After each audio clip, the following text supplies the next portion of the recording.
with our roll call vote, starting with Region 2. Region 2, present, Don Ebert. Good morning. Region 3 is here, Tim Murphy. Good morning. Yes, Mike Roach, Region 4, Magic Valley, present. Good morning, Region 5, Jordan Charette from the Southeast Region. Region 6, Upper Snake River, Brody Harshbarger. Good morning, Ron Davies, Salmon Region, Region 7. And I'm Chairman Dave Bobbitt from Region 1. Are there any agenda changes? Not from us, Mr. Chairman. Okay.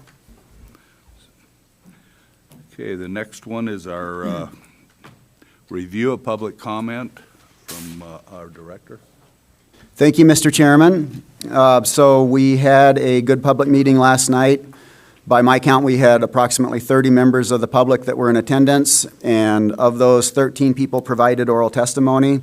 We had representatives of the Idaho Wildlife Federation, the Citizens for Preservation of Fish and Dams, Idaho Wild Sheep Foundation, Idaho Conservation League, and the Foundation for Wildlife Management. So I'll start with comments related to action items or agenda items. On 6A, administrative rules, which are in large part rules relating to the regulation of technology and hunting.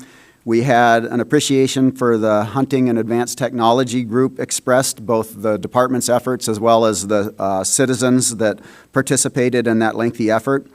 And we had comments that were expressing general support of efforts to manage technology, recognizing how challenging that is with different perspectives on what's fair and what's not.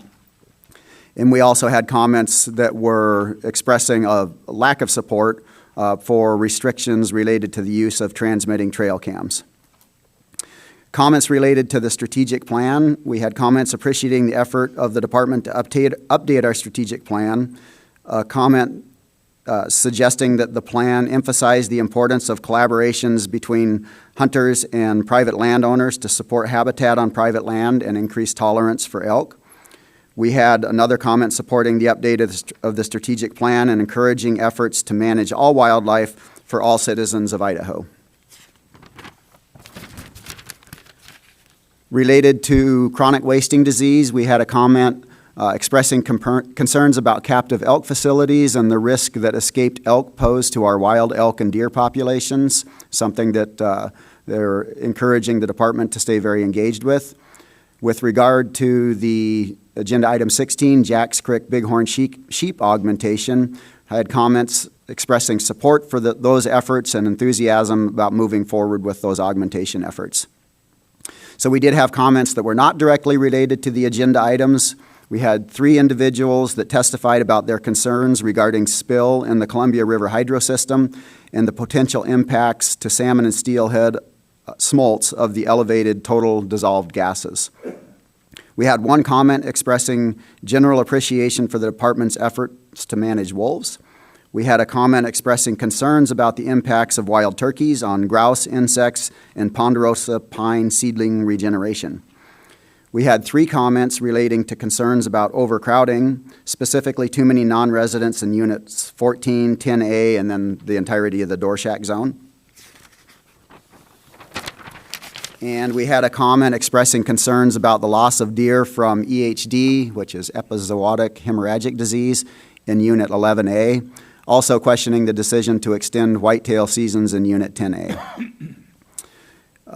We had 1 person offering in comment his appreciation for the soon-to-be retired regional fish manager of the Clearwater region, Joe DuPont, for his many years of exceptional service to the Clearwater region, citing his commitment and dedicated efforts to better understand and ensure long-term survival of the Hells Canyon sturgeon population, as well as of his efforts to engage and inform anglers about fishery management in the Clearwater region. So I echo those sentiments. We had 2 people providing written comments, and commissioners, they are in your inbox, related to technology and the pending rules. And Mr. Chairman, that concludes my summary of public comment. Thank you. The next item on our agenda is our consent calendar. there any discussion or comments regarding it? Chairman Davy? No, Mr. Chairman, I would move to accept the minutes and as posted in the gold sheet. Thank you. I'll second that motion. Okay, thank you, Commissioner Harshbarger. All in favor signify by saying aye. Aye. Chair votes aye. Next on the agenda is summary of Western States hunting technology regulations. Ellery Tucker. Good morning, Mr. Chairman, members of the Commission, and Director. For the record, my name is Ellery Tucker Williams. I am the Legislative and Community Engagement Coordinator for the Idaho Department of Fish and Game. So, let's dive into it. Starting off nice and strong this morning. So the Idaho Department of Fish and Game has traditionally managed game species with a focus on providing greater hunter opportunity, including a higher number of available tags and longer seasons. Some members of the Idaho outdoor sporting community have begun to express concerns related to the advancement of hunting technology and the potential erosion of fair chase. However, Fish and Game has also acknowledged that other members of Idaho's outdoor sporting community does not share those same concerns. Recognizing the widely varying opinions on the matter amongst Idaho's outdoor sporting community, the Commission directed Fish and Game to organize and facilitate a working group to delve into this complex issue. The purpose of the Hunting and Advanced Technology, or HAT, working group was to assess public perspectives on what is and is not considered fair technology to use in the pursuit of game, and develop recommendations to the Commission that strike an appropriate balance between the use of hunting technology and fair chase ethic.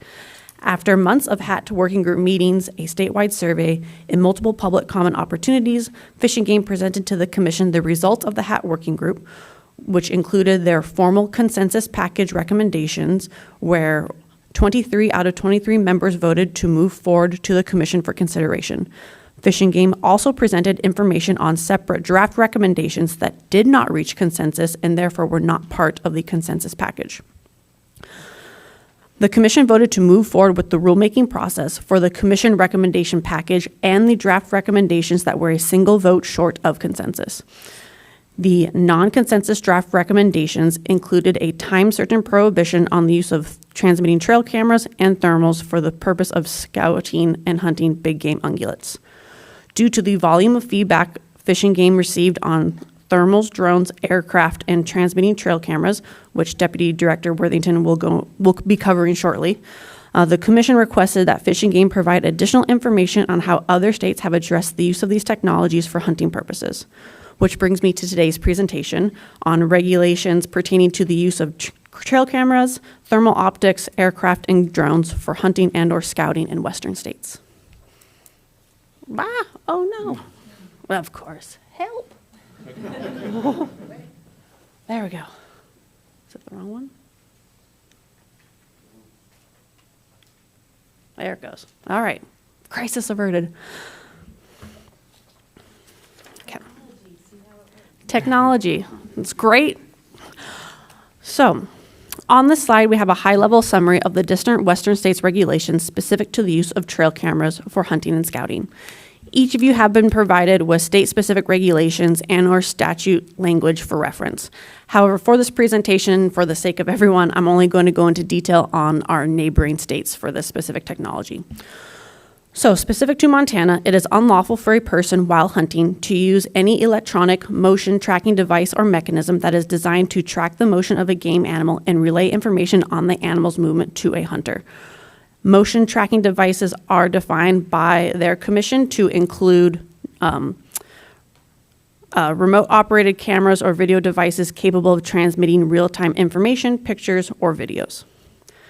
Nevada states that with certain exemptions, it is illegal to place, maintain, or use a trail camera on public land from August 1 to December 31st of each year, and it is illegal to use a trail camera from July 1 to December 31 of each year if that camera is capable of transmitting images, videos, or location of wildlife.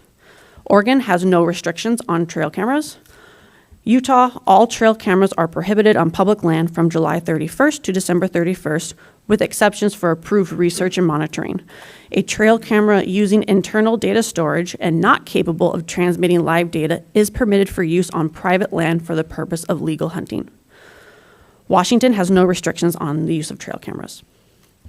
Wyoming, a trail camera or similar device that can only store an image, picture, or video inside the device and which does not have the capability to utilize cellular or Wi-Fi technology to transmit images or videos for remote viewing is permissible for use in taking of big game animals, trophy game animal, or bison.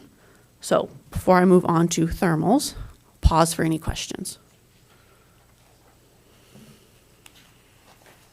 Okay. I'm hitting the right button, I swear.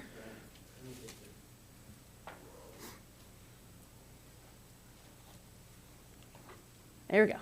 Okay. Moving on to thermals. On this slide in front of you is a high-level overview of Western state regulations pertaining to the use of thermal optics. For this presentation, I'm only going to go into detail on the states that have huntable wolf populations, as that seems to be where most of the public concern is centered on. So in Alaska, you may not take any game by electronically enhanced night vision or any forward-looking infrared device. However, licensed trappers are allowed to use electronically enhanced night vision and forward-looking infrared devices for the taking of fur bearers statewide, so long as that fur bear is harvested during a legal trapping season. And wolves are classified as both big game and fur bearer species. So depending on the season and the timing, that technology may or may not be allowable. Montana. It is unlawful for a person while hunting to use an electronic motion tracking device or mechanism that is designed to track the motion of a game animal and relay information on the animal's movement to a hunter. Included in the definition of motion tracking devices includes infrared scopes and thermal imagery scopes. Wolves can be hunted on private lands outside of daylight hours with artificial light, night vision scopes, infrared scopes, and thermal imagery beginning on October 1 of 2025. However, hunting outside of daylight hours on public lands is still prohibited. Wyoming. No person shall use any device attached to a legal firearm, muzzleloader, or archery equipment capable of producing a thermal or infrared image or other imaging outside of the normal visible light spectrum with the intent to spot, locate, and aid in the take of any big game animal, trophy animal, or wild bison.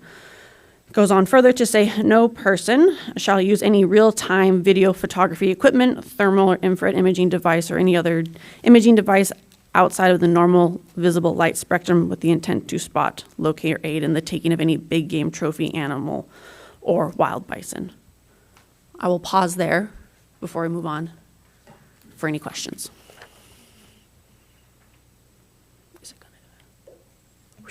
Okay. Aircraft and drones. It gets a little tricky between aircrafts and drones just because some states classify drones as aircraft and others don't. So sometimes the regulations differ, other times they don't. Because the graph wouldn't fit and still be readable, kind of broken it down to 4 states for aircraft, 4 states for drones, and then the next 4 states for aircraft and the next 4 states for drones. But again, I'm just going to go over in detail the states that are our neighbors, but you have all this information for reference. So, Montana. Drones are considered aircraft, and therefore the regulations do not differ between the two. So in Montana, a person may not kill, take, or shoot any game bird, game animal, or fur-bearing animal from an aircraft.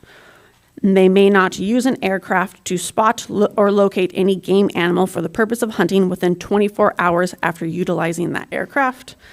And then communicating the location of an animal to any person in the aid of hunting while using or operating the aircraft, you have to wait 24 hours, essentially. Drones. Next neighboring state in alphabetical order is Nevada. Drones are not considered aircraft. However, the same restrictions do apply. So in Nevada, a person shall not, for the purpose of hunting or trapping, locate or observe or assist a person in locating or observing any game animal, game bird, or fur-bearing mammal in management units. during the period of July 1 and ending the last day of February of the following calendar year, with the use of the following things. Aircraft, including without limitation any device that is used for navigation or flight in the air, hot air balloon, or any other device that is lighter than air, an unmanned aerial vehicle, or drone, or a satellite, or any device that orbits the Earth and can produce real-time imagery. Nevada is the only Western state that goes a little bit further to define what evidence constitutes a violation, which includes flying slowly at low altitudes, hovering, circling, or repeatedly flying over an area where game animals are likely to be found. Next up is Oregon. So in Oregon, it is unlawful to hunt or harass any wildlife with a motor-propelled vehicle, hunt within 8 hours of having been transported by, communicating with, or having received information on the location of a game animal from an aircraft. The use of drones for the following purposes is unlawful: hunting, trapping, or angling, aiding hunting, trapping, or angling through the use of drones to harass, track, locate, or scout wildlife, and interfering with the acts of a person who is lawfully hunting, trapping, or angling. Utah. People may not use an airplane, drone, or other airborne vehicle to take protected wildlife, including big game. People are prohibited from using any type of aircraft, drone, or other airborne vehicle or device between July 31st and January 31st to locate or attempt to observe or locate any protected wildlife. People may not take protected wildlife that are being chased, harmed, harassed, rallied, herded, flushed, pursued, or moved by aircraft or any other vehicle or transportation device. The provisions of this section do not apply to the operation of aircraft, drones, or other airborne vehicles or devices used for the purpose of transporting hunters, equipments, or legally harvested wildlife when there is no attempt or intent to locate protected wildlife. Hunters who are transported by aircraft into an area may not hunt protected wildlife until the next following day. And then next up is Washington, where it is illegal to use an aircraft, including unmanned aircraft, to spot, locate, or report the location of wildlife for the purpose of hunting big game on the same day that an individual was airborne for any purpose except for regularly scheduled commercial flight. It is illegal for an individual to hunt game animals, game birds, or migratory birds on the day one has operated an unmanned aircraft, and it is illegal to use aircraft, unmanned aircrafts, boats, or motor-driven vehicles to pursue, concentrate, or harass wildlife. And lastly, but certainly not least, is Wyoming, where drones are considered aircraft, and it is illegal to use aircraft for the intent to spot, locate, and aid in the taking of big game from August 1 through January 31st of the following calendar year. Additionally, no person shall use any aircraft to spot, locate, or aid in the taking of any trophy game animal during any season. These regulations do not apply to the operation of aircraft in their usual manner where there is no attempt or intent to locate any game animal. We'll just stop there. So with that, I will pause for any questions. Okay. So, to round out this presentation, I reached out to every state included in this presentation to get some anecdotal feedback on how enforcement of their respective regulations was going in practice. While I was not able to connect with every state, I did hear back from Alaska, Oregon, Montana, New Mexico, Washington, Utah, and Wyoming. It comes as no surprise that they are all battling with the same issues. Enforcement is difficult, but not impossible. Commonly, each state agency indicated that while enforcement was difficult, they would rather have the regulations on the books than not, and believe that most law-abiding people are trying their best to follow the rules. Several states said that a fundamental problem is the fact that technology is evolving faster than regulations, which is then compounded as these technologies become cheaper and more readily available to the average hunter. They also encouraged Idaho to be as forward-thinking and proactive as possible with their regulations. All the states that I was able to connect with expressed the most concern over the use of thermal optics. Oregon seemed to have had the most success with making thermal optics cases and is offering training opportunities to interested agencies to learn from their success. Several states are looking to shore up their current regulations to address enforcement challenges or address new technologies that are not currently regulated. And finally, multiple states indicated that education of the public and enforcement officers has been instrumental in both voluntary compliance and making successful cases involving regulated technologies. So with that, that wraps up my presentation, and I'm happy to stand for any questions.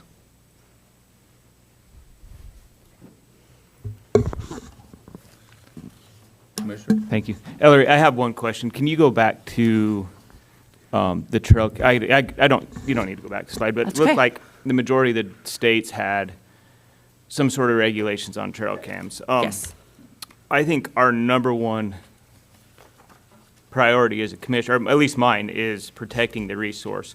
Has there been, it seems like we'd have good enough data. Is there any direct correlation with the trail cameras and being able to have better herd health on the landscape? Is there any relationships with that? Does that make sense what I'm asking?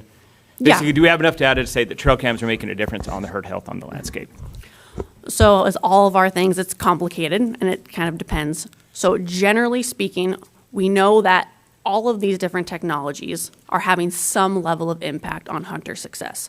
However, we don't know what the magnitude of each of these individual technologies is, simply because we've been making adjustments over time to account for them, right? So as we have seen hunter success increase or decrease, the commission has made adjustments to those seasons over time. So while we know that there is some impact, technology is having an impact, we cannot specifically pull out from the data what that magnitude is.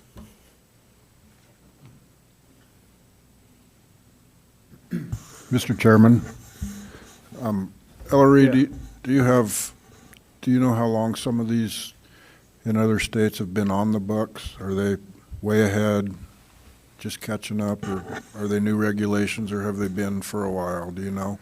It's variable. Some of them been on the books for a good amount of time, several years, if not longer, and others, like thermals for Utah, is very recent. And I think the longer these regulations have been on the books for some of these states, the better they've gotten at enforcing them. Some states are learning from Oregon. For example, Utah's learning from Oregon about how they're doing their thermal regulations, and they're sharing information on how to effectively enforce those different things. So it's variable. Commissioner Roach? Mr. Chairman, Hillary, I think it's understood, but in all this discussion, private land versus public land. Are we just talking public land? Okay, all right. Confirm. It's variable. Okay. Amber's going to be going into that with our rules Okay. specifically. If you're talking about all of these different regulations, it depends on the state. So some states have certain carve-outs for private versus public, other states don't. So other states, variable. Amber will be going into detail on what our proposed language looks like and how that shakes out for Idaho as proposed.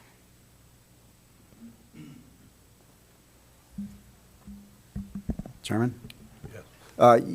Yeah, I guess I'd just add a couple of things here, and somewhat in response to Commissioner Charette's question. So to Ellery's point, very, very difficult to say that any of these things, or in the collective whole, they've resulted in increased harvest, and that's resulted in decreased opportunity just because of the way things evolve over time. But I think as we contemplate that, as you contemplate that, there's the question of impacts on populations and then the resulting potential loss in opportunity, and that is definitely a factor for consideration. And then I do think it's very reasonable, and I think it's your responsibility to also just consider the fair chase piece of it. And so there's and that's the tough part, because what's fair depends on the lens that you look through. But not every decision regarding technology and methods of take is solely around the impacts on populations. There are other things that we do in this state or don't do in this state just simply because we have not regarded them as fair chase in this state. We've never allowed baiting for deer in Idaho, and that precedes CWD. That goes way, way back. And other states do. In Idaho, that's just not really been regarded as a fair way of taking deer. And so I think keeping both of those things in mind going forward. And then another thing, and this is a challenging thing to contemplate as well, but the technologies that we have today, and again, getting back to Commissioner Charette's question, how have they affected things? how they affect things right now could look very, very different in their potential impacts 5 years from now because of how rapidly these things are evolving. And so with regard to transmitting trail cams, right now, when I think of that, I think of the person that's sitting in their house receiving an image from somewhere. And as we heard last night, there are a lot of places where you can't get transmission, right? But this is evolving very, very rapidly, and I don't think the future where our cell phones are all sat phones is far off, and that does change the equation. If you can receive a signal out in the backcountry, in the woods, from your hunting camp, and you have multiple transmitting trail cams around, it's not simply a matter of receiving that information in your house. It can be receiving that information in your wall tent and deciding where you want to go. And so, again, just we're talking about regulating things that exist, and we're thinking about how they look right now, but we also need to be thinking about what those technologies look like 5 years, 10 years from now. Tim? Thank you, Mr. Chairman. Just a high-level perspective on the filters that I use, not each specific topic that Ellery just went through, but what I apply to all of them as we move forward in this discussion. And there's three of them. I look at proposed policy, looking at what the proposition affects today, and the director has touched on some of this, and I agree. What a proposition affects today, but more importantly, I think, is with whatever crystal ball I can have, what would that look like in 10 and 15 years? And every morning we wake up and see the advancements in AI, and much of that is going to be wonderful for humanity, medicine and so forth, but also how it affects this discussion. Another is an egalitarian perspective. Fairness. You know, from the beginning of the North American model, for generations, sportsmen, sportswomen involving tech, it's a pretty level playing field, no? I mean, think about the tech when I'm 70 years old, when I was a child. It was pretty egalitarian. Some of us could afford a scope, some not. Maybe you had nice binoculars. Maybe you had your granddad's all broken ones. Probably the most advanced was a rangefinder. I always wanted one, couldn't afford one. You know, so it was an egalitarian perspective, but the playing field was very level. Now, I know this technology will become less expensive over time. I mean, look at the first computer I bought. Went broke doing it. But for now and for some years ahead, there's going to be a haves and have-nots, and there's an advantage there. That's my second one. And then the third is back to the North American model and fair chase. So those are the filters that I use, and I'll use as we have these discussions and it gets to decision points in the future. Thank you, Mr. Chairman. Any other questions? Are we looking for an action item now? No, that's information. Okay. All right. Thank you. Thank you, Commissioners. Amber, it's your turn.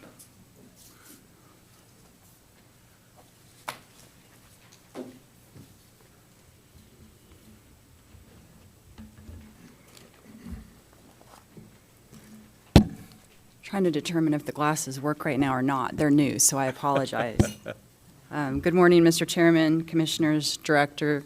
You have 6 draft pending rules up for adoption today. That's chapters 130103, 130104, 130108, 130116, 130117, and 130119.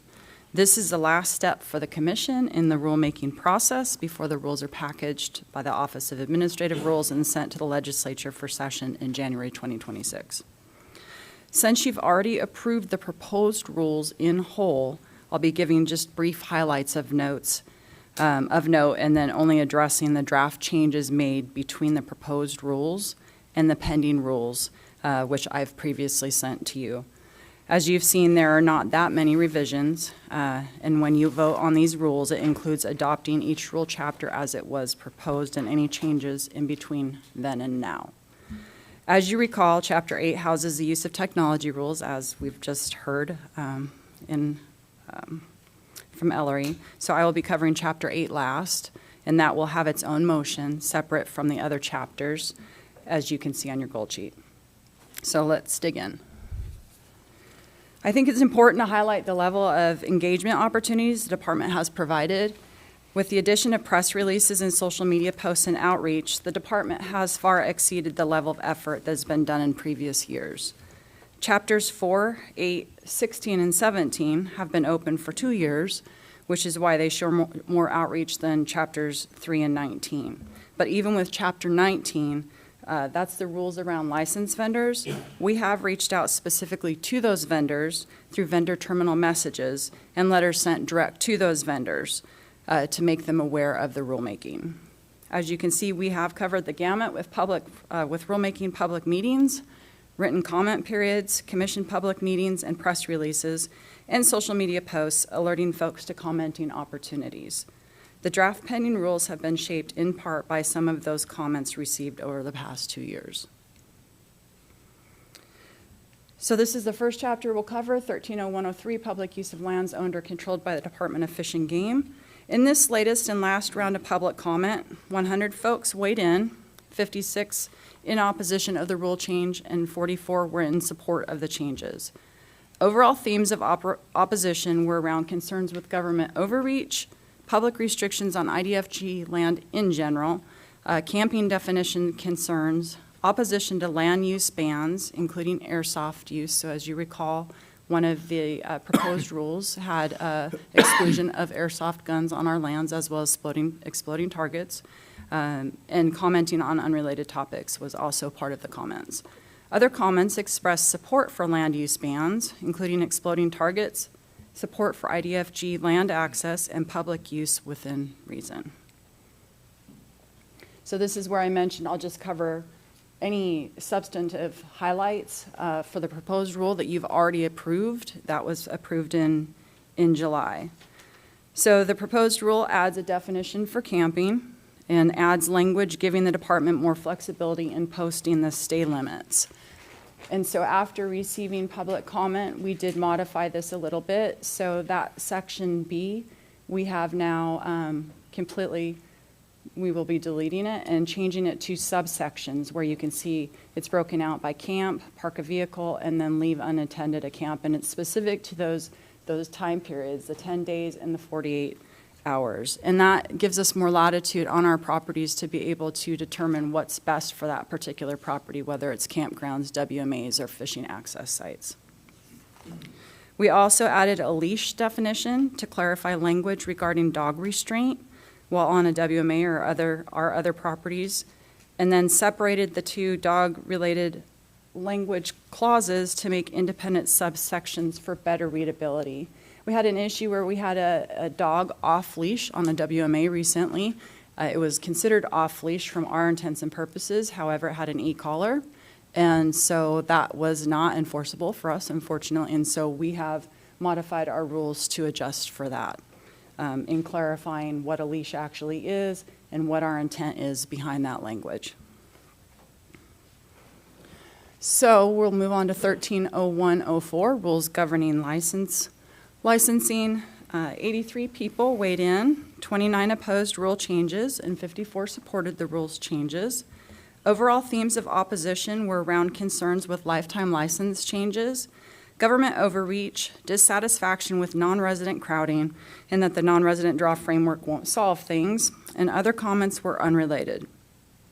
Others expressed support for the non-resident draw framework, support for reducing or limiting non-resident participation, increasing non-resident fees, tightening outfitter loopholes, improving fairness in LAP hunts, and electronic tagging. And I will note these comments are just the comments that were provided and not necessarily related to the proposed rulemaking. They were just comments related to that section or that chapter. So in the proposed rulemaking process, these were the highlights of what happened in the proposed rule. And also not covered here was the staff moved license-specific sections from Chapter 8, which is the taking of big game chapter, into this chapter for better clarity. So this language that we've done consolidates all refunds language into one place and adds exchanges language to that section. The non-resident draw framework has been added and approved in the proposed rules, as you remember. It adds stronger language regarding sale, marketing, or purchase of landowner appreciation program tags. And then we'll go to the pending language. So this is the language that is new for approval for adoption for this next round of rulemaking. So this language adds additional types of exceptions to eligibility for controlled hunt applications. These are just, they were just missed in the first round of proposed rules. So that's the great thing about pending rules is we have one more chance to get it right, which is what we've done in this, and then also the next one. The next one, one of our staff caught that we had not added the word not in there, which is very critical to that rule. So we've added the word not. Under the LAP section, which is 1301.04.400.04a, that changes LAP controlled hunt area to game management unit, and that's just to make language consistent with what we're doing across the board. And then finally in section 1301.04, 600.05a and b, the changes were structuring the language and formatting it for greater clarity and to address other species previously not specified. There was confusion shown in some of the comments around what species were eligible and how that worked with exchanges. So we have listened and updated the information accordingly. Next chapters, 1301.06, trapping of wildlife and taking of fur-bearing animals. 54 people weighed in, with 30 opposing the rule changes and 24 supporting them. Overall themes of opposition included concern that trapping was already over-restricted, opposition to rule changes in general, compensation for accidental take, restrictions on wildlife crossings, and concerns about government overreach. Seems to be a trend through all of them. Others cited support for expanded trapping, allowance for trapping on snow-covered routes, and supported the rule package in general. So these are the highlights of the proposed rule. Changes the reimbursement rate for accidental trapping of bobcat, otter, and fisher from $10 to $25, and creates a 24-hour mandatory reporting for wolverine and lynx as listed species. Also makes additional allowance for the director or a regional supervisor discretion to authorize placing of trap sets on snow-covered routes not clearly authorized previously. Additionally, it prohibits trap set placement under bridges within and at culverts and along fencing that are part of a wildlife crossing structure. Oops, I'm sorry. And then the pending language takes all that and then just changes one little thing to clarify that in the limits of trapping section, it wasn't clear before if all or one of these are required to be met, so we have specified that one of the following is met, just so it is clear.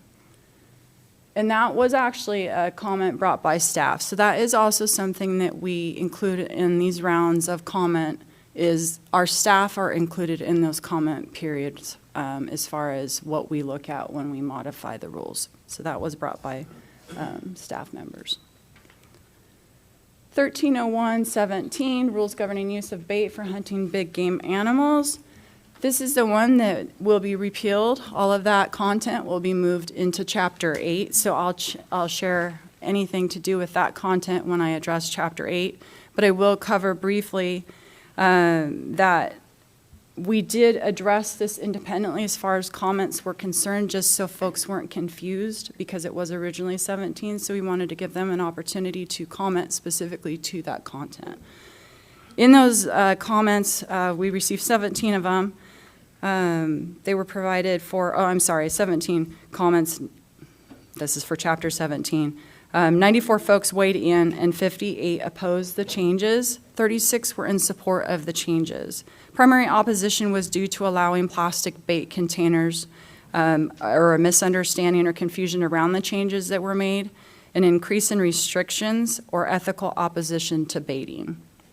The changes were supported for allowance of plastic or rigid containers, and then maintaining or expanding opportunities and increase in rule clarity.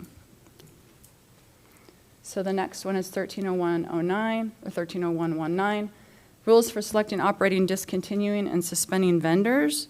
31 people weighed in, 18 opposed the changes, and 13 supported them.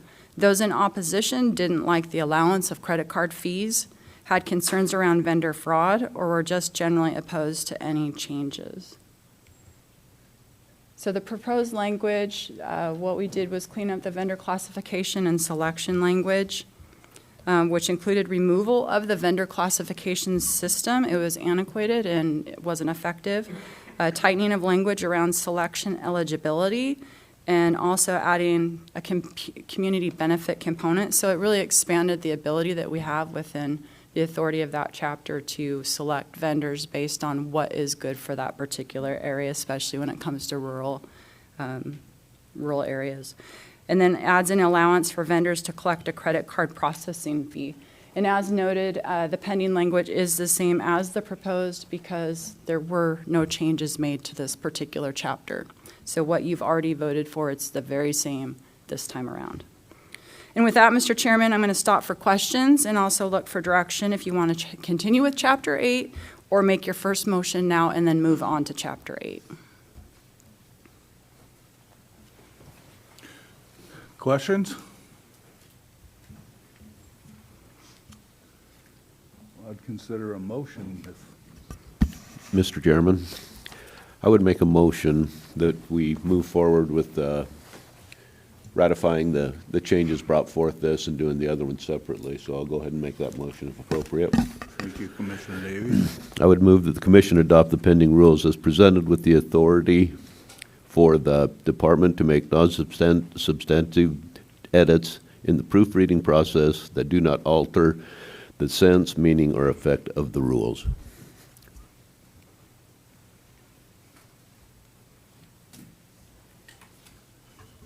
I'll second that. Thank you, Commissioner Sherritt. Okay, with that, any further questions or discussion? All in favor signify by saying aye. Aye. Chair votes aye. Thank you, Mr. Chair. So on to 130108, rules governing taking of big game animals.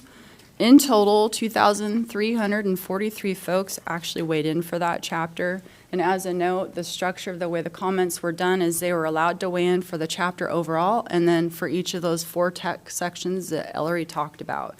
But we have seen not necessarily duplicative comments across those 2 areas, but we definitely have seen folks weighing in both areas. So it's really hard to pull out exactly how many were specific to overall rules versus specific to the tech chapters because there was a lot of tech reference in those overall comments. So just as a general note. With those 2,343 folks that weighed in, 1,388 people were in opposition and 619 were in support of the overall rule changes. And this is, again, where it's hard to tell if they were actually in support of the overall rule changes or if it was in support of the tech or vice versa because of the way that the comments were drafted. But most of them were specific to the technology section. The general themes of opposition were around the technology changes, motorized hunt rule changes, center fire only season changes, public land and access, which was not related to the rule change but is part of that chapter, regarding changes that needed to be made in responses to statute related to muzzleloader and archery. So recall that we had to update our rules based on what happened in statute around the archery broadhead, expandable broadheads, lighted nocks, and then also the muzzleloader sabot allowances. So we had to update those so folks were weighing in on those particular things. And then questions around rule clarity and enforcement concerns, primarily with regard to technology. So I'll dig into the tech piece more after covering the highlights from the overall approved proposed rule. So in the proposed rule process, we did move the big game specific rules from Chapter 4 to Chapter 8, so similar to what I'd said before about moving all of those items from Chapter 8 into licensing, we've moved those specific to this chapter out of Chapter 4 into Chapter 8. We did add an e-tagging provision through the proposed rule. We add centerfire open sights, only special weapons season. Revise archery-related provisions to remove draw length and let-off percentage stipulations. Added language derived from recommendations from the Hunting Advanced Technology Working Group, staff contributions, and public comment to include limiting certain technologies from August 1 to December 31 for big game ungulates. There were changes for the motorized hunting rule, and that was the restriction date from December 31 to November 14, and then removing hunting use restrictions from units 30, 30A, 36A, 37, 47, 49, 70, and 72. Move language from Chapter 17, as I mentioned before, use of bait for hunting big game chapter. Remove plastic and metal from prohibited bait container material and make the exception to rigid container. Modify language regarding number of bait sites allowed on land management agency land. And then add use of bait by a grizzly bear section language reauthorized by the commission in the temporary rule. That was from 130117 chapter. And excuse me for this.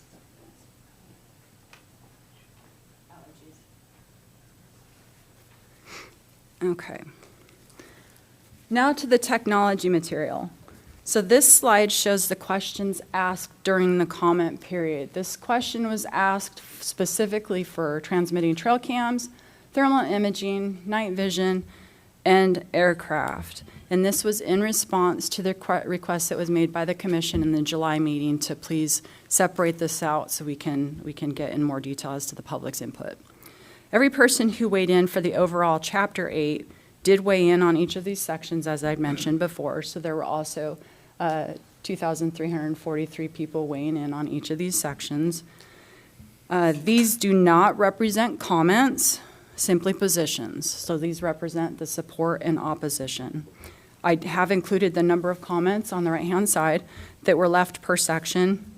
And that's really where we can dig into a bit more to understand our public's perspective, at least those that wanted to weigh in on this matter. So what does this tell us? So the following list is the high-level concerns from public feedback. Enforcement will be a problem, primarily because other seasons are running at the same time as big game ungulate seasons. So I am paraphrasing information that I received from all these comments. They want to use the technologies for scouting and retrieval, primarily for retrieval, which does seem to run contrary to the enforcement concerns. If they want to use it for retrieval, how can you enforce it easily? They don't believe transmitting trail cameras help with harvest or that technology use in general conflicts with fair chase. They don't like the proposed August 1 start date. There was confusion around prohibition on private property specific to transmitting trail cams, which spoke to use on large tracts and access yes properties, which you'll see that next in the pending rule changes, which you've already had in front of you. They believe wound loss will go up if technology can't be used for retrieval, and they disagree with aircraft restrictions, but it seems that concern's primarily driven by misunderstanding how the rule was written, which is also being addressed. And to revisit some of the responses from public during the previous written comment period, there were 181 total comments received at that point in time, with 56 in support of some or all of the language changes and 44% in opposition to some or all of the changes. And that was for the rulemaking prior to this one. So you can see the general comments and opposition, support. And then this is a response from the public comments received during the HAT working group, which Ellery presented to you, and we revisited it in July. And as you notice, there were not many folks that weighed in on trail cameras at this point in time, but this time around, there were over 1,700 people that actually weighed in on that. So you can see where it depends on how engaged people are at the time on what they decide to weigh in on and what they don't. And then again, public comments specifically solicited through the HAT working group survey. This is speaking to opposing or supporting available and marketed technologies used to hunt big game. These slides are a refresher and an example of how different members of our public respond at different times and when engaged in different ways. All of these comments ultimately lend to where staff have landed in the draft pending rule. So I'll let you look at that for a second, and then I'll go on. Okay. So you've already approved the proposed language. So again, this is simply the changes made between then and now based on public comment, feedback, staff feedback, and whatnot. And to address the question that Commissioner Roche asked previously about whether this is public or private lands. So Section 410 reads that it is unlawful, these are unlawful methods of take, and no person may take big game animals as set forth in this section. So unless there's a carve-out specifically that says it does not apply to private lands, it does apply to private lands. Motorized hunting rule, for instance, there is a little section in there that has a subsection that says something about private lands, whereas these do not. So these are specific to public and private lands because they are specific to scouting, hunting, and retrieval in most instances. So I hope I answered that for you, Commissioner. Okay. So with that, the pending rule changes that were made with evaluation of all the public and staff input are in front of you. There was confusion potentially around the language that was used for smart optics. You've got to be very specific in some instances of how you're intending for the rule to be. So we added a weapon or incorporated into a scope in that language just to make it clearer. And then we also listened and have moved the prohibition date from August 1st to August 30th. So now we're kind of out of that first round of scouting time period and now into hunting season. We also removed big game ungulates. So this section is specific to big game species, big game hunting. And so by removing big game ungulates in this section, it applies to all big game species. And that was for addressing enforceability concerns. Under the use of transmitting trail cameras piece there, including for hunting and scouting on land in federal, state, or local, we removed the or private land open to general public for hunting.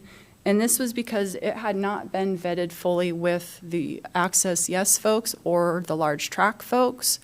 And so in order to make it more palatable, we just put that out, and that can actually be managed through contracts or MOUs with those particular landowners. So that can still be effective. It's just, it doesn't have to be a tool this way.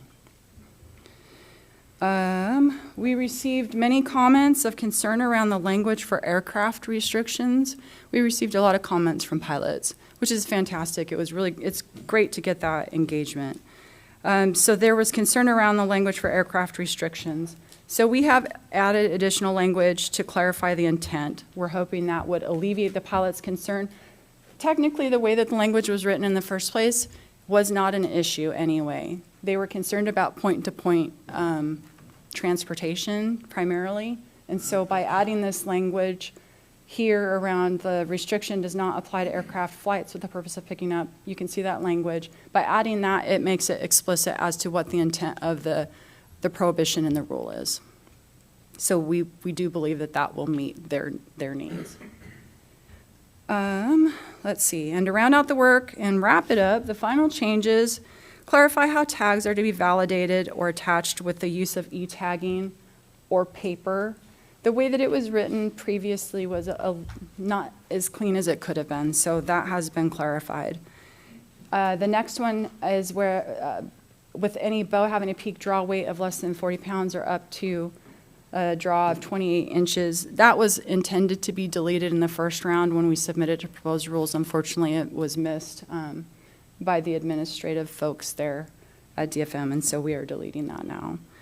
And then changes to the bait barrel material, we have moved back to the metal container. We heard loud and clear by our own staff and general public that they were concerned about the plastic being strewn across the countryside, and so that has been moved back.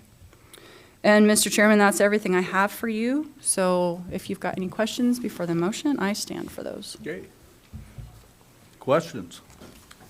Mr. Chairman, Amber, just so I'm clear, on the transmitting game cameras, will not apply to private ground, correct? Mr. Chairman, Commissioner, those do apply to private if they are being used for scouting or hunting. Okay, so you're talking large tract private or smaller private? Here she comes. The question was trail cams. The question is trail cams.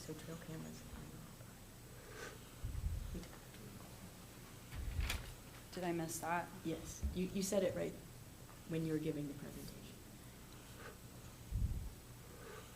Okay, sorry. It's been a time. Trail cams are not private. Okay. And then we excluded the large tract private and the access yes from the rules because we hadn't vetted it with those large landowners, and that can be dealt with contract language and agreements with those large landowners. That is correct, yes. Okay, and then if I may, Mr. Chairman, back to the hack group survey. The survey was an actual survey with a presumably higher accuracy and done randomly as a survey, as opposed to public comments are not always accurate to the survey level. Mm-hmm. Does that make sense? Mr. Chairman, Commissioner, that is correct. It was done as a true department-issued survey, as if you're polling various people that are done randomly. But Ellery can actually answer more to that because that was her area of work.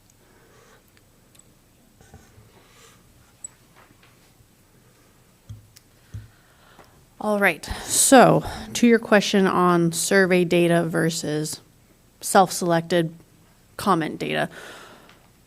The way that the survey was done is that it was done in a way that was representative of the larger hunting public. It was as unbiased of a sample of our larger greater hunting group community as possible. So I don't know if you have it with you or if you remember, we provided you with this report on the survey. In there, it talks specifically about margin of error, sampling error. So basically, how confident are we within the survey data that it is representative of the larger hunting community? And basically what this essentially says is that our margin of sampling error was very low. I think it was 2%, 2 or 3%.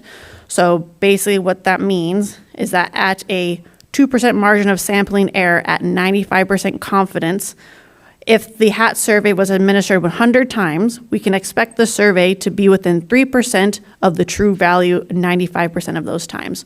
So essentially what that's saying is that should we replicate this data no matter, as long as we sample the public in the same manner, we would get those same results plus or minus 3% 95% of the time. So that is the science behind the survey data. The survey data from a scientific standpoint is the most unbiased assessment of our larger hunting public compared to the self-selected samples of those who chose to participate in the comment period. And that's specific to not only our comment period for the rules, but also the comments that we received during the HAT working group. Those are all self-selected individuals. This is a random sample that is representative of the larger community. Does that answer the question? Okay. Mr. Chairman, may I apologize real quick just to clarify for the transmitting trail cams, and I apologize for missing it because it is specifically in the language that it is prohibited, including for hunting and scouting on land in federal, state, or local government ownership. So I apologize that I missed that little piece. Other questions? Discussion?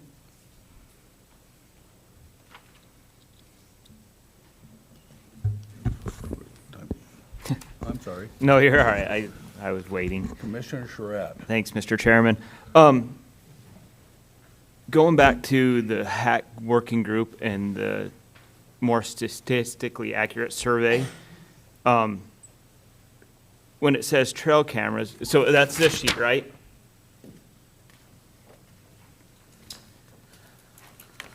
That sheet, that specific, is the comments that were received from the public to the HAT working group during the deliberations of the HAT working group. So that specific bar graph is not data. That specific bar graph is not data from the survey. That was public comments submitted to the HAT working group. So so what was the support on the transmitting trail cameras from the more statistically accurate? So from here, let me pull it up. There was 2 specific questions asked that had very similar percentages, but let me make sure that I accurately represent those. So the first question, which was a list of a bunch of different technologies in which included transmitting trail cameras. The first question was, to what extent do you agree or disagree that each of the following technologies is in alignment with fair chase? So this is just specific to fair chase. How do you feel like they are in alignment? So transmitting trail cameras, find it on here, 46% disagreed that it was in alignment with fair chase. So they didn't think it was fair. 54% of people agreed that it was in alignment with fair chase. So split fairly evenly. The next question, which is very similar but gets to a different part of that, was, to what extent do you oppose or support the following available and marketed technologies used to hunt big game? So how do you feel about those technologies actually being utilized? Specific to transmitting trail cameras, 48 opposed transmitting trail cameras as marketed, available, marketed, and used technologies for the hunting of big game. 52% supported the use of those technologies. So again, split fairly evenly for transmitting trail cameras. So most every data we've got from the sportsman, I think it's safe to say this, the majority support still using transmitting trail cameras. I would say that the most accurate data that we have of the larger hunting public says that there is a slight preference for the use of transmitting trail cameras, but it is not an overwhelming majority. The public is fairly split. But yet, when we went out and asked for public comment, by the way, good job on the public comment. I seen the remarks over and over that we didn't go out and get public comment and we're doing this on a whim. That's not accurate. Awesome job. I mean, your graph showing how many times you did it, that was awesome. And phenomenal work on that. And so we did so many times to go ask for public comment, but this last round, it was overwhelmingly against the rule that was proposed out on the transmitting trail cams. It was 3 out of 4 hunters on that comment doesn't want a limitation on the transmitting trail cams. So, Mr. Chairman, Commissioner, so the thing to keep in mind is typically when you solicit public comment, it's those folks that are engaged on that specific content that want to do usually the opposite of what you're putting in rule. We find that we don't get a ton of folks who just generally support the rule as it's written and are good with it actually commenting. So just to kind of try to keep that in mind, that those folks are kind of like the folks that are like, yeah, I'm good with it, I don't need to comment on it. So you're going to hear more from the folks that definitely are in opposition of it, commenting on it. That's fair, but it was also, according to this, it was 2,300 people, where the first time around it was 181 people. So, I mean, we had 10x of the comments. I mean, I can't imagine that. It just seems like I'm struggling with 3 out of 4 sportsmen saying, I still want this technology, and then we're going to come up here. And we went out and got public comment 10 times. 10 times it was 50-50. When the final rule went out, it came out as 3 out of 4 say, hey, we don't want this rule. Truthfully, where I hunt, personally, I don't get, well, that's not true. I get very little cell phone service. I actually put one out this year, and it was fun because my little kid got engaged. Now that the trail camera was 4 hours from us. I wasn't hunting that day, but my little kid would come in every morning. Hey, Dad, did we get an antelope on the water hole? And it was fun seeing his engagement. And I think we got to remember that too, engaging the little kids in it, or not even the little kids, but just people in it. So that's where I'm struggling with it. As near as I can tell, it's a 50-50 swap. When the rule finally got out, and the last time on the public comment, it wasn't ever a majority that people wanted the rule. So I struggle with that. I will vote to support it, but I struggle, and knowing that we can change it if it's not what we wanted down the road, and I get that. It's been reminded us, it's not particularly going to affect the harvest rates at this point. It's more of a fair chase issue. And 3 out of the 4 sportsmen that, from the latest data, I have a hard time doing that. But other than that, dude, awesome job. It can't go, literally, you did an awesome job. Like, literally, this is the only thing that is being debated hard, and you did an awesome job. And I want to make sure I reiterate that, because you did an awesome job. It was a 2-year thing, so it wasn't just like on a whim, but I struggle with that, so. Mr. Chairman. Yes, Commissioner? Thank you, Mr. Chairman. Amber Ellery, just a question on the proposition tech to hunt big game. 48% opposed, 52 support. Was that the data that had the plus or minus 3%? Okay. Correct. So knowing that 48-52 with plus or minus 3%, just going through my mind how close that is, super close, because the 48 could be 51 and the 52 could be 49. So Correct. We're looking at a match. Okay, thank you. Mr. Chairman? Yes. George, Commissioner Charette and I have debated this quite extensively, and I appreciate his passion for this. I agree with some of the statements he's made, and this 2,300 people that showed an overwhelming opposition to making the changes. I don't think that's indicative of the general hunting public. Of the 130,000 hunting licenses sold, I don't know if that's the correct number or not, but I think if you went out and were able to specifically ask each of those license holders their feelings on that they would, I don't think you would see those kind of numbers. And to Amber's point, I think she made a great point with the fact that the people that are going to be affected are the ones that are going to actually respond to this. Those that are going to see that they or feel that they're losing something are going to be the people that are going to respond to that. So in my personal opinion, I believe that overwhelmingly that the general public would be in support of this rule change. Thank you. Any other comments? Commissioner Roach? First of all, as we've all said, we just have to appreciate the people that put in the work on the HAT survey. I mean, it was really, it needs to be acknowledged and talked about. Specific to my area in the Magic Valley, and I don't, there's some of these things that we honored the Conservation Officer of the Year for the work that was done in the Magic Valley, and they really, those rules as they were written really helped. They didn't get thrown out in court. They were solid, and so I don't know how that would affect, changes in legislation or rules, but it just, as the rules are, they were able to hold those violators because of the good rules that they're done. And I don't know if we changed any of those, if that could possibly affect further cases down the road. But that's just an observation of mine. I don't know. I don't have a change, but that's just a comment I wanted to make. Commissioner Tim? Thank you, Chairman. I should have recapped this the last time you provided me a comment. Two of my filters I talked about earlier is what's a proposition look like now and what will it look like in a couple of years or years ahead, and then the egalitarian perspective. And very soon transmitting cell phones will also be available through applications that use AM bands and satellite. And so that would be achievable or useful anywhere one sits, whether it's a wall tent or home or anywhere else. And then comes the cost of that. Buying a subscription to that kind of capability. Some can afford it, some cannot. And that goes back to my egalitarian concerns as well.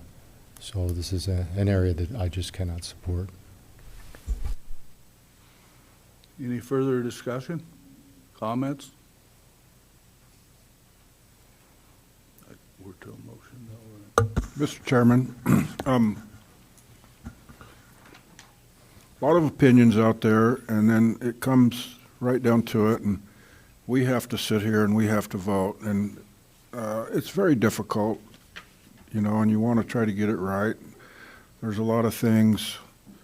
Technology moves so fast, you don't want to lose adequate control of it, and there's differing public opinions. There's a survey, and then there's the public comments, and one of the things that happened with the public comments is very influential people went and solicited comments, and that skews the result. And how much does it skew that result? I don't really know that, but you got to take that into consideration too, because you know we gotta do what we think is right. Public comments are advisory in nature to the commission. They're not a vote. It's advice to the commission.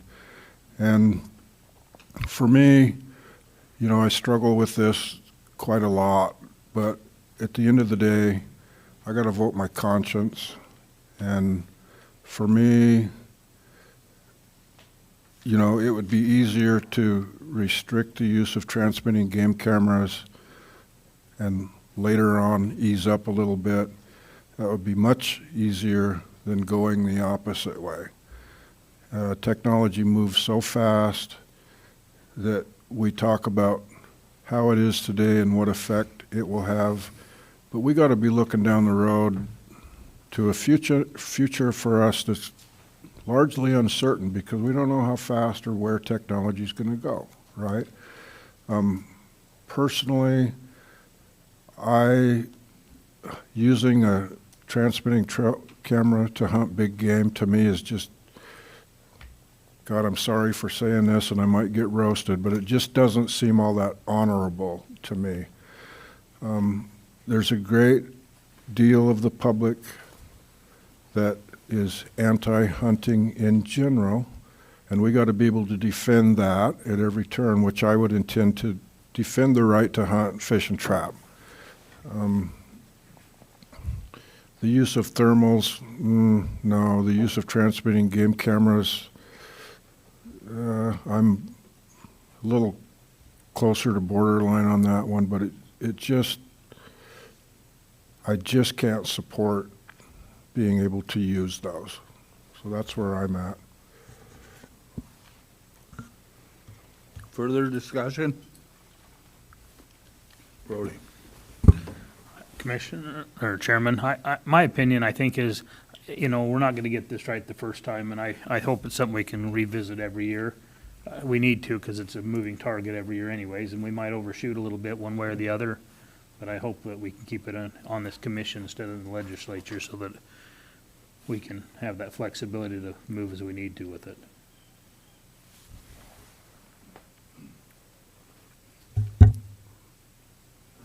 Chairman, Commissioner Surratt. Thank you, Mr. Chairman. One of the big concerns I got was enforcement. Can we talk a little bit about enforcement on these issues? Is that, I don't even have a question. I just would like some sort of something about that. So. Mr. Chairman, Commissioner Sherritt, yeah, we can. We have our new enforcement chief here who has been thinking somewhere. There, okay, good. Who obviously thinks a lot about this and has spent his career dealing with some things that are very easy to enforce and other things that are more challenging to enforce. And so you can let him just give his thoughts. If you have more specifics, that might help him. Is this what we call a baptism by fire? Thank you. Mr. Chairman and Commission Director, we have rules on the books now that deal with method of take, and these are rules that deal with method of take. And our goal as an enforcement program is to hire competent, capable officers, train those officers, and equip those officers with the tools they need to go out and enforce fish and game rules. It's not something new that we have method of take rules, that we have to couple that piece of equipment with an attempt to take an animal, fish, or to trap. And so when you couple those together, that's what the officers have to do in order to prove their case there. So as the rules are written, those are enforceable rules. It's the detection of those crimes, the detection of a misdoing there that's going to be the goal of the officers if these rules are adopted.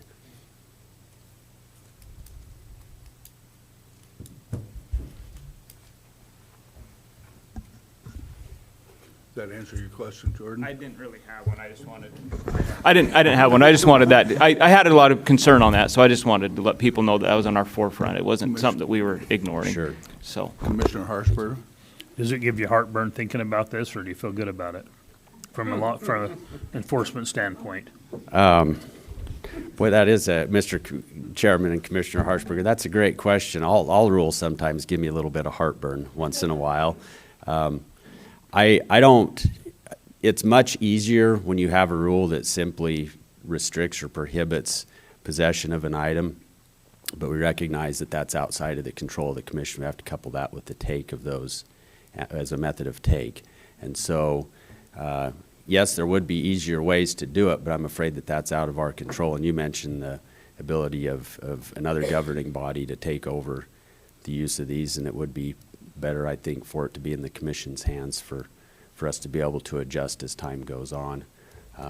But there's certainly challenges with these, but I've visited with a few other states, and they're working through the ability to enforce night vision and thermals and trail cameras, drones and aircraft. And so as we move forward, we can work with those states and learn from things that they're doing. I would like to just address a comment by Commissioner Roach. Those other rules will stay on the books for us that Region 4 used to prosecute those cases down there. So this would just be an addition to those rules. Any further questions? I got it. Not on enforcement. I got another one. That's all. Yeah, thanks, Mr. Chairman. I was just going to say that some of the changes that we made from our proposed rule to now what we have in front of you for pending are specifically to deal with the challenges in enforcement. And that, as Ellery shared with other states, they found that the carve-outs make the enforcement more challenging. And so some of the, in other words, making it all species instead of big game ungulates. Yeah, there are good reasons to say that we should continue to allow those technologies for species other than big game ungulates where we're trying to increase harvest. So the question is, did you just create a big loophole that is going to really compromise the effectiveness of that rule? And that's obviously where we landed, and other states the same thing. So I think, yeah, what we heard loud and clear from the public, and this actually kind of circles back to the comment on the feedback, the 3-to-1 opposition to trail cam restrictions. Recognize that a lot of the comments that we got back were, I don't like it because it's not enforceable. And so we have tightened that up as much as we could, and I'm not saying that all those people now would say they like it. That's clearly not the case, but I think those concerns about enforceability are shared with the public, and we've done as much as we can to address that. It is dynamic. These rules will probably be modified over time, but more importantly, and for me overriding all of this, is we knew going into this whole process that technology was going to be a real sticky wicket, and enforceability, fair chase, all of that. But I feel strongly, and the reason that you see the rules shaped the way that you are, that you see before you, is that using the lack of enforceability, the enforcement challenge is to say, well, we're going to throw our hands in the air and not deal with it. There are no easy paths forward here, but I think saying it's too hard to enforce, let's just let technology take its course, that seems like the most perilous path. That's a good segue to my next question. Sorry, Justin. No, not, I don't think this is a Justin question. Maybe it is, but I think, sorry, did you have more? Because I might change the subject. I didn't want to. Okay. With that being said, technology is evolving. What plans does the department have to help stay in the forefront of technology evolving for the commission going forward? Does that make sense, what I'm asking? You gave me a weird look, so maybe it doesn't. What are we going to stay ahead of technology? Is there a group or a working group that's going to be able to stay ahead of technology so we can Mr. Chairman, Commissioner Charette, so we do not have an established working group to, periodically review technology. That is a model that at least one other state uses.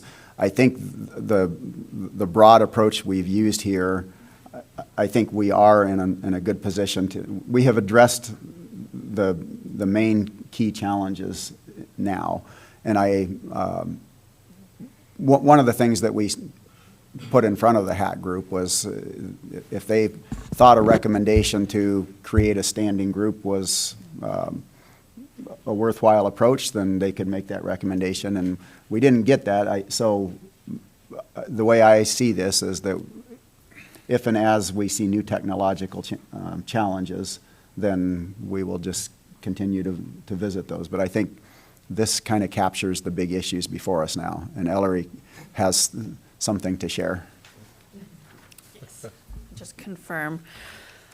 So while the HAT working group did not necessarily say as a part of their recommendations to put together like a standing committee like how Arizona has, for example, part of their recommendations did include their core principles. So the principles in which they use to kind of assess these different technologies and the things that they determined to be most important when looking at these things and how they would apply to hunting in Idaho.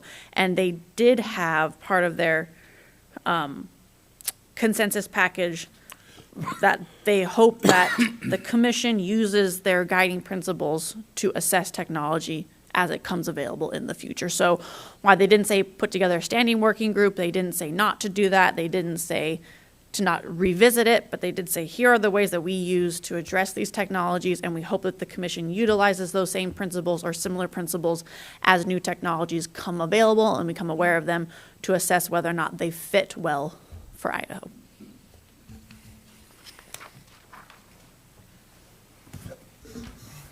Okay, any other?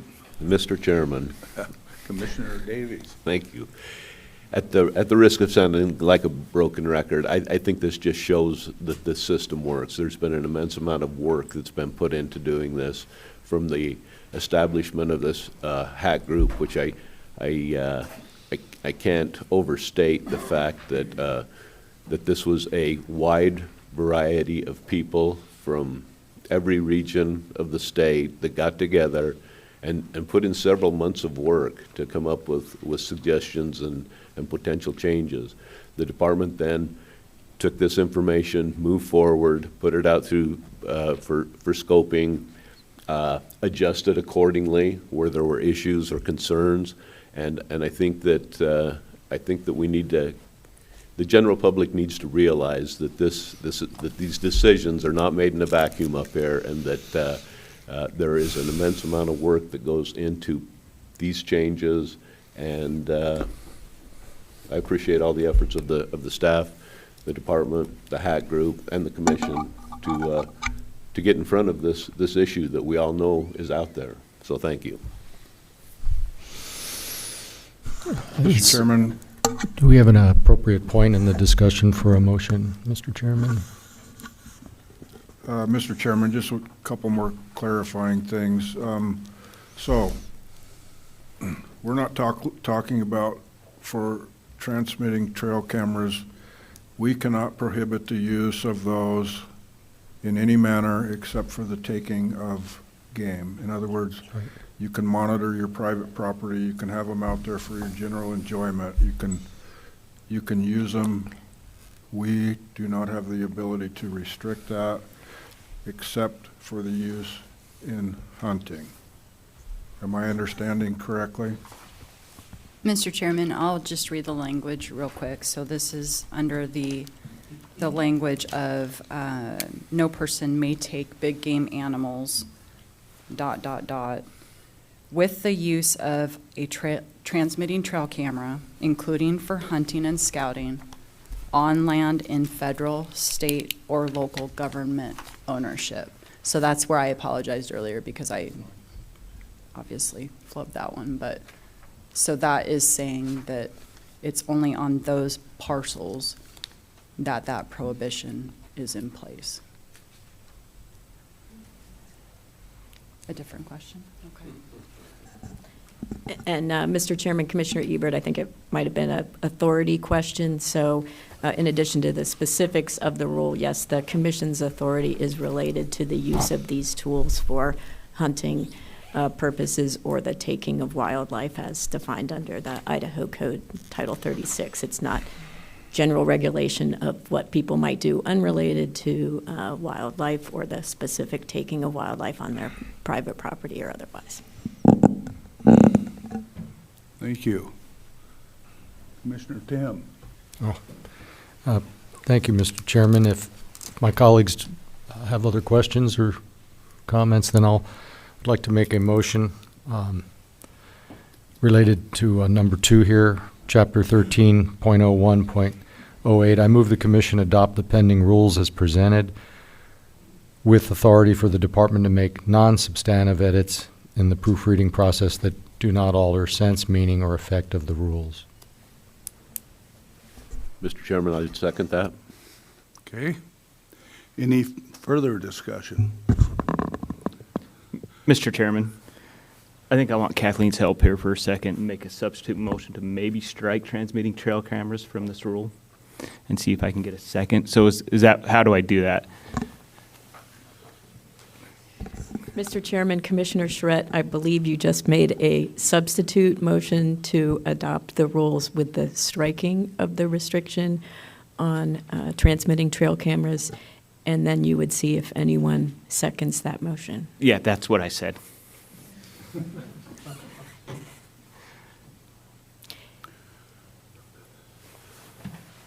Commissioner Shred, I'm not hearing a second. So with that, Mr. Chairman, the original motion as seconded would be before the commission. Yeah. I asked for any further discussion, but I have comment on this. In my time on the commission, I don't think I've seen something with multiple comments from every commissioner. I think we've thought this through pretty well for a long period of time. And one of the bad news stories with Idaho Fish and Game, it takes a long time to do something. The good news is by the time we do it, it's pretty well thought out. So with that, I call for the vote. All in favor signify by saying aye. Aye. Aye. Aye. Chair votes aye. Any opposed? We've got it. Thank you.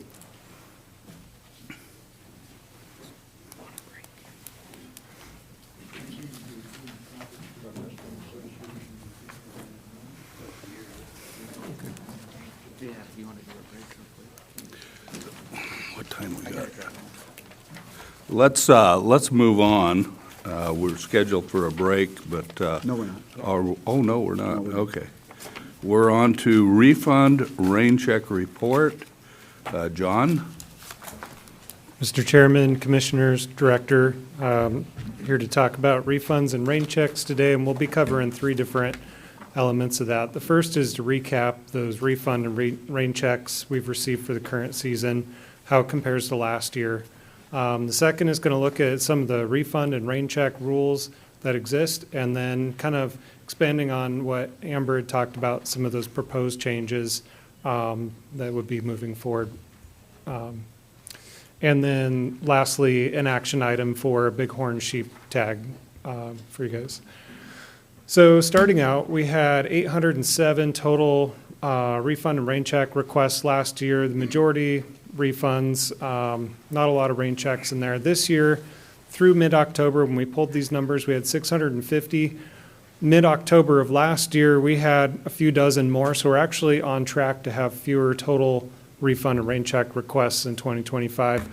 The reason for that, I think, is in part, we haven't had any fire-related issues this year, which we're grateful for. Last year, we had 46 non-resident deer refunds and 28 elk refunds just specific to those fires, so that's a good thing. And other notable rain checks, we've had 4 moose rain checks that we've issued, 3 for medical issues certified by a physician, and then 1 military deployment. And so moving on to the rules around refunds and rain checks. For residents, currently rule allows for a refund in the case of military deployment or a rain check, also an option for military deployment or a physician-certified illness or pregnancy of the tag holder. What would be proposed would be moving some of those rain check things up into the refund box on the top right there. So this would create one set of rules for residents and non-residents as far as, with a few exceptions I'll cover on the next slide, as far as what eligibility criteria there are for a refund. So under the proposed rules, there would be military deployment, illness, injury, pregnancy, death, and then a new one in the rules is widespread environmental incident. So that's if more than 50% of the access is closed for more than 50% of the season for that tag, then there's the option for moose, sheep, and goat, specifically for the department to issue a refund. And then rain checks would continue to be an option for military deployment. So moving on to non-residents, currently they have refund options in rule for military deployment, illness, injury, pregnancy, death, and then there is a carve-out for voluntary refund, and we'll cover that in the next slide, where they get a percentage refund based on the date of request without other qualifying criteria. And then a rain check for military deployment. And so proposed policy wouldn't change much here other than adding that widespread environmental incident for moose, sheep, and goat. Again, 50% of the access for 50% of the season or more. And then a new carve-out for junior mentored tag holders. If their parent or guardian is refunded because of one of these qualifying reasons, then we would also refund the junior mentored tag holder. So, and then the last, going to that voluntary refund for non-residents. This has been in code for quite a while. In the left-hand box, is current rule 75% if they request it before April 1st. So on, as you see there, we would be moving that to May 1st, and that's because of season setting, which usually happens in late March. If we sell the tags in, say, December, the season changes in March, sometimes that can impact non-residents, and so giving them more than just a week or so to request that refund by extending that a month. On the other side of that, the 25% non-resident partial refund, limiting that to just July, taking August off the table there would be part of the proposed change as well. Last but not least, the waiting period. If someone's refunded, the waiting period still applies. Under current rule, the proposed policy would waive that waiting period if we refunded a tag. So that brings me to our action item, which is a bighorn sheep rain check request. This is for an Idaho resident, Unit 26. Season goes August 30th to October 13. It was 1 of 5 tags available, and the draw odds were 5%. This hunter has a physician-certified medical issue, prevented them from hunting for the entirety of the 2025 season. And so there would be some potential actions you could take here. Technically, for the first one would be if you were to grant the request, option 1 would be to reduce the number of tags next year by 1, or maintaining the number of tags would be the second kind of sub-option there. Department recommends reducing the tags if you do approve the rain check request. Part of that is the sheep habitat in Unit 26 had burned up, and that's displaced some of the sheep, so it's creating, more hunter congestion. So the concern is that if we maintain the number of tags in the 2026 drawing and then also grant this Raincheck request, that would decrease the quality of the hunt for other hunters as well. So another potential action, you could deny the request, but then waive that 2-year waiting period, which would apply in current rule otherwise, so that the individual could apply next year. Or 3, you could just deny the request and the waiting period would apply. So before we go to potential motions, are there any questions on either the rain checks and refunds approved this year, the policy, or the rain check request before you? Yes, Commissioner Roach? I'm the rookie. This is my first meeting was last year, and so I'm going to ask some questions. So I was looking in the section here, and is this on page 2 of this section? It says, public involvement process. The commission delegation of authority to the director was an action item for public comment on the commission in January of 2015. Is that a typo, or is that correct? Mr. Chairman, Commissioner Roach, that's correct. There is a delegation that occurred at that time. Okay. To my understanding that where some of these rain checks and refunds we've approved to date are through delegated authority that the commission has delegated to And the that's fine. department. I just wasn't sure. And I don't know if anybody was here in 2015. Kathleen was. Oh, anyway, I was just, but no, I'm done.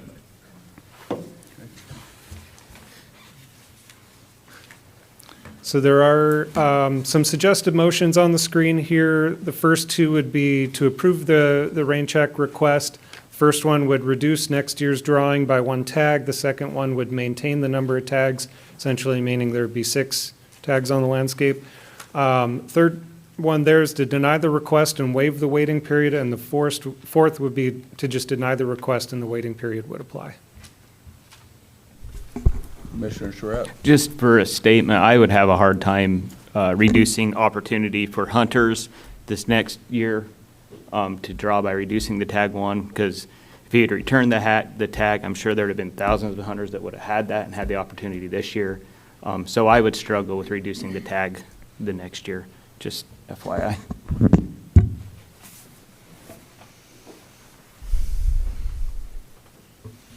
I think, Chairman, I'd agree with that too. I mean, that's a real bummer, but at the same time, people will wait a lifetime for that kind of thing. Any other discussion? Questions? Mr. Chairman, John, as far as the medical reason, I realize you can't get into what the specific one is. Is there, I guess, is there a certain criteria to reach that medical? I mean, I get if a doctor signs something that says you can't hunt, but I think if anybody knows physicians, you could probably go out and find one for, I'm in need of a knee replacement. Are there any parameters set as far as the medical reasoning for a refund or a rain check request? Mr. Chairman, Commissioner Davies, in the rule, it doesn't really carve out exactly what, that illness or injury is, other than it prevents them from hunting for the entirety of the season. So it really is on that physician to certify it, and there's not a lot of sidebars on what means, what kind of maladies would prevent you from hunting. Thank you.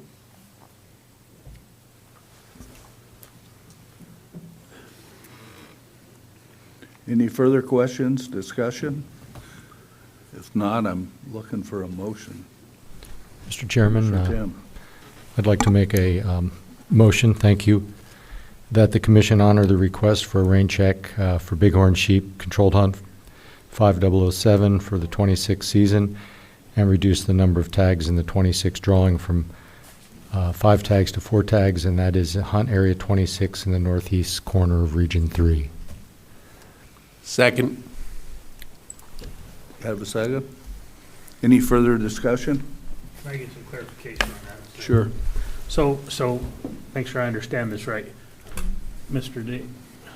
Tim wanted to do the first one, is that what you were saying, Tim? Yes. And we can pick one of the four? Okay.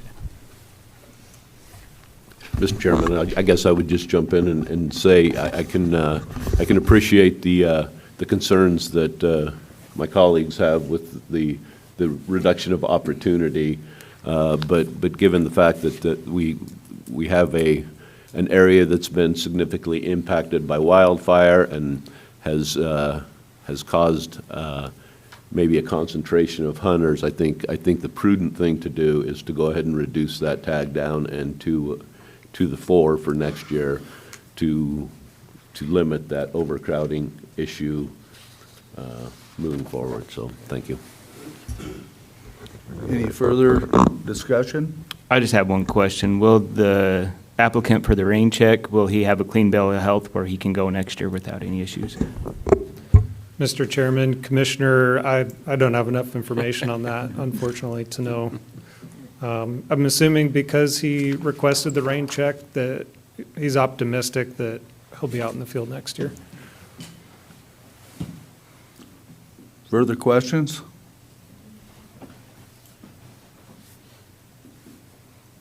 And we have a second. Okay. Yeah. So all in favor signify by saying aye. Aye. Chair votes aye. No. I'd second that. I'd vote no, too. Was that a no? Yeah. Okay. Motion passed. Good.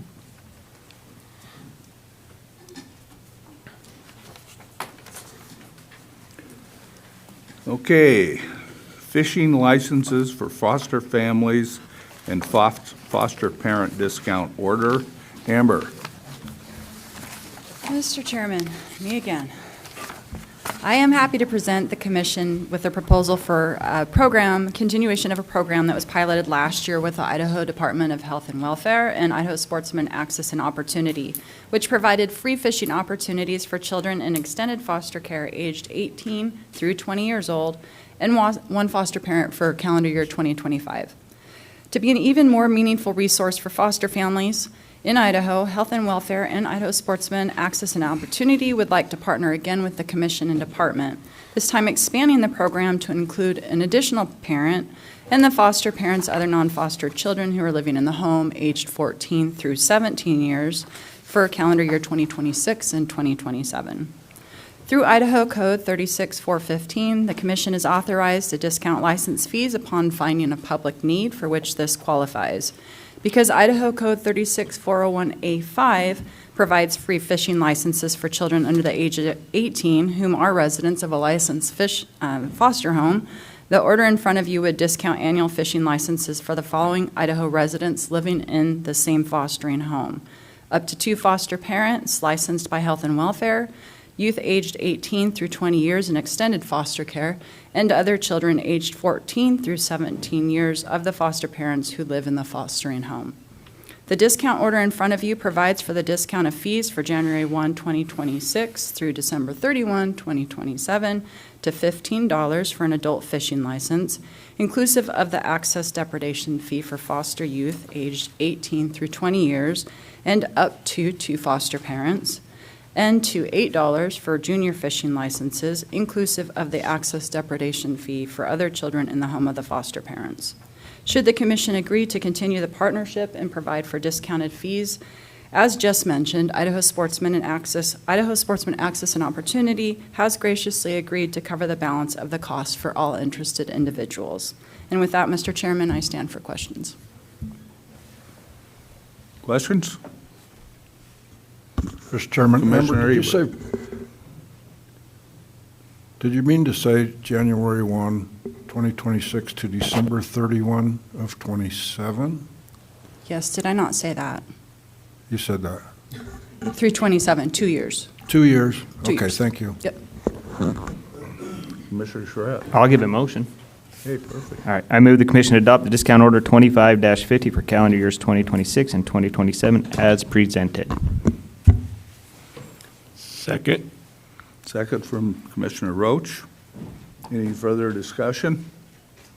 All in favor signify by saying aye. Aye. Chair votes aye. Any noes?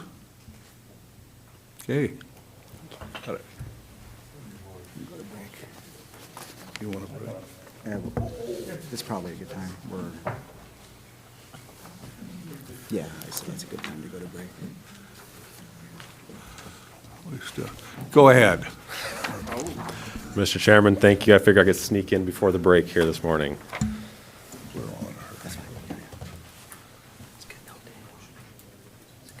All right, while we're waiting for the screen to come up, Mr. Chairman, Commissioners, Director Fredericks, good morning. My name is Casey Pizanger. I'm the Lands Program Coordinator. Good to see you all.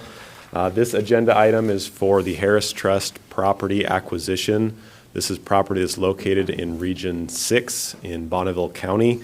As a reminder to the Commission, this proposal was originally presented to you at the executive session of the January 2025 meeting, so it should look somewhat familiar. The property is actually a total of 280 acres that's split between two parcels on the north side of the Tex Creek WMA. So on the image here, you see the two parcels in the black, and the Tex Creek WMA is the red boundary. Some of the strategic benefits of this acquisition, as you see in the bigger image here, the two parcels that we'd be acquiring are kind of outlined in that teal turquoise color. One of the things that's really striking about this acquisition is the fact that it really increases the public land connectivity in this area. So currently, these are some of the last private inholdings in this specific area of the northern boundary of the WMA. So by purchasing these two properties, we actually connect public land within the existing WMA boundary that's owned by Department of Fish and Game and the Commission, BLM, which is the land you see in the bright yellow here, and then actually in between these two parcels that we're proposing to acquire is existing Idaho Department of Lands property. So by purchasing these two properties, obviously we're adding acreage to the footprint of the WMA, but we're also kind of increasing the simplicity of the connectivity of that land, increasing our efficiency in managing it, and also making it a lot easier for the public to understand where they can and can't be in this portion of the WMA. So easier for everybody to get around out there. Obviously, putting this ground into public protection addresses any potential threats in the future that this ground gets converted into development, residential, commercial development, things like that. And I think it's worth noting that this is a good example of a landscape scale effort that's gone on in the Tex Creek WMA area. We've had a number of acquisitions in this area recently. You might remember last year you approved the purchase of the Jensen property, which is on the west side of the WMA. So there is an effort to kind of look at this landscape holistically and address conservation needs through acquisitions in a really strategic manner, which I think is an important thing to recognize. The parcels themselves are primarily grassland habitat currently. Some of the acreage in these parcels were historically cultivated areas and have kind of been taken over by species such as smooth brome. There are some higher quality habitats kind of spread out throughout this acreage, including some juniper woodlands and some mixed shrub habitats. The primary purpose for this acquisition and really for the WMA as whole is primarily twofold. One is big game terminal winter range, and then also habitat for upland birds, Columbia sharp-tailed grouse and sage grouse. The region estimates that about 5,500 elk and about 3,000 mule deer winter on the WMA from a number of surrounding game management units every year. And you can see on this image here, it's kind of tough to see the gray dots, but there are gray and orange dots that represent collar data of deer and elk during the winter months. So you can see obviously there's use in this area, in particular in that southern parcel. And what's not shown here is a handful of sharp-tailed grouse leks that we know about in the same vicinity that's shown on this map. Here's just a look at a better idea of kind of what the landscape looks like. You can see some of that mixed shrub habitat and the juniper woodlands in that upper right picture. On the benches, this is kind of more what you see currently, this grassland type habitat. And then the aerial imagery there just gives you a better sense of how these parcels lay out and what the landscape looks like. So I mentioned some of the grassland habitat being kind of holdover from old fields, as the region likes to call them. There's been a years-long effort on the WMA to slowly convert some of those older fields that exist throughout the WMA to more productive habitat types, so bringing in native grasses and forbs that are going to increase the forage quality and increase the security cover that is provided by these type of habitats. So some of the acres on these parcels would certainly be a good candidate for that type of restoration work over the years. But for the most part, this property will just get rolled into the general management of the WMA, be open for public use immediately. And I think it's worth noting that with all of our property acquisitions, when we have a proposal set forth, we do reach out to the county commissioners, make them aware of their proposed acquisition. We did that with the Bonneville County Commissioners. I don't think we had any direct comments back from them on this particular acquisition, but over the years of working in the Tex Creek area, we have seen good support from the Bonneville County Commissioners, which is always great to have. The acquisition details pretty straightforward. The property is appraised at $540,000. We did receive a $135,000 grant from the Rocky Mountain Elk Foundation. So big shout out to RMEF for their continued support of our land acquisition efforts. The remaining $405,000 will come from our dedicated set aside funds to be used for acquisitions like this. So that's money set aside from the sale of licenses that is specifically to be used for this type of work. And right now we actually have a closing date set up for December 3rd. So if you choose to approve this today, we'll have this closed in a number of weeks, and it'll be available for public use shortly. With that, I can take any questions. Question?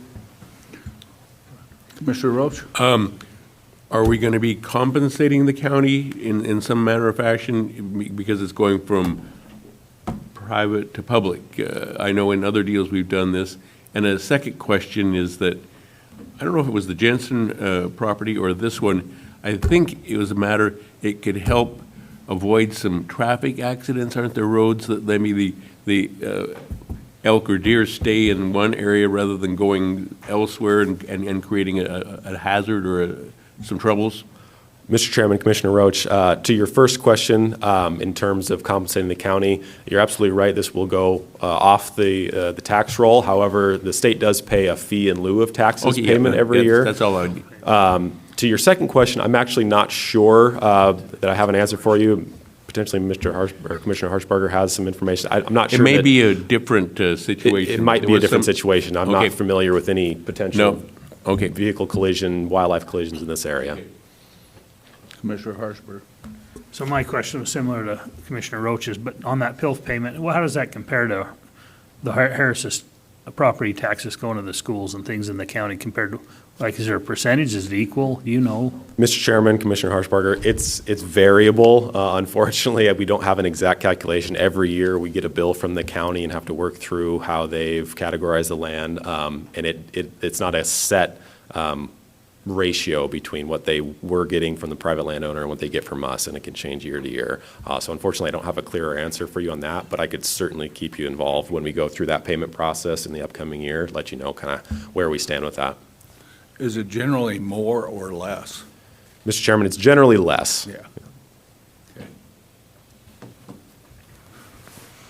I'd like to make a motion if there's no more discussion. That'd be great. I'd like to move that the commission acquire the 280 acre Harris property in Bonneville County. Second. Okay. Any further discussion? All those in favor signify by saying aye. Aye. Any opposed? Chair votes aye. Got it. Thank you. We'll take a break right now, and we can return at 10:10. 10-4.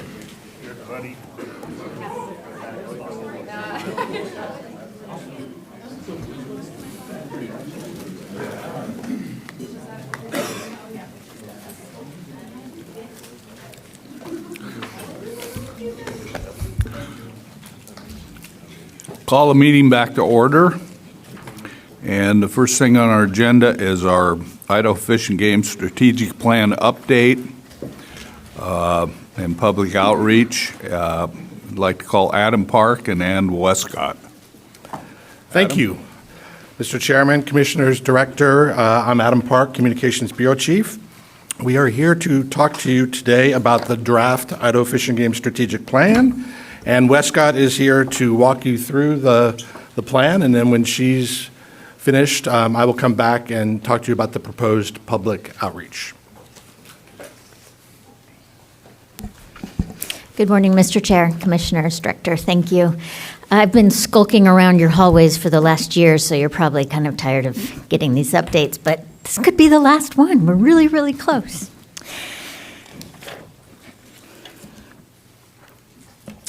I do want to remind you, last time I met with you, I did an update on what all of the engagement process was and the findings that we had. But just to remind you, we started with the statewide attitudes and awareness survey, the employee surveys from 22 and 24, 42 interviews with department ops team staff members and other staff.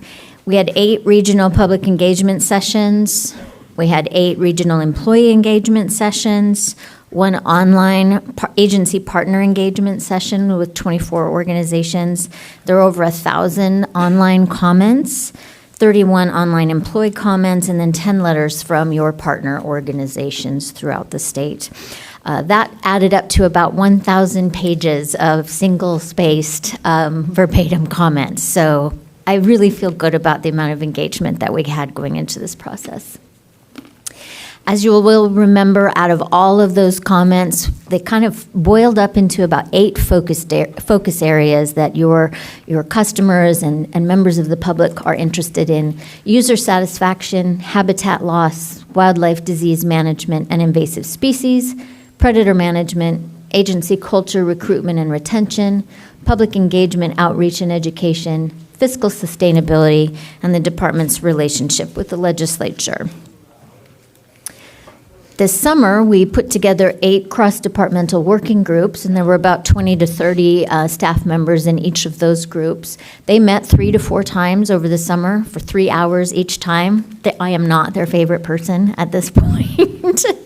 They worked so hard, and I was so impressed with the amount of intention and thoughtfulness they put into this process, drafting objectives, strategies, and action steps to address priority issues within the 4-goal framework. So the 4 goals of the 2015 strategic plan have not changed, I think, except for maybe 1 word.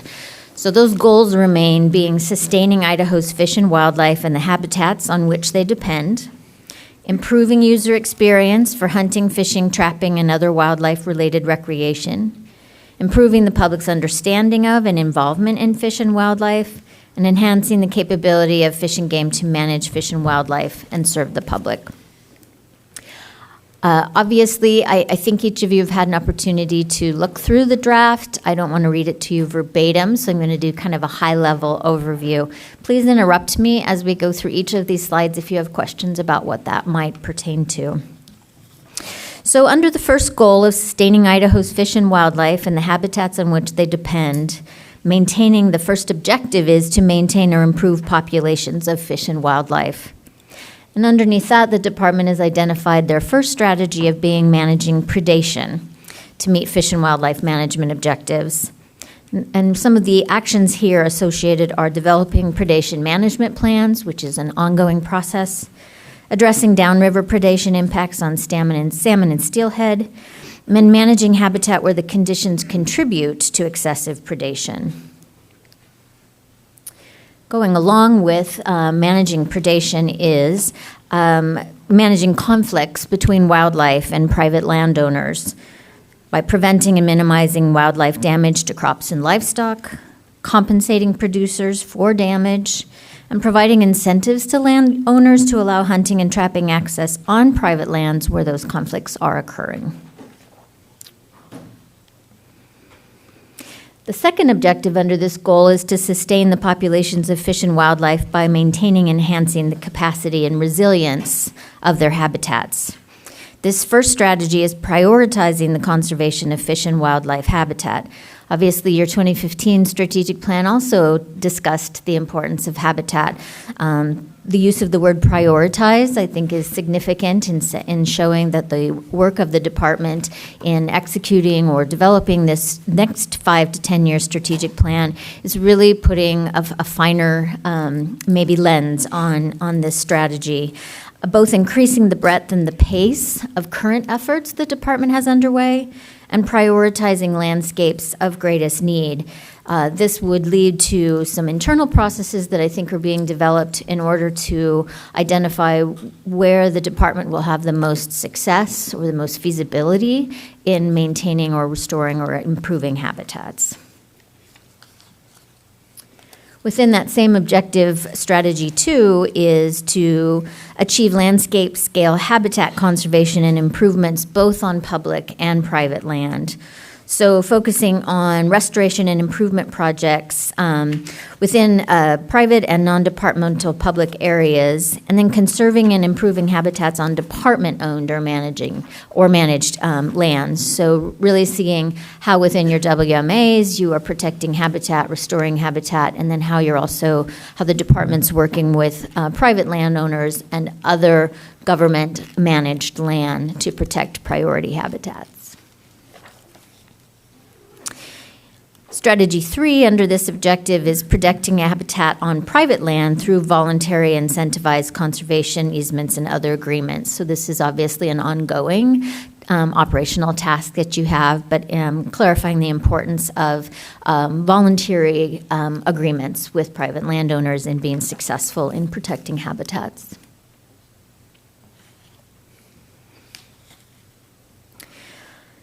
Objective 3, ensuring the long-term survival of native fish, wildlife, and plants.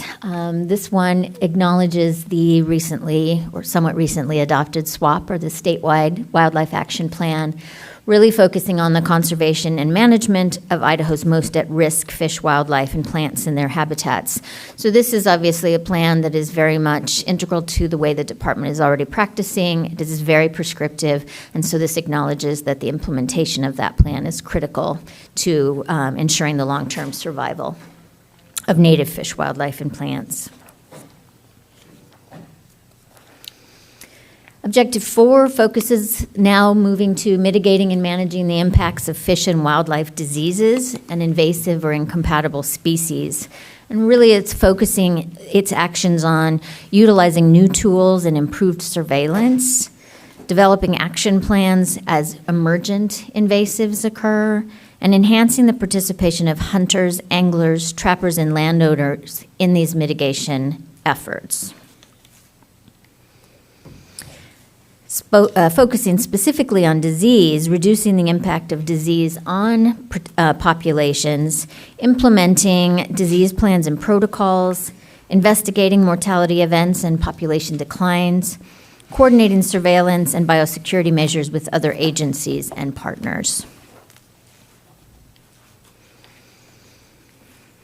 And focusing specifically on the impact of invasive and incompatible species through continued research and monitoring of existing populations, prioritizing mitigation actions based on risk, and aligning policies with social, economic, and conservation priorities.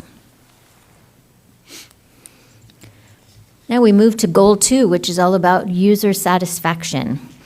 Focusing on increasing satisfaction with hunting, fishing, trapping, and other wildlife-related recreation opportunities and experiences. This was one thing that was important to me in this process, is to be able to look back at those 1,000 pages of comments and really be able to see these threads within the new strategic plan that acknowledge what we heard from your customers. And user crowding, as you know, is one of those issues that comes up. So having a specific strategy about understanding and being responsive to concerns related to user crowding. Actions that have been included in the plan are collecting, analyzing, and distributing information on the demand and availability of opportunities, engaging with those user groups that are competing for limited resources in space, and working with landowners to improve experience and manage crowding. Second issue related to user experience is the clarity and usability of regulations. So ongoing a commitment to soliciting input from customers and in improving the communications about regulations. That's what people were pretty much saying in their comments, were that they didn't always understand or could not easily access the regulations. So this was more of that communications piece. The third strategy for user experience is managing the variety and distribution of access. So we heard a lot of concerns about not having access to lands for those activities. So by managing the variety and the distribution of access through short and long-term access agreements on private land, improve communication between sportsmen and landowners, management and maintenance of access to public lands, and ensuring that legally accessible public lands have not been illegitimately restricted.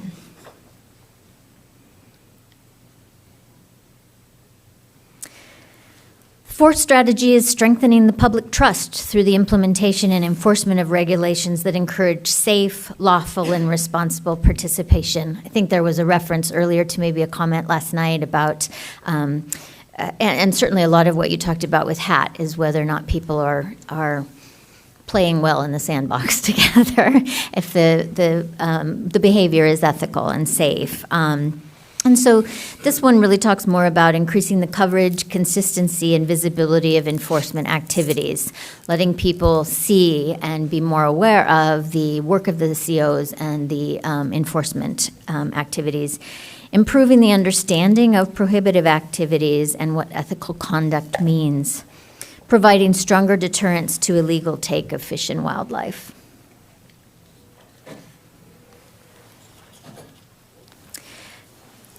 Then with Objective 1, the fifth strategy is expanding opportunities for non-consumptive forms of wildlife-related recreation.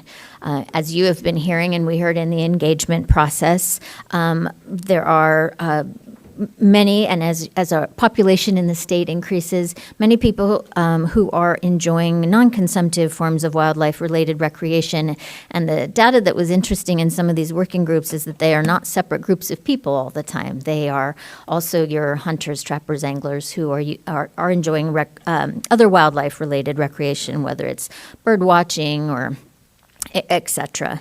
And so this one relates to increasing the engagement with these recreationists, expanding opportunities for them. One example was shooting sports. And then we go to Goal 3, which focuses on the public's understanding and involvement in fish and wildlife management. Increasing the effectiveness of public engagement by increased awareness of how people can provide input into department actions, increasing the participation in decision-making through improved website tools, in-person opportunities, and virtual meetings, and increased understanding of the department's scope of authority. The staff talked a lot about, and in a lot of the public comments, a lack of understanding sometimes about what your purview or areas of authority are, what you can and can't have authority over, where those comments might more appropriately be addressed, how you work within the legislative process, et cetera. So some of that, providing more information on that to the public, to your users. The second one is increased transparency on decisions impacting Idaho's fish and wildlife, and this concept of an improved public feedback loop through after-action outreach efforts and supporting staff in how to facilitate input from the public. I think there is certainly a feeling that there is a pretty comprehensive process. Maybe the department has some opportunities to improve the way it communicates at the end of the process. This is how we ended up here, and this is how we move forward. Then, and specifically under Adam's guidance, developing a professional statewide volunteer program. They already have a committee that is working on developing a comprehensive plan for statewide volunteer efforts, improving tools for volunteers, ways that they can sign up for opportunities, how they track their time, how they receive training, and then modernizing and improving the way that the state supports by managing those resources and then facilitates their use within each of the regions. enhancing the awareness and understanding through coordinated marketing, communications, and outreach efforts. This really gets into the technical part. As you know, the department is improving its digital platforms and tools like the website, the mobile apps, being sure that there's more unified messaging throughout the state, and attempting to develop common ground or demonstrate where common ground is among all of the users. This one focuses more on education, developing safe, ethical, and responsible hunters, trappers, and anglers, which was one of the pieces that came up as user experience through recruitment, training, and evaluating volunteer education instructors, engaging non-active but already certified hunters, and providing instruction, curriculum, and equipment for self-directed angling activities.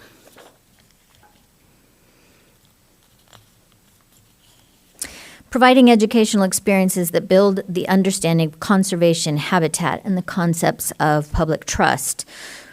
Some of these actions included conservation programs and materials at all department facilities, promoting the understanding of impacts of diseases and invasive species, providing education about healthy aquatic habitats. So we had communication staff on each of these more technical working groups, and it was a nice opportunity to be able to identify in each of these areas that there was always a communication piece. And so being able to then pull out these as wildlife disease and invasive species, for example, continues to become something the department is really focusing on. How do we have this communication piece that goes hand in hand with that? Then we move to Goal 4, which is enhancing the capability of Fish and Game to manage fish and wildlife and serve the public. The first one being attracting and retaining a highly competent and professional workforce. There is a committee within the department that is also already evaluating employment engagement surveys, leveraging that information and addressing improvement areas.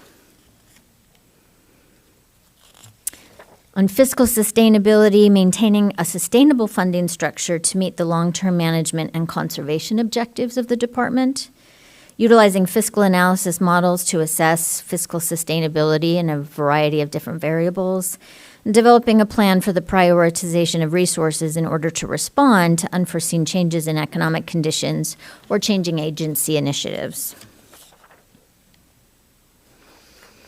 These last two pertain to the department's relationship and understanding of the role of the legislature, sustaining a productive relationship with elected officials, so all elected officials at various different levels of government, by promoting a common understanding and appreciation among staff of the roles and responsibilities of various agencies, engaging staff more in the policy process, and ensuring that they are informed of your decisions and legislative actions.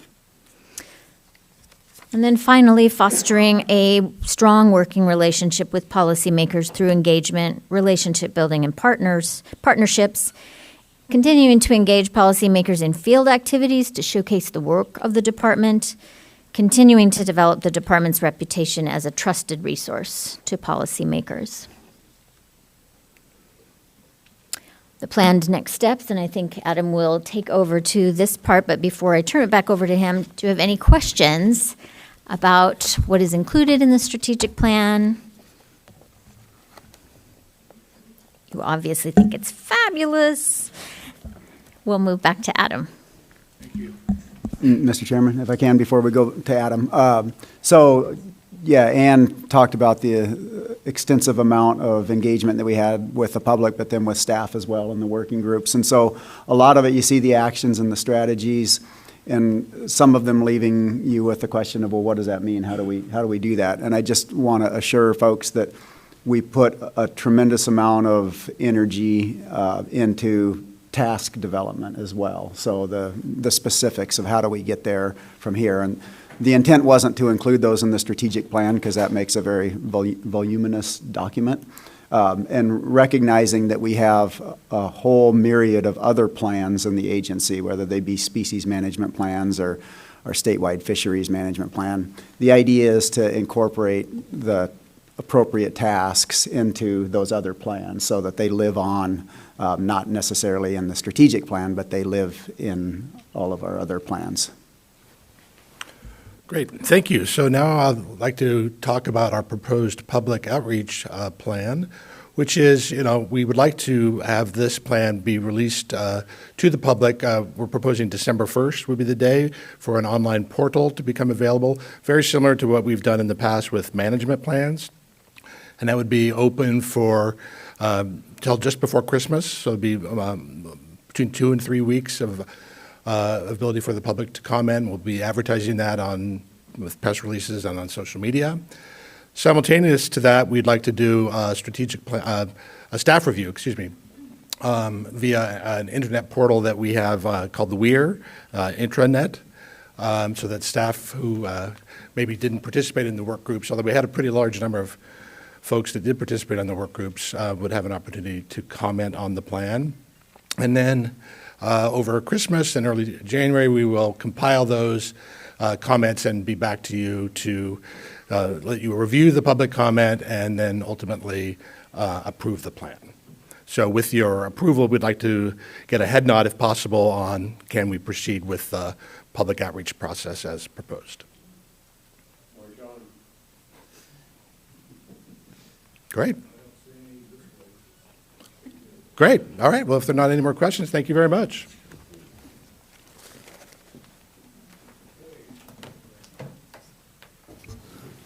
Non-resident draw update. Tara?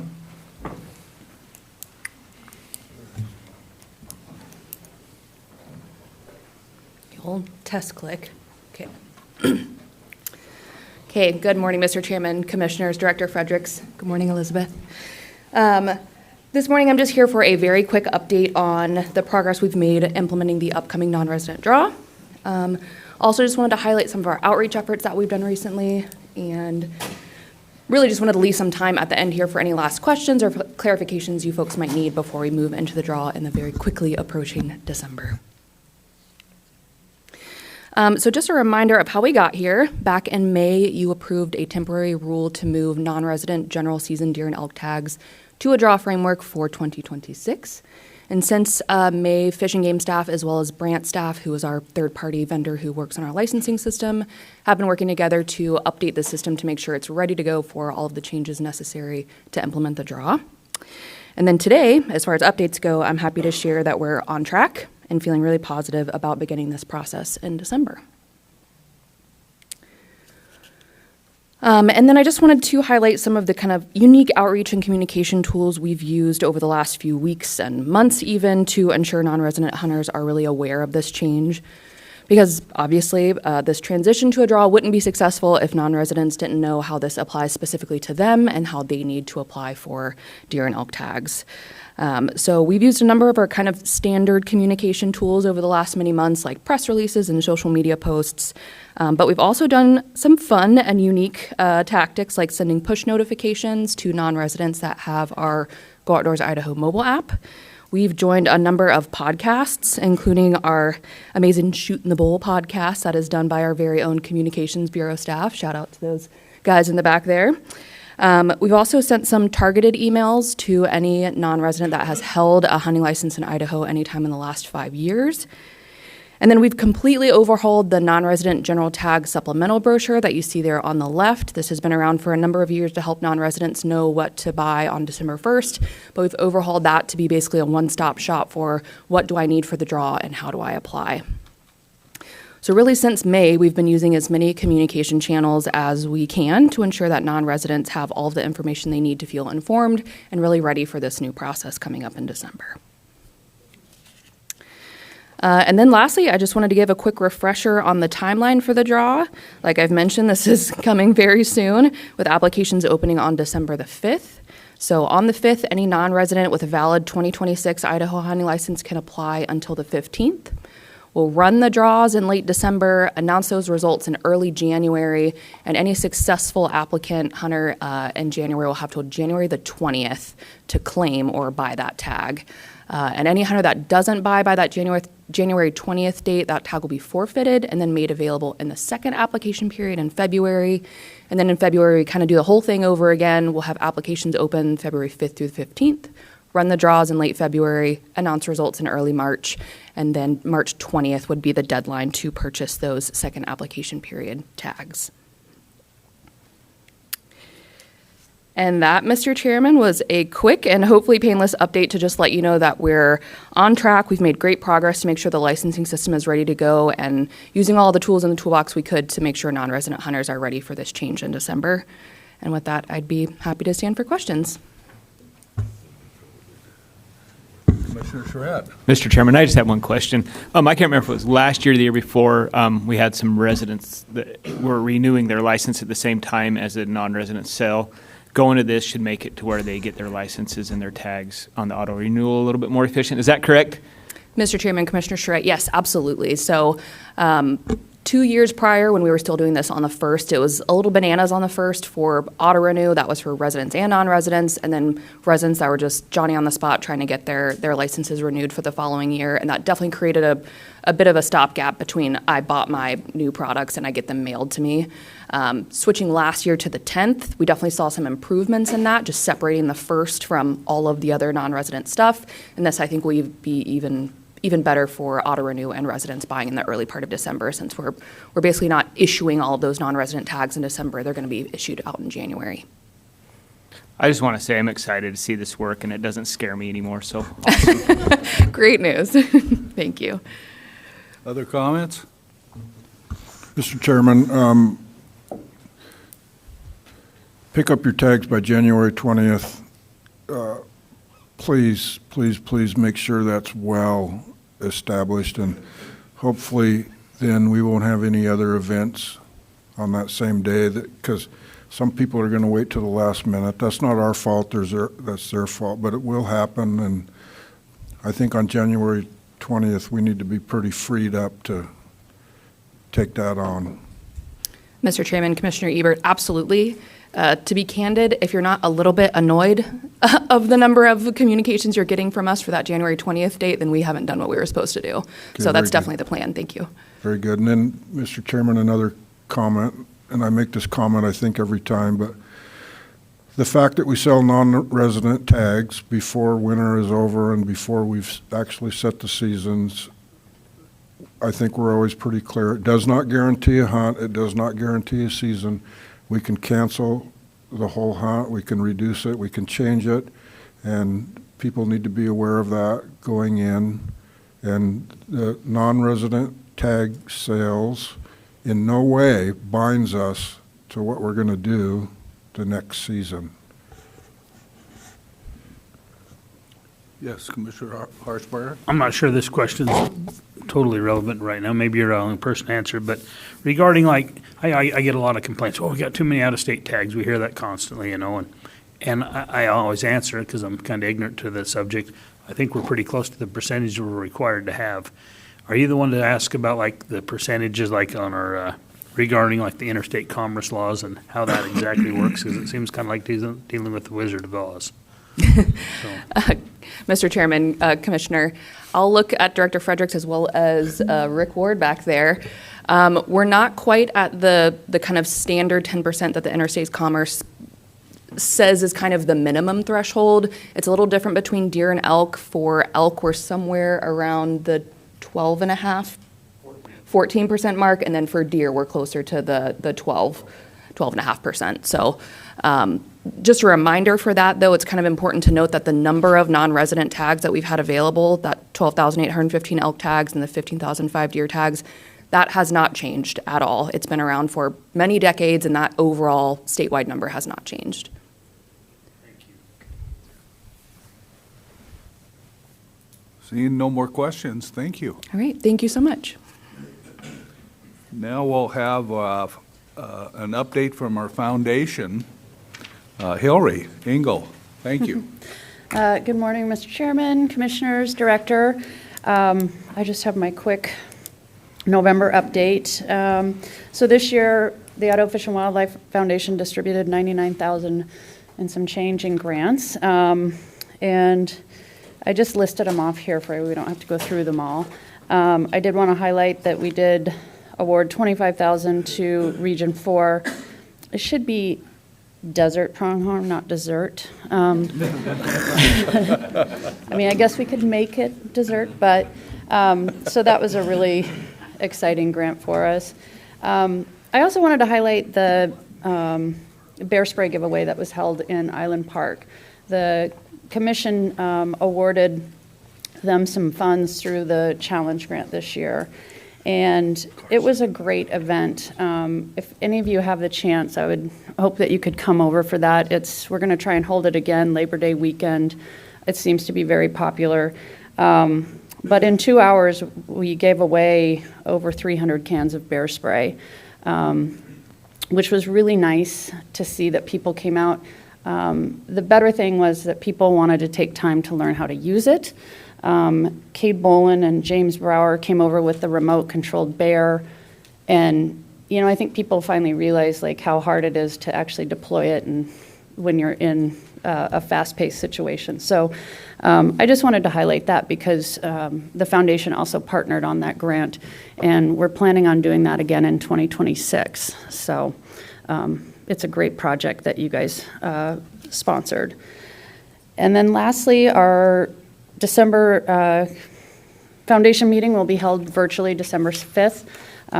It's a pretty small meeting for us. It's just where we allocate our budget for the next year and go over a few things. So any questions? Okay. So my second agenda item is for our yearly action to select Idaho Fish and Wildlife Commission liaison to the foundation. So just a little background for that. The Idaho Fish and Wildlife Foundation Board of Directors has a MOU with the department and the commission. A term of the MOU is the commission will designate a commissioner who may attend IFWF board meetings as a liaison between IFWF and the commission. The commission designates this liaison annually. Commissioner Murphy served as a liaison in 25. And so we would ask that the commission again selects a commissioner. I've talked to Commissioner Murphy. He is willing and able to serve again. So we would ask that you make that motion. Commissioner Jarrett? I'll happily make that motion. I move that Commissioner Tim Murphy serves as the 2026 Commission Liaison to the Idaho Fish and Wildlife Foundation, if he accepts. Second. Okay, any further discussion? All in favor signify by saying aye. Aye. Any opposed? You got it. Thank you. Thanks, Lori. Okay, chronic wasting disease update. Stacy? Good morning, Mr. Chairman, Commissioners, Elizabeth. I'm here again. I'm Stacy Dualter to talk about CWD and our current surveillance, where it's at this year. And with time permitting, I'm going to also provide an update on current CWD research relating to the structural conformation of prion. As a reminder, this current CWD sampling season includes 2 areas that are CWD management zones. That's the area in Unit 1 in Boundary County east of the Selkirk Crest, and the whole of Units 14 and 18. In addition, there are whole Units 18, 14, 23, 24, and 32A, along with 63A, and that portion of the Unit 1 CWD management zone, which had mandatory sampling regulations in place. We included 63A this year due to 2 domestic elk detections that were reported last year. So I'm going to go over the numbers for statewide surveillance as well as those areas of particular interest. And as of this morning, these numbers have already changed. So bear with me as I try to update these numbers. Currently, we have just over 42,000 or 4,200 samples that have been collected statewide, and results are back on 2,771 plus 324. 4 detections in this presentation as it's written, but we have 3 more detections reported as of this morning. Not to leave you in suspense, but they are all in areas where we would expect to have detections. Unit 1, we have, as of this morning, 1 detection in a hunter-harvested animal within Bonners Ferry. So that number is not shown on this chart, but it does exist. In Unit 14, we had 4 detections, with 2 more as of this morning, both within the area of Slate Creek or just north into Skookumchuck. One of those is hunter harvest, and one of those was a symptomatic found dead animal on private property. We have had no detections in Unit 18, no detections in the combined units of 23, 24, and 32A, and currently we have no detections in 63A. As an update of 63A, we had 20 more results presented or given to us this morning. All were negative. So that number of what's pending would decrease by about 20 and move to the not detected column. Being this is CWD, I'm going to take that as a win. I take them where I can find them. So a little bit of celebration in that we're almost halfway through our sampling year. Last year, we had just over 6,000 samples taken statewide with 25 detections. We're not quite there yet. We still have a ways to go, but like I said, I'll take those little victories when I find them. So where are the detections? Previously, they were all in Unit 14, but we know we have one in Unit 1 now. So we have 2 roadkill mule deer in Unit 14 along the highway.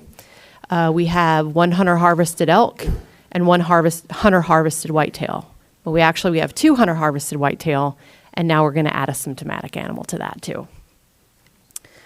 So where are they? They're exactly where we find them. This is a map showing all the detections as of yesterday, where we have new detections, with a total of 107. The ones we know of, their locations, again, the 2 light blue are mule deer along the road. The white circle is an elk hunter harvest, and our 1 whitetail deer that has been harvested, and we know the location besides Slate Creek, is farther south in that unit. So a little bit of an expansion there, but still within Unit 14. This is just showing the overall detections. Again, it's actually 107 detections, with the majority still being hunter harvest. Second group that's providing the most number of detections and information are the symptomatic or the dead animals, and then roadkill following up. Again, this doesn't include the numbers that were reported to us this morning. That's all I have for an update on surveillance. So time allowing, we'll start with, do you have any questions as far as the surveillance numbers? Mine might not be quite relevant, but like on that 63A, when it's in a surveillance, how many years do you need to be clean before that comes back off the surveillance? It kind of depends on how many numbers of samples we get in a year. We would like to get over 200 to 300 samples. That provides us the best confidence. However, given that we know we have domestic elk in that area, we'd probably have to take a look at it at the end of this year, see how many samples we have and whether we want to keep that regulation in place. Thank you. Mr. Chairman? Stacy, it appears to a layman that the prevalency rate is staying quite low. Is that the case? Are you seeing an upward trend? Is it stable? Can you speak to that? At the end of the last year, it was staying pretty consistent for mule deer within within Unit 14. That's kind of the one area that we have where we can say something about for multiple years in a row. Again, white-tailed deer overall had gone down, but that Slate Creek area still had a higher prevalence.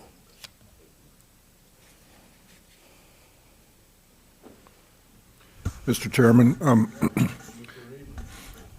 concerning CWD, there really isn't a good outcome, but this is pretty close to best possible case. I mean, it's not just exploding on us yet, correct? I mean, we're doing pretty good. Mr. Chairman, Commissioners, we have received very high support from other states that have dealt with this, saying that, you know, the actions that were taken in Slate Creek were the best that we could do at that time. And so, again, this is a long-term surveillance, decades. We have to keep on top of it. And so the fact that we're not seeing spread outside of 14, even with that one detection on the border of 23 and 32A, yeah, we're doing pretty good.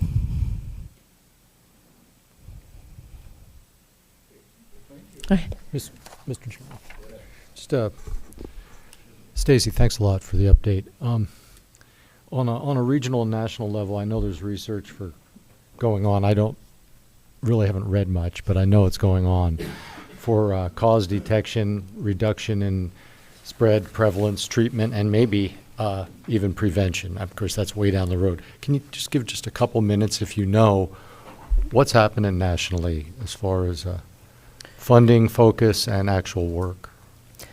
There's been several states that have had these long-term infections, like Wyoming, Colorado. They're continuing their research into management actions and the results of having different,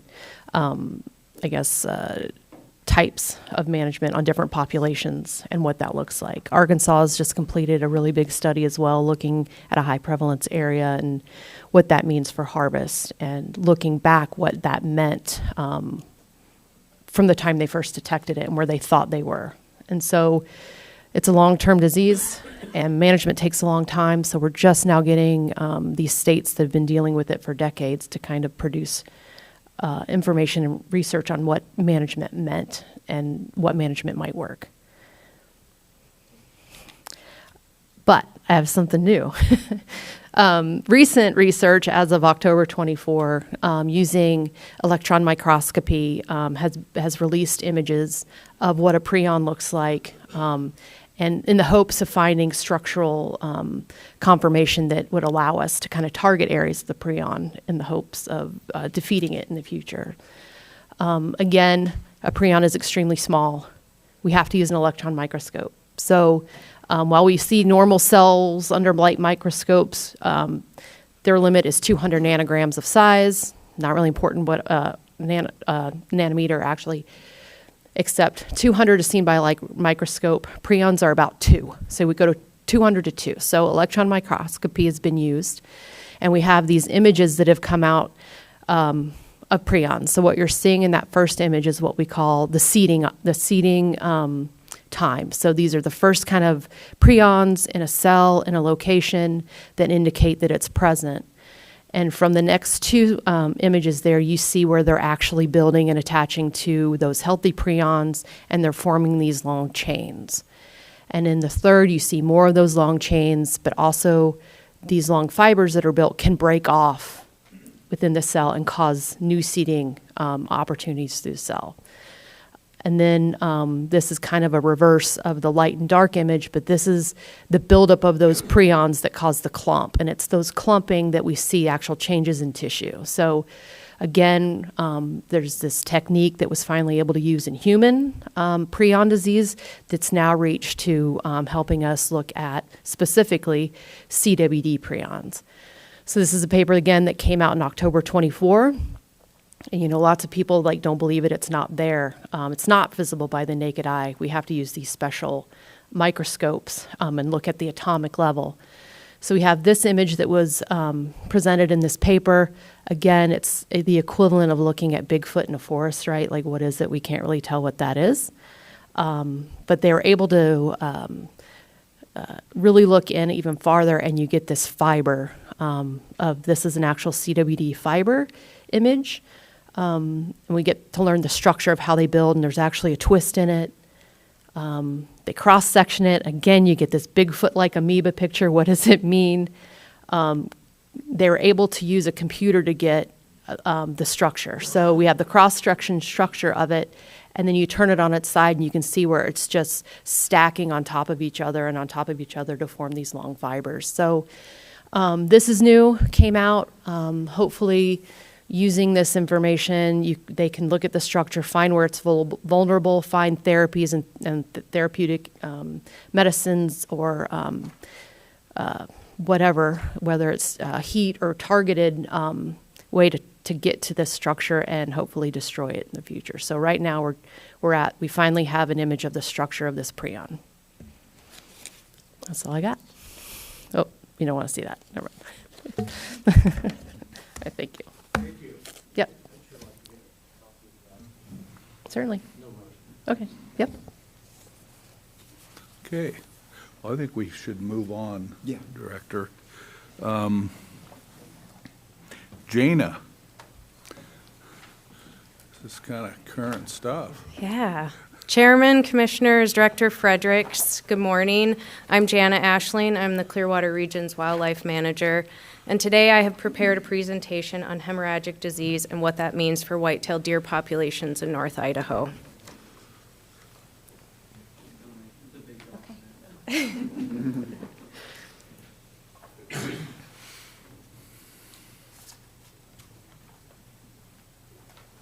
Okay. During late summer and early fall of 2025, the Clearwater and Panhandle regions experienced a widespread outbreak of hemorrhagic disease in white-tailed deer. Hemorrhagic disease outbreaks are not new or unique to North Idaho. The summer of 2025 had the perfect combination of environmental conditions for an outbreak, and as a result, 20 states reported cases of hemorrhagic disease. Today, I will briefly walk through what these diseases are, how the 2025 outbreak unfolded, and explain what it means for deer management moving forward. Hemorrhagic disease is the most important viral disease of white-tailed deer in the United States and occurs over a large part of the country.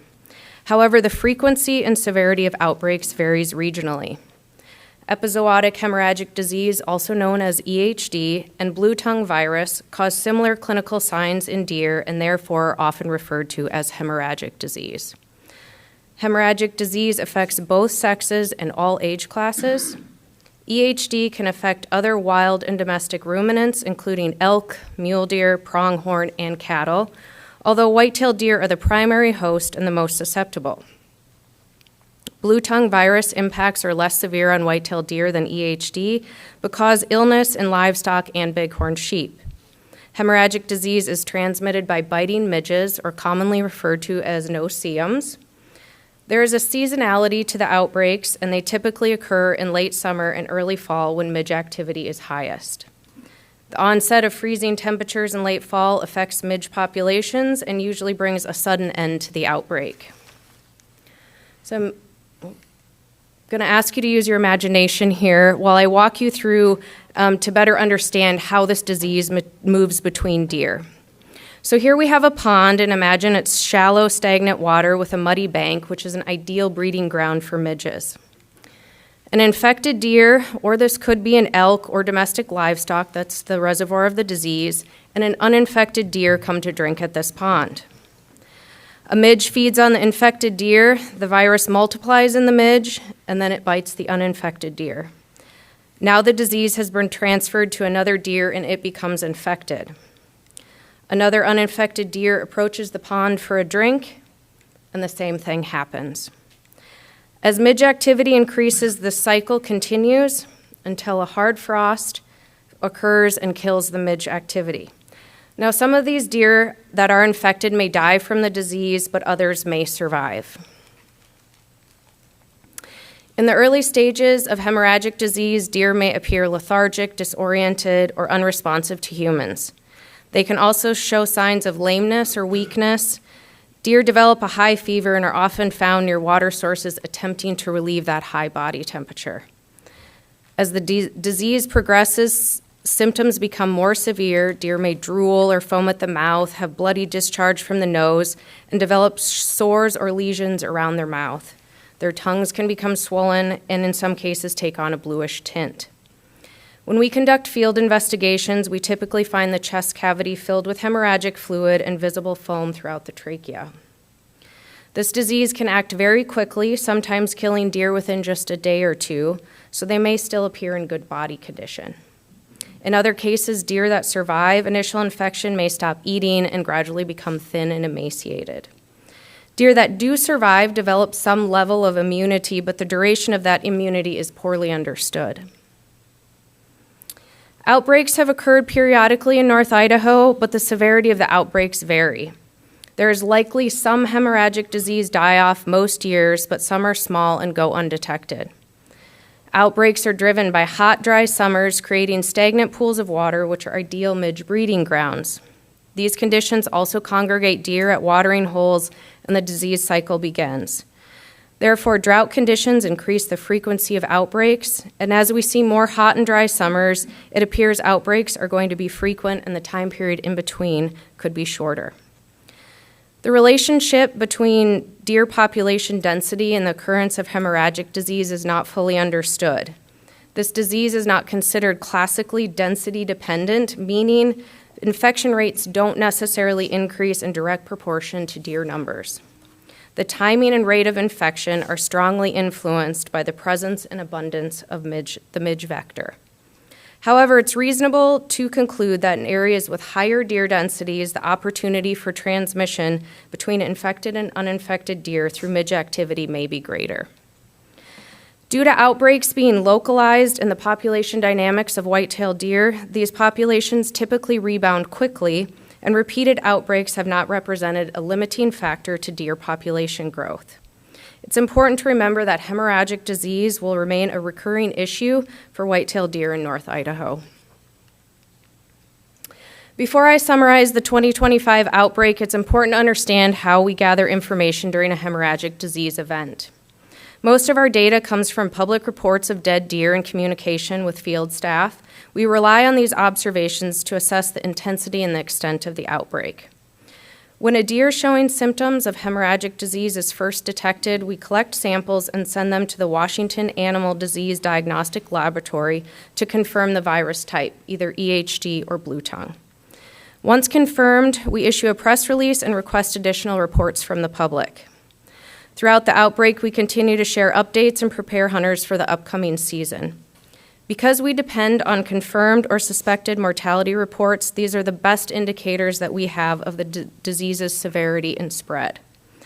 We don't have reliable pre- and post-outbreak population estimates for white-tailed deer, so the total number of deer lost can't be accurately determined. While past efforts have been made to estimate losses, many cases go unreported, making exact numbers impossible to know. Hemorrhagic disease was first detected in the Clearwater region on August 13th after reports of 3 dead deer in an irrigation canal south of Lewiston. Cases peaked in late August and September, which is typical timing based on the disease cycle and midge abundance. The Clearwater region received 1,084 deer mortality reports, with most reports coming from Units 8 and 8A, with additional reports from Units 11, 11A, 14, and a handful from neighboring units. During the same time, the Panhandle region began to get reports of hemorrhagic disease suspect deer around St. Mary's and began tracking reports and received a total of 386 deer mortalities, centering around Units 5 and 6, but also receiving reports in Units 1, 2, 3, and 4. Let's put 2025 in context with previous outbreaks in the Clearwater region. The 2025 outbreak we estimate is similar in severity to the 2021 outbreak based on number of reported mortalities. However, the location and hotspots of these outbreaks changed. 2021 centered around 11A, 10A, and portions of Unit 8, whereas this year it was centered around Units 8 and 8A, but 11A and 14 were once again impacted, but to a lesser degree. In the Panhandle, the 2025 outbreak resulted in a higher volume of public reports than previously documented for the region. In past years, only a handful of reports were received, whereas this year the regional office recorded those 386 reports. Here's a visual representation of the 2021 and 2025 outbreaks in the Clearwater region. Although these maps aren't directly comparable, the map on your left shows areas just simply impacted by EHD in 2021, whereas the map on your right is more of a heat map of the severity of the die-off in 2025. Although not directly comparable, it does show the differences in the locations of the die-offs between years. Deer in Unit 8A likely did not have a high level of immunity to EHD, and this area of the region supported some of the highest deer densities, and this would indicate more deer lost in local areas. Here's a map showing the distribution of hemorrhagic disease mortalities in the Panhandle region. Most reports were concentrated in units 5 and 6. Since this was the only outbreak that generated a large number of public reports, we don't have comparable data from other years. We know that hemorrhagic disease will continue in North Idaho, so what does that ultimately mean for white-tailed deer management? As I mentioned before, outbreaks tend to be in localized areas, and repeated outbreaks have not represented a limiting factor to deer population growth. These outbreaks usually occur on private lands with higher deer densities and at lower elevations, and they typically do not impact an entire unit or data analysis unit. Some deer do survive and then have an associated immunity. Because white-tailed deer populations are resilient and outbreaks, even if severe, happen at a local scale, there is natural recovery. Overall, our deer populations in North Idaho are stable, and harvest regulation adjustments are not necessary to recover populations. Although we often see a temporary dip in hunter numbers and harvest following an outbreak, overall success remains stable and typically begin increasing the following year, with full recovery occurring within about 5 years. We'll continue to monitor harvest statistics, which closely reflect population trends, and make management adjustments if needed. So let's take a look at harvest trends following a hemorrhagic disease outbreak. This graph shows the Northern Agricultural Data Analysis Unit, which includes the units most susceptible to a hemorrhagic disease. The orange bars represent the number of hunters, and the blue line shows total white-tailed deer harvest in a general any weapon season. We have each year at the bottom. I have placed an arrow indicating the 2 most severe outbreaks in the Clearwater region, the 2003 event, which was the most severe on record, followed by the 2021 outbreak. We have had other small outbreaks in other years, but at a very small local level. After both major outbreaks, you can see declines in both hunter participation and harvest, with recovery beginning in the years that follow. No regulation changes were made after the 2003 event, and after the 2021 outbreak, however, we reduced antlerless opportunity to support a quicker recovery. So in 2022, we removed 1,500 extra antlerless tags across most of these units, and in 2023, we shortened the white-tailed deer season in Unit 11A by 11 days. There are, of course, additional factors influencing harvest each year. These fluctuations are normal, but the overall pattern shows how quickly deer populations can recover without adjustments to seasons, and that as a population, it remains stable overall. Because harvest is closely tied to the number of hunters, we can also take a look at harvest success to understand what's happening.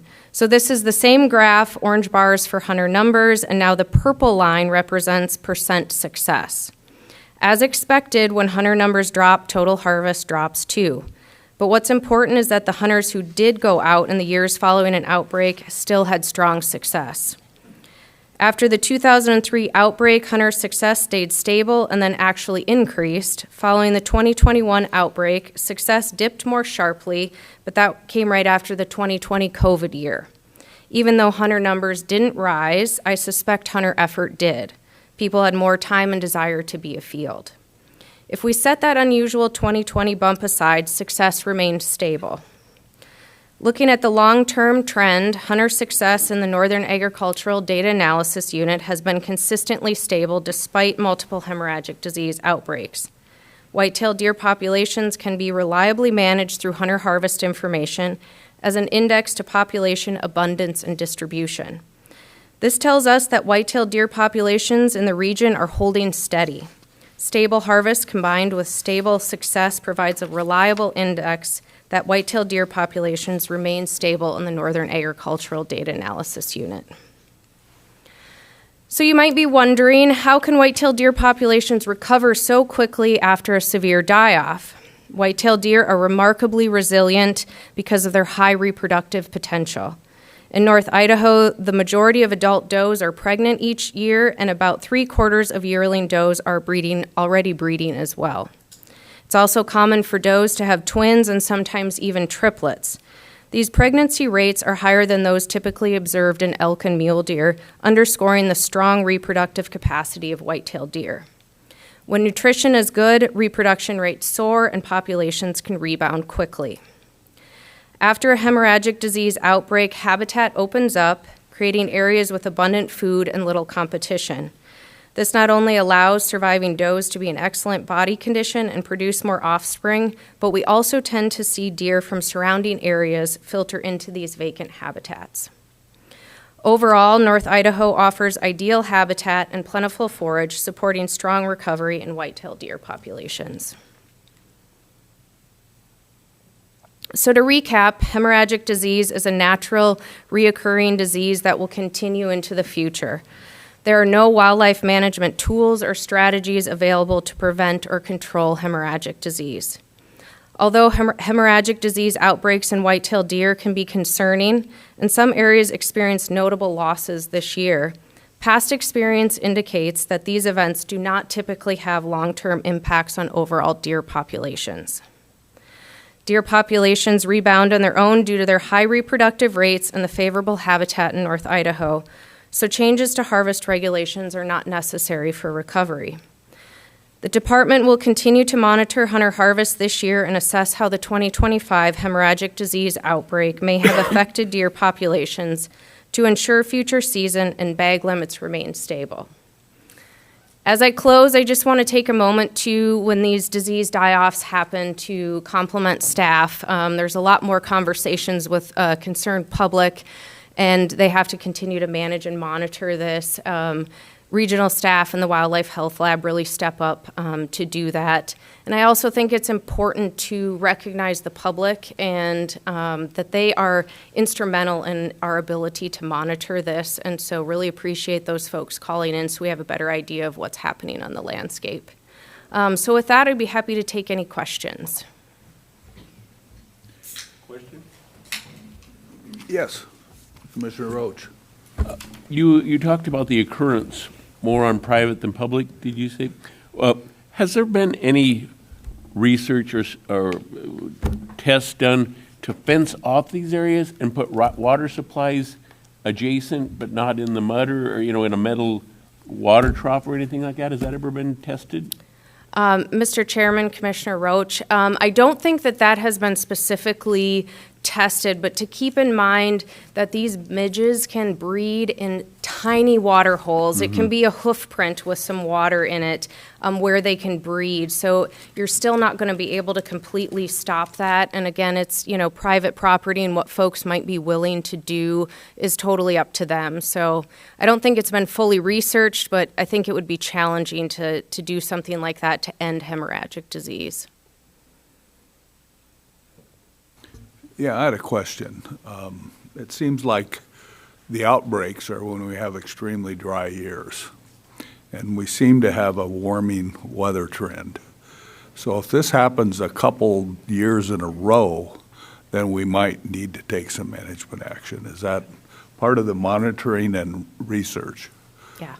Mr. Chairman, that's an excellent question. Yes, I think this is a dynamic situation, right? It used to be a 7 to 10 year cycle typically when we would have a hemorrhagic event. That has shortened up a little bit, and right, as we see more hot and dry summers, that may change things, and so we will have to continue to monitor harvest statistics and see if there are other changes we may need to make management decisions. So, yes. Thank you, Mr. Chairman. Jana, excellent presentation. What a great example of using good science to make informed decisions. I think all the commissioners, we've all heard, there's a lot of people clutching their pearls when we go into these dry cycles and we get an uptick on EHD, and you've really helped put in my mind how it actually works and ability to talk to people I deal with in Region 3. And I appreciate the department's focus on managing a population over time and not being on a ledge when there's a sudden downturn, and you're able to explain why that downturn is there and how we can expect and why we should expect it to increase. Thank you very much. Good job. Thank you. Yeah, I echo those comments. The only thing with this is that why it gets so heated with some people is it can be so specific to a small area. And if you're part of one of those areas, you think deer are gone forever when you get hit pretty heavy. So it's a big communication out there. So thank you. I think we're done. Okay. Wildlife Diversity Program and Funding Overview. Rex Salabanks. Did I say that right? Salabanks. Salabanks. Okay.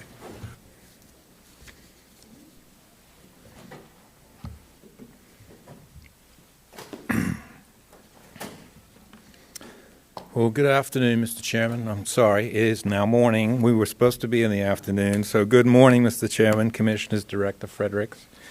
My name is Rex Salabanks. I am the State Manager for the Department's Wildlife Diversity Program. In your packets, you have a 2-page briefing paper on the Wildlife Diversity Program and how it is funded. If you'd like to refer to that throughout the talk, you certainly could. But my presentation this morning is intended to sort of walk you through that briefing paper and take a bit of a deeper dive into some of the funding sources and revenue streams that I did not have room to put on one piece of paper.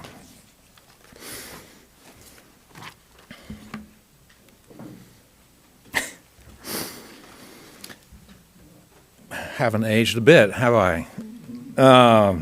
Let's begin by first clarifying what wildlife diversity refers to. Terminology came into common usage in the 2000s as an alternative to the historically used non-game. It describes programs that focus conservation work on wildlife species that are not hunted, fished, or trapped. And it reflects the diversity of species addressed, everything from bumblebees to bighorn sheep in our case. Now, the reason I chose this particular photograph is not because I wanted you to see how happy I am when I'm not in the office.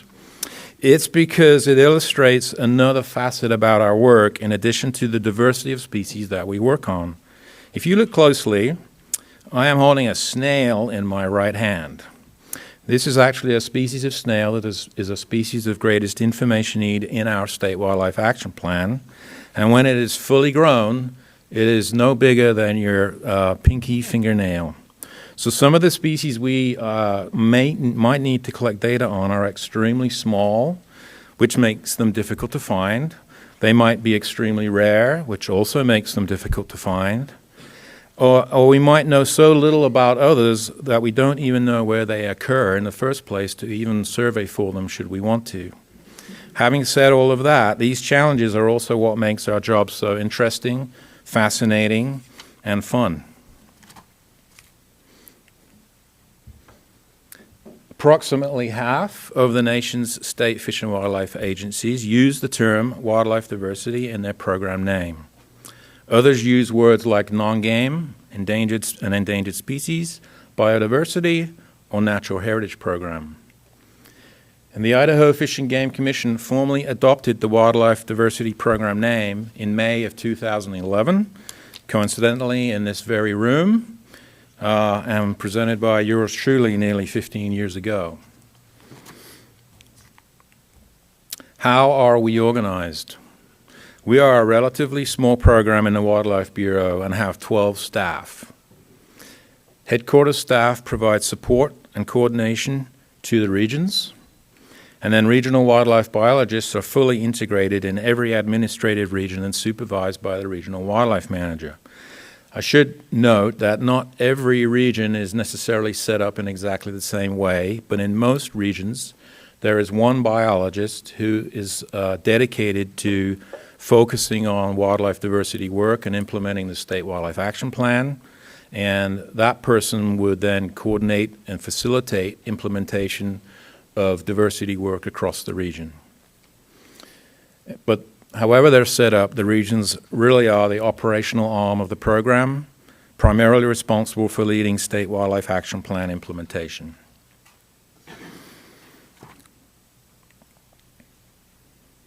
The department has statutory responsibility for approximately 10,000 species of fish, wildlife, and plants. Of these, about 550 are vertebrate animals, 80% of which are non-game and therefore not hunted, fished, or trapped. The Wildlife Diversity Program's core responsibilities are to implement Idaho's State Wildlife Action Plan and to implement those elements of the department's strategic plan that relate to public trust non-game wildlife. But given how many non-game species there are in Idaho, we necessarily have to focus on some of the higher priorities, which is primarily a subset of those included in the State Wildlife Action Plan. Now, I've already mentioned the word State Wildlife Action Plan about 4 times, and I'm going to be mentioning it again. And I have a slide dedicated to it here because it is just so central to what the Wildlife Diversity Program does. I'd just like to take a minute to remind the Commission about this document. And the other briefing paper that you have in your packet is another 2-pager on the Wildlife Plan. So it provides strategic and voluntary guidance on priority conservation actions needed for species of greatest information or conservation need. It is primarily habitat-based, resulting in benefits for all fish and wildlife. And what I mean by that is, if a habitat project is designed to target a species of greatest conservation need, most other fish and wildlife species that occupy that same habitat are likely to benefit from those actions, whether they be game or non-game, species of greatest conservation need or not. The plan is also not just about non-game. It does include 37 game species of greatest conservation need, which is about 14% of the total 269 species in the document. And I think an important point to make is that many department programs funded with licensed dollars or Pittman Robertson and Dingell Johnson funds also contribute to implementation of actions in the plan. Examples include projects like fire rehab, pinyon dune removal, wetland restoration, all of which might be paid for with license, PR, or DJ funds, yet address actions with clear benefits to species of greatest conservation need. My point is that it's not just diversity funding, nor just diversity program staff that implement our plan. It is many programs across the entire agency.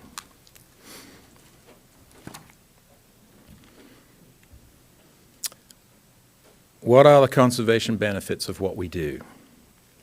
Wildlife Diversity Program staff work proactively to collect data on those species deemed to be most at risk for consideration by the U.S. Fish and Wildlife Service for listing under the Endangered Species Act. Projects are designed to preclude the need for federal listing, thereby maintaining state-led management authority for wildlife. And this in turn provides a safe and dependable regulatory environment for industry and landowners to both invest in and operate from. And we have numerous demonstrated success stories of these benefits being realized in Idaho, including for species that you see pictured here, the northern Rocky Mountain fisher, the pygmy rabbit, and the Columbia spotted frog, all of which were deemed to not be warranted for Endangered Species Act listing in part because of department efforts, including those of diversity program staff.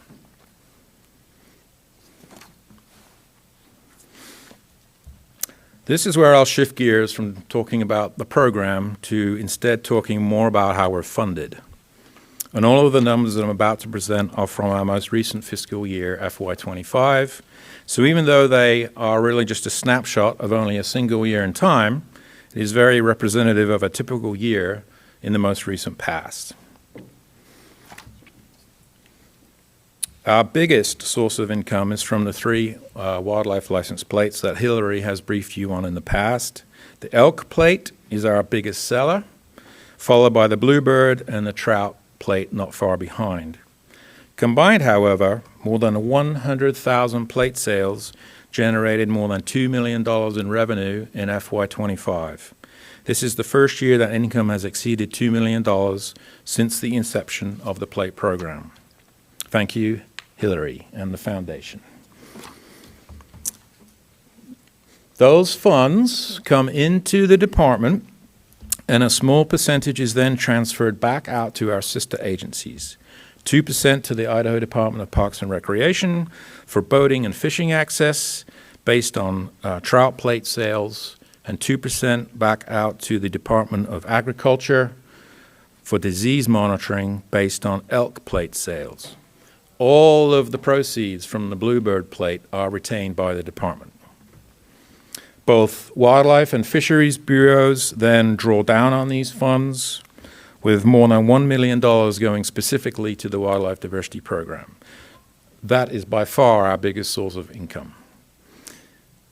The remainder is currently unobligated and resides in an interest-bearing account with a balance that grows from year to year. A much smaller source of income compared to the wildlife license plates is the Idaho income tax checkoff. When you do your Idaho taxes, you have the opportunity to donate to the Idaho Non-Game Wildlife Fund on line 34. And the department received $50,000 from these donations in FY25 from the Idaho public. Next, I will mention a couple of federal funding programs that Wildlife Diversity Program relies on. State wildlife grants provides money to states and territories to support proactive wildlife conservation, such as research, surveys, and species and habitat management. The focus is squarely on species of greatest conservation need, identified in state wildlife action plans with the expressed intent of preventing Endangered Species Act listings. And annually appropriated by Congress, the department received more than $700,000 in FY25 to fund staff positions. So note that these grants are primarily used to fund staff positions, and that they are also an annual appropriation from Congress, and therefore subject to cuts, or potentially even complete elimination. And this is an important point. Another federal program is the Cooperative Endangered Species Conservation Fund, and specifically the Traditional Section 6 program. These grants support the development and implementation of state programs to conserve and monitor resident listed, candidate, and petitioned species. Eligible activities include habitat restoration, species surveys, outreach, genetic work, development of management plans, and annually appropriated by Congress again, the department received almost $500,000 in FY25 to fund projects. So these funds are primarily used to fund projects, not positions, but are also an annual appropriation. Wildlife Diversity Program staff are currently leading projects using Section 6 funds in an effort to recover listed species such as the northern Idaho ground squirrel and yellow-billed cuckoo that you see pictured here, which would return them to state management authority, but also to hopefully avoid a listing decision under the Endangered Species Act by proactively collecting data on the pinyon jay, also pictured here, which has recently been petitioned for listing. So this slide brings it all together with the big picture view of the Wildlife Diversity Program's 4 primary income sources that I have just described: wildlife license plates, tax checkoff, state wildlife grants, and Section 6. We have an annual budget of approximately $2 million, which is just slightly more than 1% of the department's annual budget. We get about $1 million in these state and private funds, and we use those as match to leverage $1 million in those congressionally appropriated federal funds. The program receives limited revenue from the sale of hunting and fishing licenses, with a few exceptions that I will just touch on next. Our program relies on revenue primarily to fund positions. You can see in the top left-hand box that more than twice as much money is spent on personnel versus operating. Regional biologists are not 100% funded to work on diversity species, and I'll explain what I mean by that. Instead, they are integrated into broader wildlife programs with what I refer to as one-quarter time other funded. So what do I mean by that? So if you see in the regions, the staff have 9 months of state wildlife grants, explicitly to work on diversity species, species of greatest conservation need, state wildlife action plan implementation. But they also have an additional 2 months of PR and 1 month of license. This allows them to work on game species that are not included as species of greatest conservation need in the state wildlife action plan. and so that they can participate in other regional activities, such as running check stations, participating in deer captures, depredations work, or acting as duty officers, just to name a few examples. I, on the other hand, being an HQ administrator, am fully funded with wildlife license plate funds. So think of the regional wildlife biologists that are part of the diversity program as spending 3/4 of their time on state wildlife action plan implementation and the other quarter on other things related to game management. This is my final slide. What are our biggest challenges and greatest needs? The biggest challenge is this reliance on annual appropriations from Congress for federal funding, which can be subject to reduction or elimination. For example, we had a real concern earlier this year for funding, the funding for both state wildlife grants and Section 6 were going to be zeroed out of congressional funding budgets completely. This illustrates how vulnerable we are to changes in these grant programs. Secondarily, though, I would say insufficient and uncertain income streams also make long-range planning and capacity building difficult. So, therefore, our greatest need is new, dedicated, permanent revenue source that would alleviate this annual uncertainty. What we need is a dedicated funding mechanism for non-game and at-risk species, just like there are existing programs for game animals and sport fish, such as PR and DJ. So my analogy is the wildlife conservation three-legged stool that is currently propped up by PR and DJ, but which needs a third funding mechanism in order to keep all wildlife secure and stable. Exactly what this might look like, I don't know, but there have been efforts in the past to create an excise tax on bird watching equipment, for example, such as binoculars and spotting scopes, much like there is on hunting and fishing gear. So in the meantime, until something wonderful like this happens, we're currently making efforts internally within the department to shift more of our personnel costs to wildlife license plate funds, so the stable source, and so as not to be as reliant on federal funding to maintain our people, to maintain our positions. Then, in the best case scenario, where federal funds continue to be appropriated, we could shift those federal funds more to operating costs to pay for projects instead of people. And this would, in a way, if you think about it, be a real win-win situation by keeping the wildlife diversity program whole and at the same time having the operating funds to deliver conservation efforts on the ground, more broadly across all bureaus and all programs, and possibly even with our partners too. Mr. Chairman, Commissioners, Director, on that uplifting closing note, I will conclude my presentation and be happy to stand for any questions. Mr. Chairman, not a question. Thank you, Mr. Chairman. Not a question, but perhaps an observation.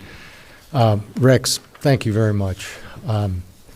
It's an important program, and I don't believe it can ever be overstated, as a matter of fact. I recently spoke to a pretty large gathering in McCall, and I did bring up a PRDJ template. Don't know what it looks like. Don't know what the formula would be for distribution.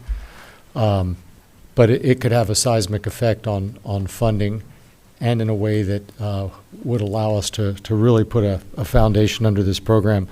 I know from my last years as a land manager, the crush of folks out on the ground just simply demonstrates the interest in non-game species. We know where the hunters, anglers, trappers are, hopefully always will be, but the amount of folks out there looking at non-game, whether it's invertebrates or frogs, is just tremendous. And just those two categories alone, I'm not trying to be cute but they're a bellwether, if you will, or a canary in the coal mine, for other things. When we see issues with invertebrates and you follow that issue up, perhaps we have an advanced notice on where we should make management adjustments, pull some levers that affect species higher up on the food chain. So anyway, I'm a big supporter of this program, and perhaps in the future we can have a PRDJ template AKA backpack tax, that could put a lot of programs out there. I want to say, I've thought about this a lot, and I would love to see, and I mean, being a citizen in the West, I would love to see a formula, if that ever comes about, that channels that money to rural counties, county commissions, whoever, who are shouldering the burden of folks coming out, 2 and 3 times as many. I think Owyhee County is a great example, where the Treasure Valley goes out on weekends year-round now. It's not just hunting season, trapping, fishing, and they're very ill-equipped. Their population isn't large enough to provide a tax base. This would do so much for wildlife management, as well as rural counties' ability to manage people that are coming to utilize these working landscapes. Thanks. Mr. Chairman, Commissioner Murphy, thank you for those comments. Truly appreciate it. Well, thank you. Thank you. Appreciate it. Okay, Avian Predation Management Plan. Joe, how do you pronounce his name? Kazofka. Just say Joe Michelle K. Commons Kimmer. Thank you, Mr. Chair, Commissioners, Director Fredericks. Can I please have you look at the screen? Rhetorically, what are your thoughts?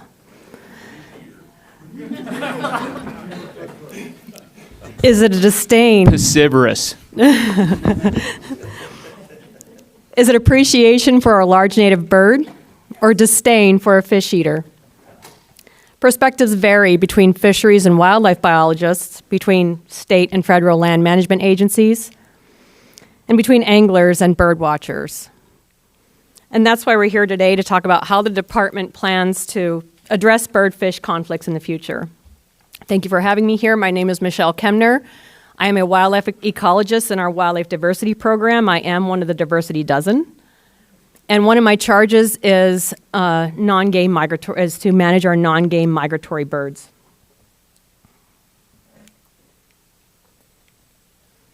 So first, I will introduce you to pelicans and cormorants and summarize the history of pelicans because they have been the focus of bird-fish conflicts in the state.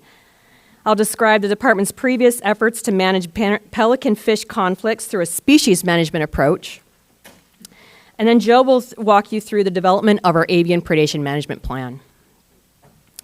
So there are about 20 species of piscivorous birds in bird species in Idaho. That is, diet is primarily made up of fish. Similar to ducks and geese, these birds are federally protected under the Migratory Bird Treaty Act, and therefore management authority is administered by the U.S. Fish and Wildlife Service, and that makes it illegal for anyone to lethally remove migratory birds without a valid permit. Today we will focus primarily on pelicans and cormorants. So pelicans and cormorants are colonial nesting water birds. Pelicans are long-lived, are the second largest bird in North America behind the California condor, and nest primarily on the ground on isolated islands in lakes and reservoirs. Cormorants are social, adaptable species that nest in trees or on the ground, next to or over water on both natural and artificial structures, as you see in this photo.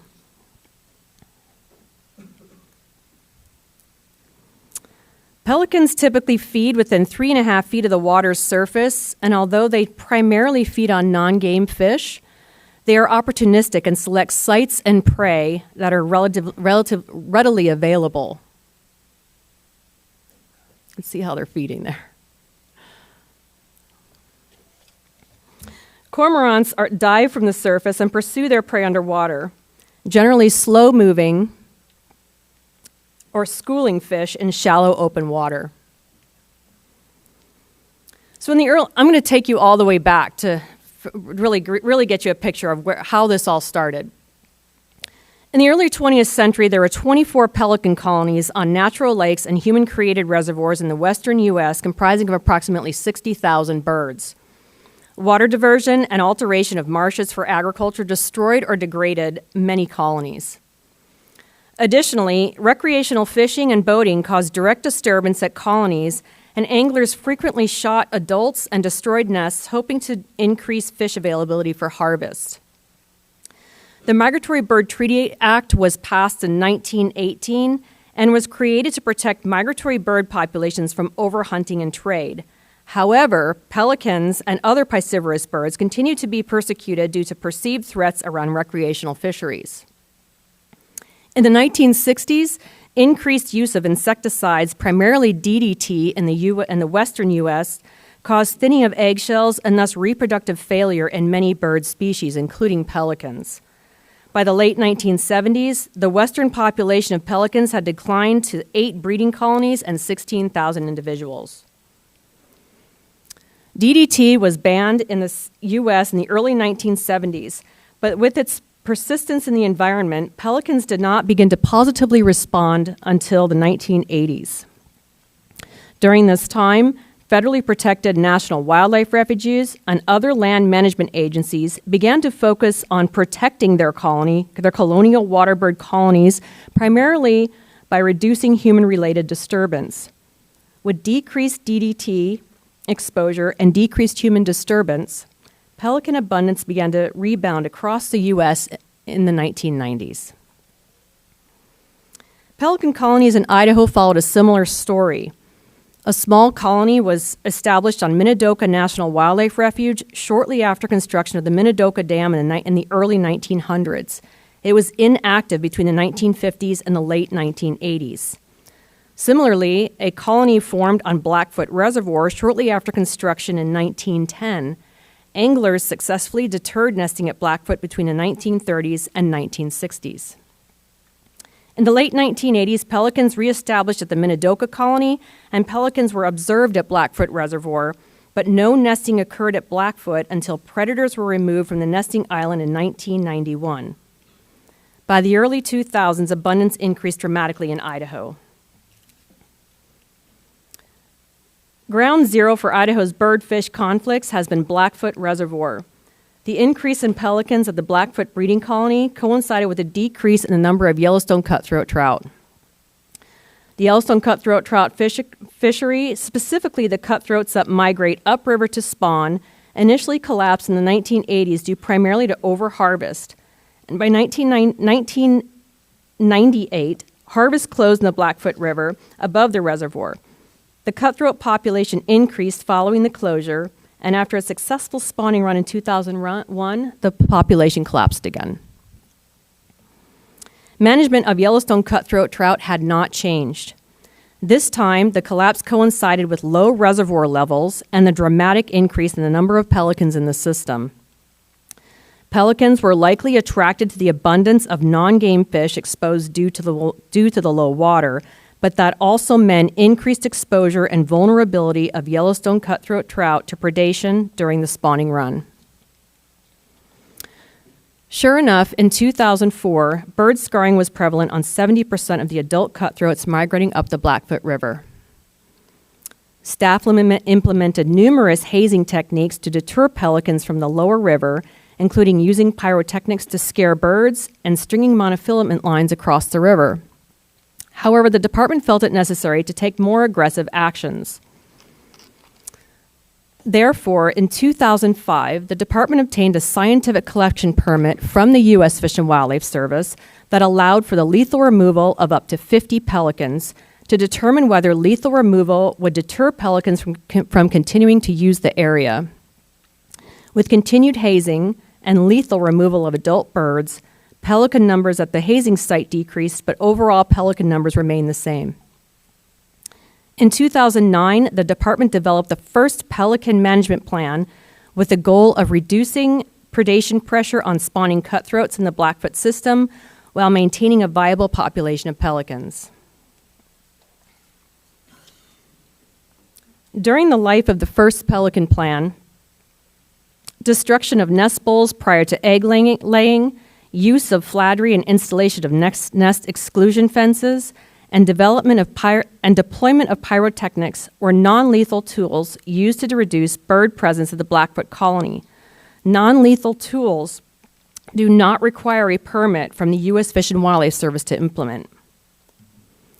At this time, fisheries staff collected data on pelican predation rates on Yellowstone cutthroat trout in the Blackfoot system. Preliminary results indicated predation rates were sufficient to conclude that pelicans were likely impacting the recovery of Yellowstone cutthroat trout. This information was used to obtain a depredation permit from the U.S. Fish and Wildlife Service that allowed for the lethal removal of up to 75 adults and 500 nests. Lethal removal was used in conjunction with non-lethal hazing. In 2012, a new pelican colony formed at Island Park Reservoir in the Upper Snake region, possibly in response to the extensive hazing at Blackfoot Reservoir. Increased pelican abundance meant increased birdfish conflicts. Fisheries research staff embarked on numerous studies to better understand predation impacts by pelicans on both native trout and hatchery-released trout across southern Idaho. When considering the pelican plan revision, staff understood that the next plan would need to address additional pelican fish conflicts outside the Blackfoot system. In 2015, the Commission approved a 10-year management plan for the conservation of American white pelicans that included management actions across the state. Similar to the previous plan, the overarching goal was to reduce pelican fish conflicts while maintaining a healthy, viable pelican population. Pelican objectives included no new colonies and reduce abundance through various hazing efforts or lethal take as authorized by the U.S. Fish and Wildlife Service. Management actions continued in the southeast region and were implemented in the Upper Snake and Magic Valley regions. Since the 2016 plan was implemented, it became apparent that bird-fish conflicts were not limited to pelicans.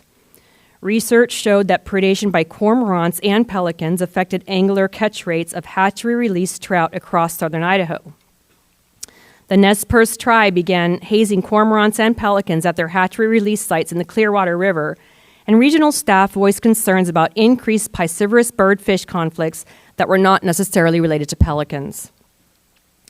When staff considered revising the pelican management plan, it became evident that single-species management was not the proper mechanism to address predator-prey conflicts, and that it was more appropriate to manage these bird-fish conflicts by implementing the department's policy for avian and mammalian predation, and therefore we chose to develop a predation management plan. I will now hand it over to Joe.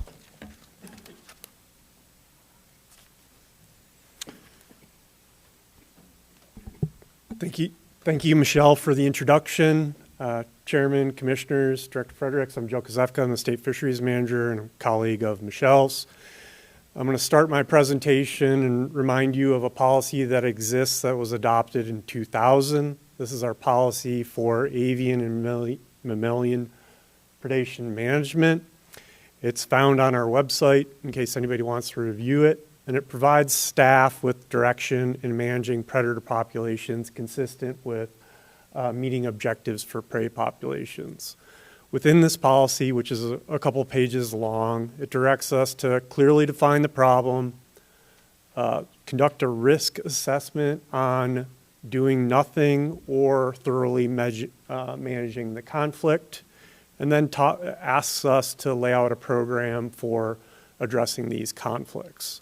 These predation management plans are required to be reviewed and updated annually, so we can be more nimble if we have to adjust these programs through time rather than some of these plans which are 6 or 10 years in duration. So before you, we are reviewing our current draft of our predation management plan for piscivorous birds. The first part of the plan is a broad overview. It includes that risk assessment, expected outcomes, effects to a various group of stakeholders.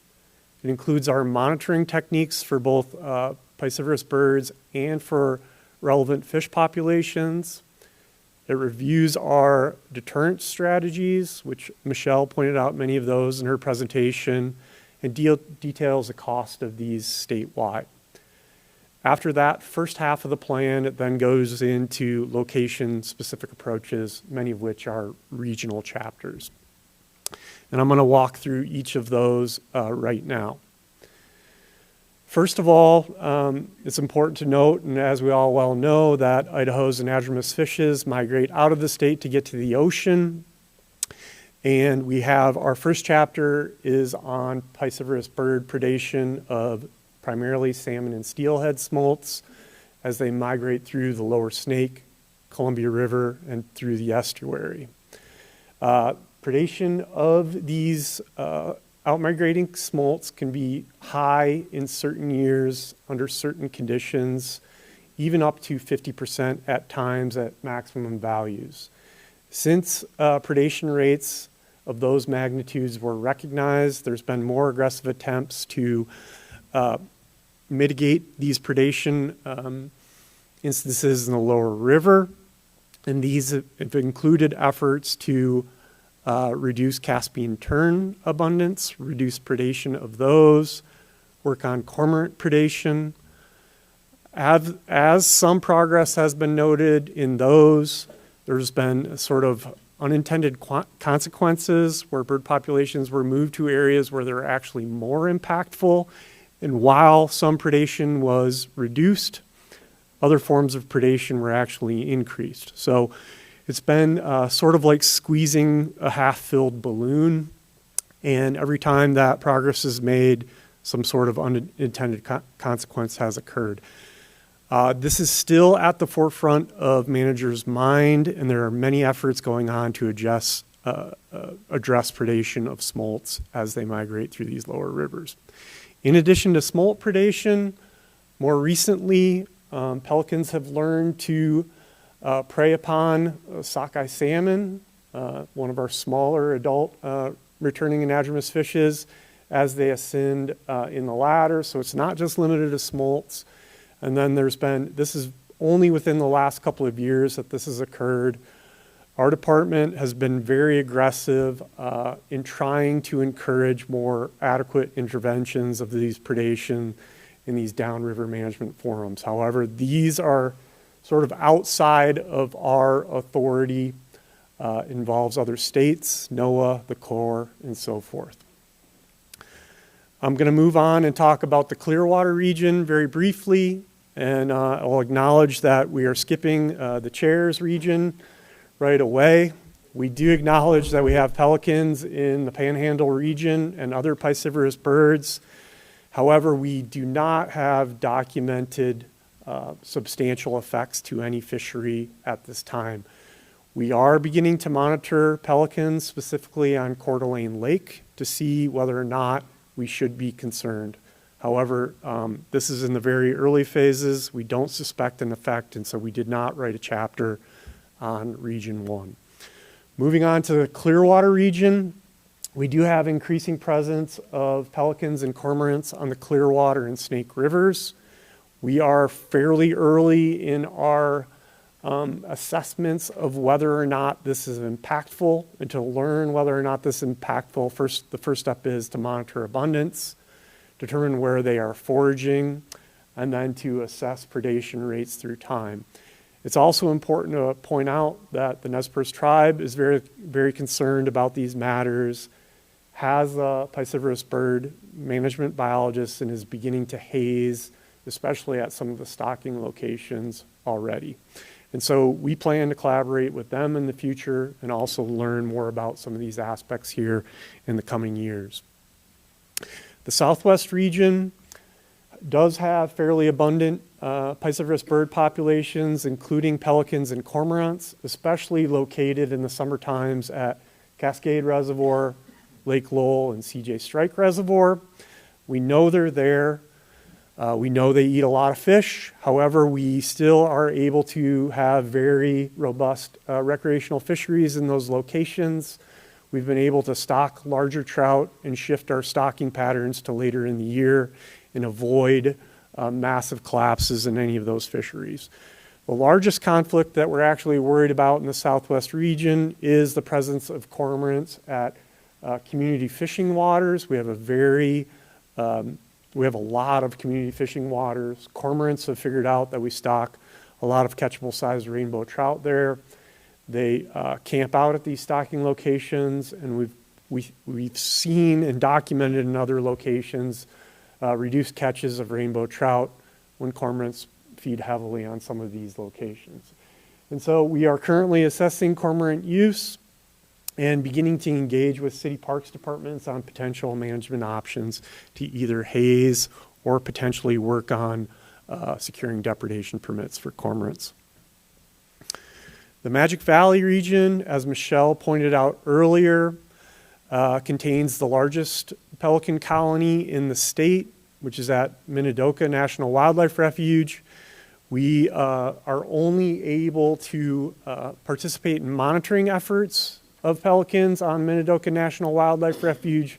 We are not allowed access for either lethal take or egg oiling or any form of population management on Minidoka. So that leaves us managing pelican predation off refuge, and we are aggressively hazing pelicans that are targeting vulnerable populations of important recreational fishes. This includes at Silver Creek, where a study that was recently completed concluded that pelicans can consume about 35% of the adult trout annually.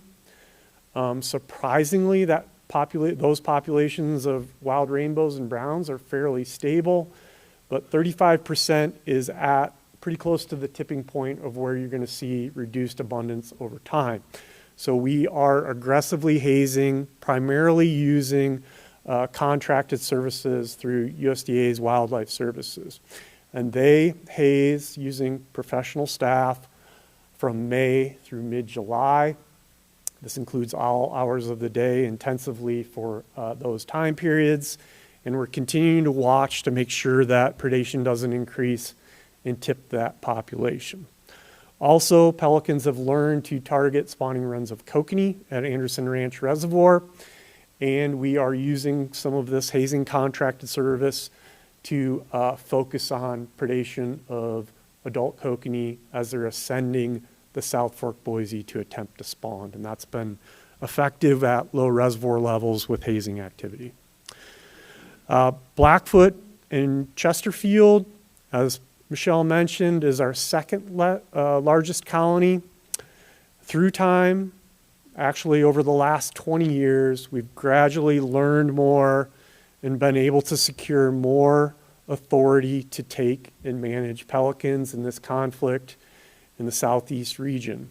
We are being more aggressive through time, but it's a systematic step up every couple of years. We are now going to dissuade all pelican nesting, or at least attempt to dissuade all pelican nesting in the southeast region. And we will non-lethally haze and lethally take.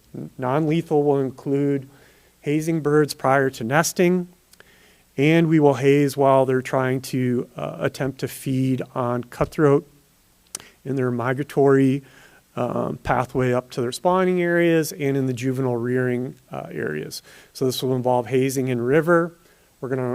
We are and will continue to work on improving habitat conditions that will make pelicans less effective, and we're going to monitor trout survival.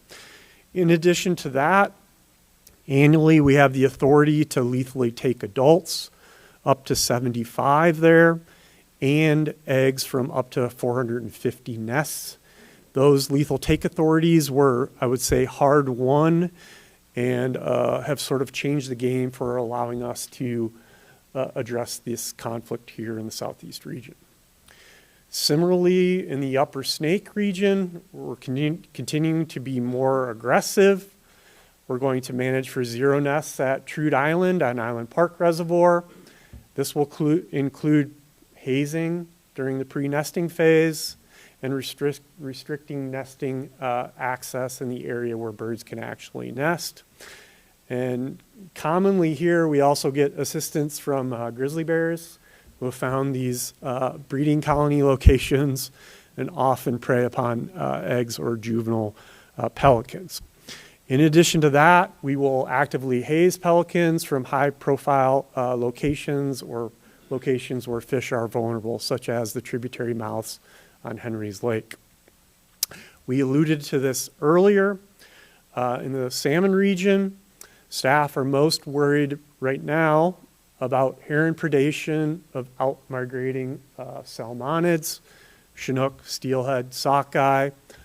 Herons can be a substantial predator of out-migrating salmonids. You can see some of the rookeries in the lower left there. You can see 5 or 6 herons post up on a riffle, likely feeding on out-migrating smolts. Staff have found lots of pit tags and floyd tags under some of these rookery locations, but we stock a lot of pit tags, and we've done that for a lot of years, and so we're not sure yet whether or not the number of pit tags that we found translates to meaningful predation from sort of one cohort for one species, and we're currently processing that data. It would likely require publication before we could conclude whether or not that was meaningful and decide on our future path on great blue herons in the salmon region.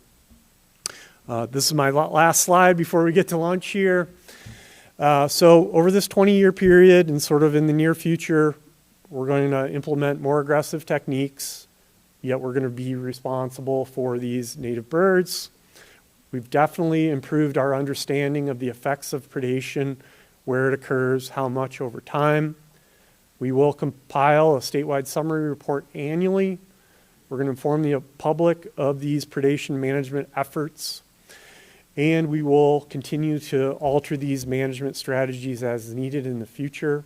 It's been very adaptive through time. Almost annually, we have to alter these strategies. These birds are very adaptable. Anytime you pressure them, they move or change or do something. And then we plan to come back and periodically update the Commission of meaningful changes in this program. And that concludes my presentation, and Michelle and I stand before you for questions.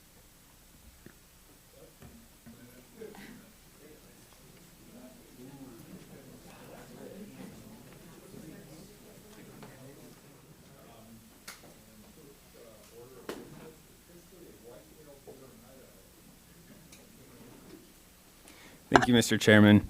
Commissioners, Director Fredericks, thank you for the opportunity to present today.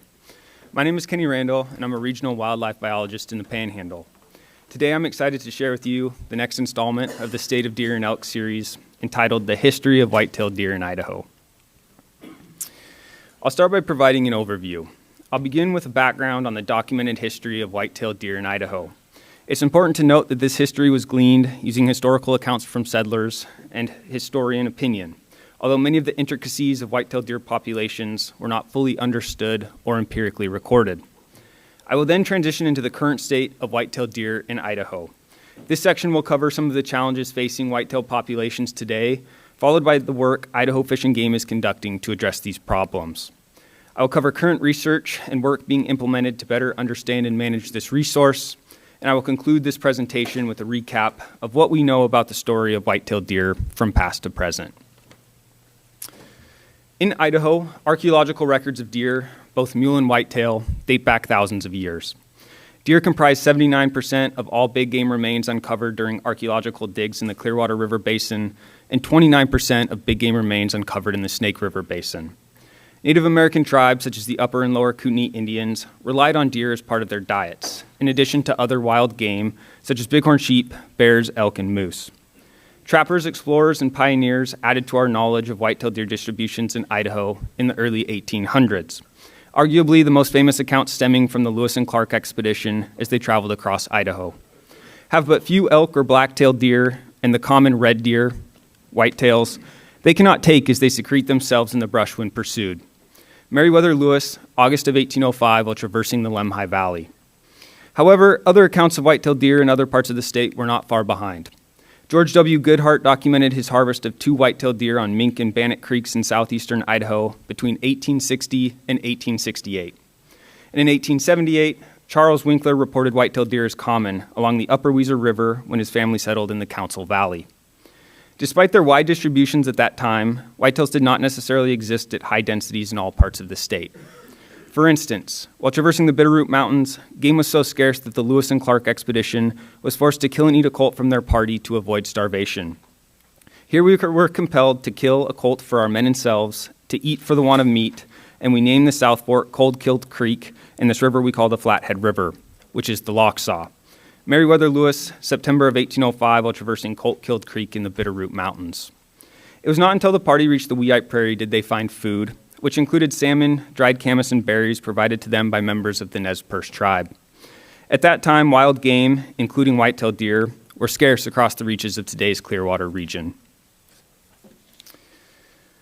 White-tailed deer are highly adaptable and resilient, capable of carving out a living in small fragments of suitable habitat across diverse landscapes. Yet habitat quality plays an extremely important role in both expanding and suppressing populations. In southern Idaho, white-tailed deer distribution was tied directly to the presence of beaver. Over the course of countless years, beavers manipulated and dammed waterways, resulting in the expansion of riparian habitats, characterized by high water tables, wet and fertile soils, abundant forage resources, and dense tree canopies dominated by willows and cottonwoods. These habitats provided stable food sources and hiding cover, promoting the growth and expansion of white-tailed deer along waterway corridors through otherwise arid landscapes. Records of white-tailed deer are available across southern Idaho throughout the 1800s. For example, in the 1880s, Oregon historian and writer Thompson Elliott described the plains along the Snake River in Owyhee County as the favorite resort of blacktail, whitetail, and antelope. William Schnabel of Caldwell also reported seeing hundreds of white-tailed deer on the Snake River Plain around 1880, and homesteader Ellis Hartley observed white-tailed deer along the Little Weezer River in Indian Valley, Washington, and Adams counties in 1892. In contrast, early reports of white-tailed deer in the north paired them with forest edge habitats, including the banks of rivers and lakes. It is assumed that the surrounding mature conifer forests effectively shrouded sunlight from penetrating to the forest floor, resulting in very low production of forage capable of supporting deer. In 1810, David Thompson wrote descriptions of brush antelope, which we now know as whitetails, along the banks of the Clark Fork River. The contrast in habitat conditions and their effects on white-tailed deer from north to south in the early 1800s is a critical piece of the white-tailed deer story.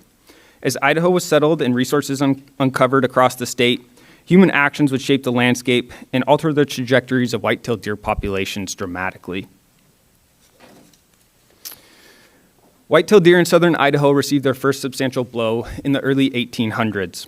Beaver felt was in high demand for its use in clothing and fashion, and companies such as the Hudson Bay Company and Northwest Fur Company sought to capitalize on that demand by employing trappers to provide beaver from western states. This incentivized trappers to explore the waterways of Idaho. Beaver trapping boomed through the mid-1800s, and trappers had substantially reduced beaver numbers in Idaho by the 1850s. On the Snake River alone, 85,000 beaver were trapped between 1818 and 1827. Without their engineers, waterways began to change. This process was expedited by settlers filtering into Idaho during the mid and late 1800s, who quickly recognized the value of riparian habitats in their fertile floodplains for growing crops and grazing livestock. Settlers began removing beaver dams, trees, and willows to make way for their own agrarian pursuits. As landscapes changed, so did the presence of white-tailed deer. In reference to the settlement of Lemhi County, George E. Shoup said, "The smaller white-tailed deer, often referred to as brush deer, confine themselves to bottomlands of brush and meadow. In early settlement of the Lemhi bottomlands, these deer were considered a pest by the settler." A.W. Lamson of Mackay remarked that white-tailed deer inhabited the bottomlands of the Big Lost River until about 1900, and concerning the declines in southern Idaho whitetails, Jerry Thiessen stated that by 1910, destruction of habitat, coupled with the efficiency of repeating rifles, had all but removed white-tailed deer from the large tracts of southern Idaho that they'd previously inhabited. These changes left a lasting mark on southern Idaho's white-tailed deer. Like southern Idaho, changing landscape significantly changed the presence of white-tailed deer in the north. A series of mineral strikes in the mid to late 1800s brought settlers north of the Salmon River, chasing their own fortunes. Following these strikes, mining towns emerged, including Pierce in 1860, Coeur d'Alene in 1881, and Kellogg in 1885. As mining operations took hold of northern Idaho, lumber was required to support them. Additionally, settlers followed these operations, and farmers and ranchers took to the lowlands of valleys and river bottoms and began making way for crops and grazing pasture, just as the events unfolding to the south. By the 1880s, northern Idaho timber was in high demand. The Northern Pacific Railroad was being constructed across northern Idaho and meeting the demands for wooden trestles and railroad ties were Idaho's expansive forests. As the corner was turned into the 19th century, logging operations in northern Idaho began to move at a faster rate. For reference, in 1899, there were 56 million board feet of timber cut primarily for local use in the forests of northern Idaho. By 1903, 15 sawmills were running in Coeur d'Alene alone, and by 1904, 200 million board feet of timber were harvested. However, that volume pales in comparison to the 900 million board feet harvested in 1925. Harvest would not slow until the Great Depression took hold in the late 1920s, yet 600 million board feet were still milled in 1938. At the same time as logging operations began to boom, fires began opening forest canopies. Large portions of North Idaho's forests went up in flames, thanks in part to years of built-up fuels that came with maturing forests. The 1910 Big Burn epitomized these fires with the eruption of 1.9 million acres of forest north of the Salmon River. However, in 1919, another 1 million acres burned, and other large fires continued to scorch North Idaho forests into the 1930s and 1940s. These rapid changes to previously dense forests brought with them a suite of benefits for all ungulates, including whitetails. As sunlight began to penetrate the forest floor, forbs, shrubs, and grasses began to grow. This growth provided more forage in more places, acting as a catalyst for population eruptions. As time marched into the 1900s, white-tailed deer continued their varying trajectories from north to south. Those trajectories being set by the habitat changes accompanying Idaho's settlement, which were unfolding around them. White-tailed deer populations disappeared or dropped to extremely low levels in southern Idaho, hindered by the loss of crucial habitats. For example, the map featured here was an addition to the 1943 big game regulations. Although white-tailed deer and mule deer are collectively represented under a single deer symbol on this map, signifying places of occurrence with reference to seasons crammed into the margins, the symbol is absent from many portions of southern Idaho, despite documented accounts existing prior to 1900. In contrast, white-tailed deer in the north were poised to realize the value of early successional habitats at the turn of the century. Because they were previously relegated to forest edges, populations were kept low by carrying capacity and by means of subsistence and illegal harvest in these more easily accessible portions of the landscape. However, logging and forest fires drew new edges, replaced dark timber stands with brush fields, forbs, and grasses, and permitted white-tailed deer to escape their proximity to people. These disturbances coalesced to create incredibly productive habitat, and deer and elk populations boomed in their wake. Around the turn of the century, an emerging fish and game department was also taking shape. In 1899, a 4-deer bag limit was established, and by 1903, a hunting license required. Hunting seasons would periodically be closed at the county level during the 1900s when game numbers were low. In 1942, the first game management unit was created, and by 1959, the entire state divided into that framework as we know it today. Coupled with early successional habitats, game populations thrived. In a 1950 interview, Vern Perry of Hayden Lake said, "Deer were scarce in the valley from 1917 to 1933, but are common everywhere now. Everyone had a hound, and they ran deer all year around. Constantly killing, legally and illegally, kept the numbers down too. In the early days, deer were killed for meat at the fort, and I recall seeing sleigh loads of venison hauled into Coeur d'Alene prior to World War I. Early logging and big fires opened up the dense timber and made conditions more favorable for the deer." These changes occurred in tandem with rigorous predator control programs targeting species from magpies to mountain lions. Applications of targeted predator removal and bounty programs fulfilled their intended purpose and greatly reduced predator numbers across the state. For the first time since settlers flocked to northern Idaho in pursuit of mining fortunes, game populations were thriving beyond the dreams of Idahoans. However, these population explosions brought about new concerns for wildlife managers, including fears of overabundance and habitat degradation. Amidst growing concerns of overabundant whitetails in the north, paired with sportsmen and public desire to see whitetails restored to their ranges further south, the department began an intensive capture and transport program.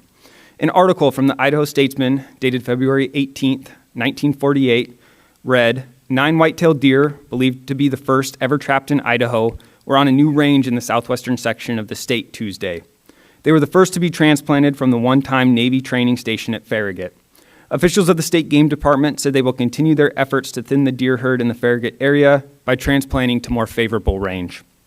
By 1950, the biennial report from the department stated that 85 ear-tag white-tailed deer had been captured and transplanted, in addition to 21 captured whitetails that were tagged and released at capture sites to provide greater insights into local white-tailed deer movements. In 1955, 229 white-tailed deer had been trapped at the Farragut WMA and moved across the state. Places such as the South Fork of the Snake River, Teton River drainage, Payette River above Banks, and the Nez Perce Bird Refuge all received between 10 and 64 white-tailed deer. Despite a tremendous amount of effort exerted by the department translocating whitetails to their historic ranges, success appears limited. Headlines in local newspapers added to the hype of whitetails returning to portions of southern Idaho. However, it's unclear what happened to many of them. The hopes of establishing whitetails in southern Idaho and providing hunting opportunities like those found in the north were well-intentioned, but the results appear minimal. Widespread changes to habitats previously supporting these animals likely made it difficult for deer to find the resources required to survive and establish, leading to low success. As time progressed into the latter half of the 20th century, white-tailed deer populations in the north continued to grow, coasting off the benefits of improved habitat, lower predation risks, and the seasons and enforcement that accompanied state management. At this time, whitetails and mule deer were managed together under the collective term deer by the state. During the 1950s and 1960s, Idaho wildlife managers began to fear that deer populations were expanding too quickly. In addition to restocking efforts, liberal harvest seasons were established to help rectify that problem. By the 1970s, fears of declining mule deer populations resulted in shorter hunting seasons in areas where mule deer comprised the majority of harvest. However, longer deer seasons were maintained in areas where white-tailed deer harvest was greatest. It was not until 1974, when the first species-specific deer season was established in the Clearwater, when white-tailed deer season was open, but mule deer season closed in Game Management Unit 11. In the 1980s, agricultural depredations became a substantial issue. The seasons were again liberalized in response to these concerns. In 1985, late-season white-tailed deer opportunity was expanded to 7 additional Clearwater units, allowing for late-season opportunity in 14 units of the Clearwater and 9 of the Panhandle. In the 1990s, white-tailed deer began to feel the pressure of increased harvest. Mule deer seasons in southern Idaho continued to shrink in response to widespread droughts, and these events harbored enough concerns amongst citizens of the Clearwater that the department responded by instituting the Clearwater Deer Tag. This tag favored regional white-tailed deer hunters and remained in effect until 2005, at which time it was replaced with the broader statewide white-tailed deer tag. Hunters during this period reaped the rewards of rapidly expanding deer populations. Statewide estimates of combined mule and white-tailed deer harvest skyrocketed from lows of around 10,000 deer in 1935 to approximately 75,000 deer by the early 1960s. Estimates of white-tailed deer harvest also grew independent of mule deer harvest between the 1970s and 1990s, until a series of particularly harsh winters knocked back white-tailed deer populations in the northern reaches of the state. At the same time, Idaho began directing work to better understand this valuable resource and the hunters who dedicated their falls to pursuing them. Studies were conducted to determine what made these populations tick, including what killed white-tailed deer, what habitats were used by deer, and the age structure of harvested deer. In addition, the department began turning to the state's hunters for input on managing whitetail through public opinion surveys, which were used to guide the development of statewide management plans and shape subsequent season-setting outcomes. Management plans articulate the goals of the department and provide direction to managers to help ensure the sustainable use of a resource. For whitetails, the plans also outline harvest-based monitoring approaches to tracking changes in white-tailed deer populations.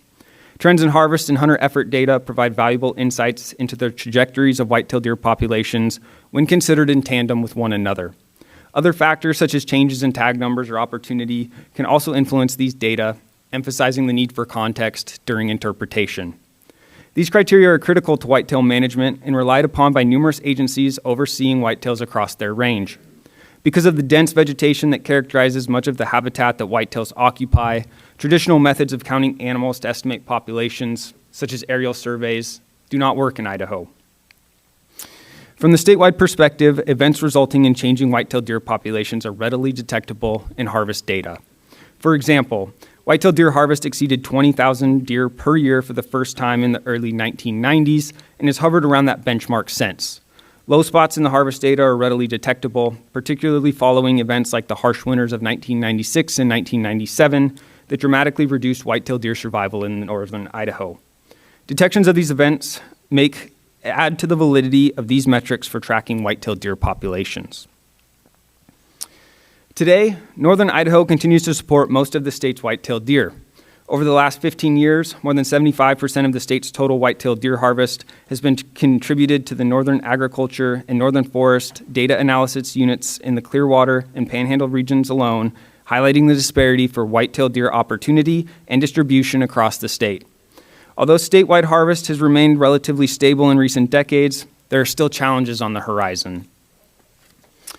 Just as in the early 1800s, loss of habitat continues to impact white-tailed deer populations. In the absence of large-scale stand-replacing fires, the timbered portions of northern Idaho are dependent upon forestry practices to open canopies and reset forest succession. However, timber production in Idaho has slowed significantly since the 1970s and 1980s, and the concept of resetting hundreds of thousands of acres, let alone millions, is a tall order. As a result, the habitat and food required to grow and sustain these populations is being lost to forest succession and maturing timber. Another fitting example of the challenges imposed today on white-tailed deer is the expansion of urban areas and the loss of habitat it entails. The grayscale aerial imagery collected by the U.S. Army shows the urban footprint of West Coeur d'Alene in 1950. On the right is aerial imagery from eastern Coeur d'Alene gathered in 2022. Although we have plenty of urban deer challenges today, the habitat that once existed is largely unrecognizable between these images. The photograph here, featured in the 1953 issue of the Idaho Wildlife Review, entitled The 1952 Big Game Harvest, shows a tremendous buck with the caption, "Les Pangoley, big game biologist, measures a whitetail rack with 13 recognized points on each antler." The deer was taken in the Coeur d'Alene region. Whitetail comprised approximately 10% of the total deer taken in Idaho. Undoubtedly, the buck featured was an anomaly at that time, and by no means the average. However, there is also no doubt that that buck was a product of the quality habitats available to him.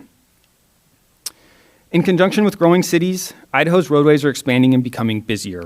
This map shows the individual locations of reported white-tailed deer salvaged by citizens since 2010. Thousands of reports litter Idaho's roadways, concentrated in the north, but found throughout the state. This map only features white-tailed deer that were reported, and we can only assume that the number of unreported deer is equally, if not more, concerning. As Idaho's population continues to grow, traffic on roadways will only increase, amplifying a year-round source of mortality for Idaho's whitetails and other wildlife. Unfortunately, poaching also continues to be an issue. Headlines like those presented here are common on Idaho Fish and Game's newsfeed and reflect a tremendous challenge that push enforcement to capacity. Illegally harvested animals could have been the trophies of other Idaho hunters.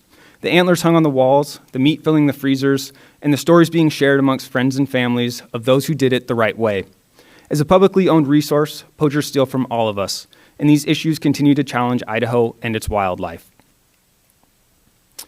Lastly, a list of challenges would be incomplete without mention of disease.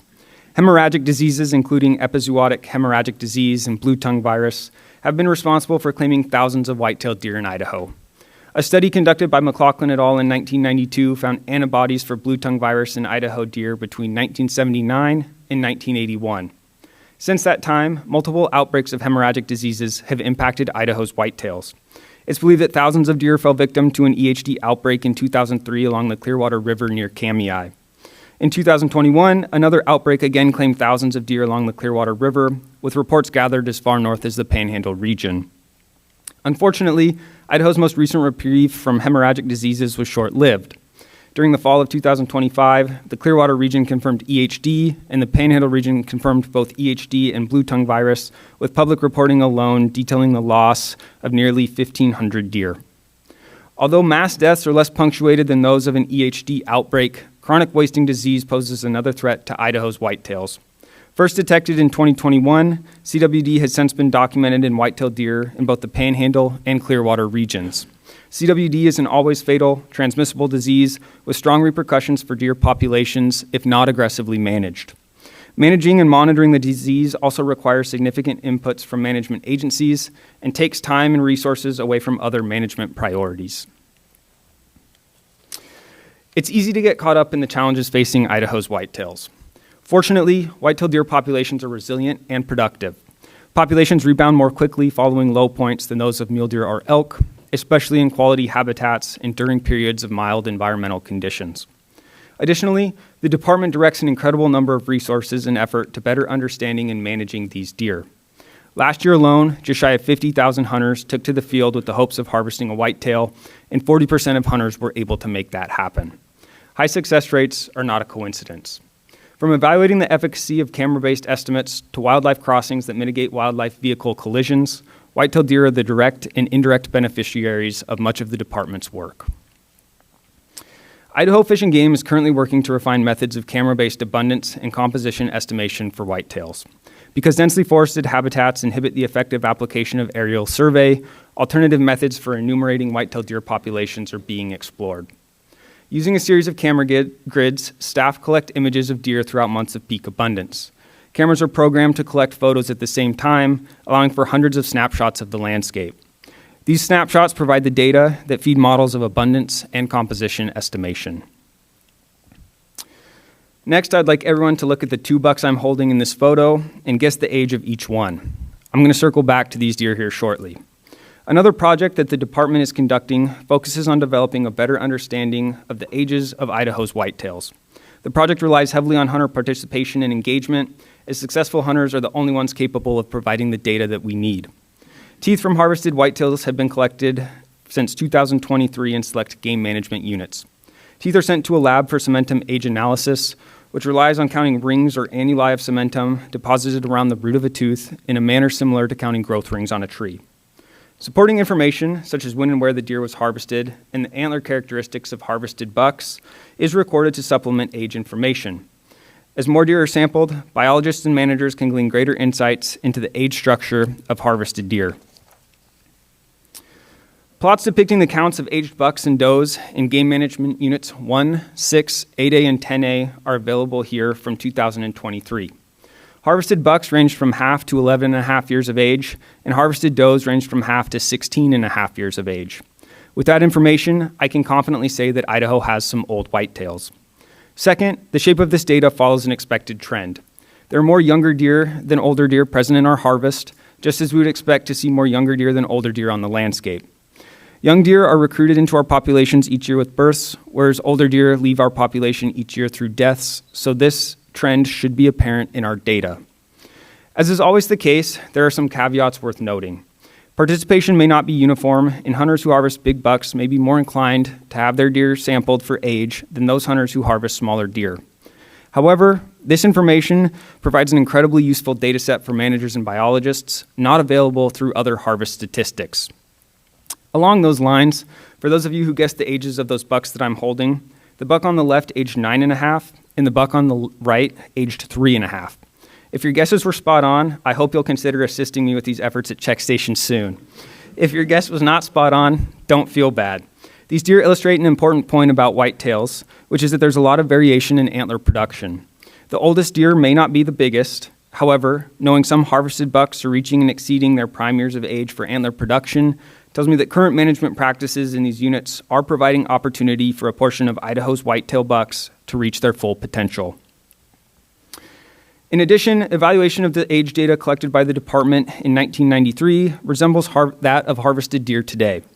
The grayscale figure represents the ages of harvested whitetails in the Clearwater. The general shapes of these age distributions are similar, and representation of older age classes then is comparable to those observed today. Although sample sizes, means of collection, and our ability to outreach with hunters has certainly changed in the 30 years between these efforts, it's reassuring to note that trends in age distributions and occurrence of older age classes for bucks in 1993 resembles that of harvested deer today. Understanding the demographics of harvested whitetail deer is important for many reasons. To tie this back to a real-world example, a question I frequently receive is why there are no big bucks left in Idaho. I've heard all manner of explanations from hunters about why things are different today. I've heard that changes in timber and agricultural practices are to blame. I've heard that advancements in hunting technology is making things too easy.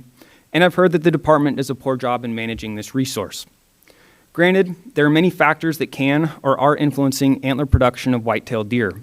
Land management practices have certainly evolved, technology has advanced at a rapid rate, and management changes occurring earlier may have prevented previous low spots in deer abundance. But when it comes to antler growth, 3 primary factors determine the amount of antler a buck will produce, those being age, nutrition, and genetics. In that order, antler growth generally increases with age. with bucks reaching 90+% of their maximum Boone and Crockett score around 4.5 years. If older bucks expressing more of their antler potential was a primary objective, manipulations to seasons could be made to produce more older deer. For example, shifts can be made to push antlered deer seasons outside of vulnerable harvest windows, like the rut, to keep more older bucks alive. Alternatively, tag allocations could be restricted to lower the number of harvested deer with the hopes that non-harvested deer will reach maturity without succumbing to other forms of mortality. However, I feel it's important to emphasize that these changes could produce more older, not necessarily bigger, bucks as demonstrated by the 3.5 and 9.5-year-old from the previous slide. In addition, Idaho hunters have consistently recognized the value of hunting opportunity over restrictive management, and changes geared towards growing more older deer will come at a cost to opportunity. Quality nutrition is also a key component of antler growth, and the impacts of poor nutrition can be generational. However, nutrition is a factor that lies largely outside of the department's control. Less than 1% of all lands in Idaho are directly owned and managed by the department. This makes managing nutrition at the landscape scale in Idaho comparable to growing a garden on your neighbor's property, but not having the keys to get through the gate and water. Despite this challenge, the department employs numerous folks who do tremendous work focused on leveraging partnerships with other land managers for the benefit of Idaho's wildlife. Lastly, the genetics provided to a buck by his parents will influence his potential. Yet genetics are impossible to manage in free-ranging populations. Deer will be deer, and what happens during the rut is outside of the department's control. So the department has some control over one of three primary factors governing antler production. Given what we know of current buck ages in Idaho, a portion of sampled deer are reaching and exceeding 4 years of age with current management and should be expressing 90+% of their antler potential at the time of harvest. Alterations to seasons could increase the proportion of older, not necessarily bigger, bucks in our harvest, but that would require sacrifices to hunting opportunity and fail to address the other two factors governing antler growth. Those sacrifices are difficult to make given mature deer are currently represented in our harvest, and changes would run counter to the wishes expressed by the majority of hunters in opinion surveys. So what happened to all the big bucks? Based on age data, mature deer are still present on the landscape and being harvested each year, even if their antlers are not reflective of their assumed age by hunters. Access to Idaho's whitetails has also been a longstanding priority of the department. Since 2019, partnerships like the Large Tracts program have provided Idaho's public with access to private lands. In northern Idaho, these partnerships have opened access to over 900,000 acres, much of which provides exceptional whitetail deer hunting opportunities. Lastly, I'd like to end on a high note of what I consider a great example of tangible work for Idaho's whitetails. This section of road centered around Osborne has been a hotspot for wildlife vehicle collisions for many years. The white-tailed deer are frequently seen strewn along the roadsides. Recognizing the problem, community members, partners, and regional staff in the Panhandle were able to collaborate on the development of a wildlife crossing underpass and overpass at this location. Construction was completed this year, and as the video shows, whitetails have already taken to using this crossing. To recap, white-tailed deer were widely distributed across Idaho in the early 1800s, linked to riparian corridors in the south and forest edge habitats in the north. Despite their distribution, white-tailed deer densities were not uniform, with accounts of hundreds of deer in spots along the Snake River, yet few in the forests of northern Idaho. Idaho's settlement brought with it a suite of factors resulting in habitat changes, which in turn shaped white-tailed deer populations. In southern Idaho, beavers were exhaustively trapped, and the systems they spent thousands of years developing converted to make way for grazing and farming. Without habitat, white-tailed deer numbers dwindled and remain low in many of those reaches today.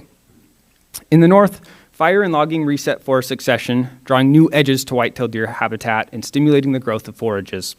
Combined with decades of predator removal and an emerging state game agency, deer populations thrived.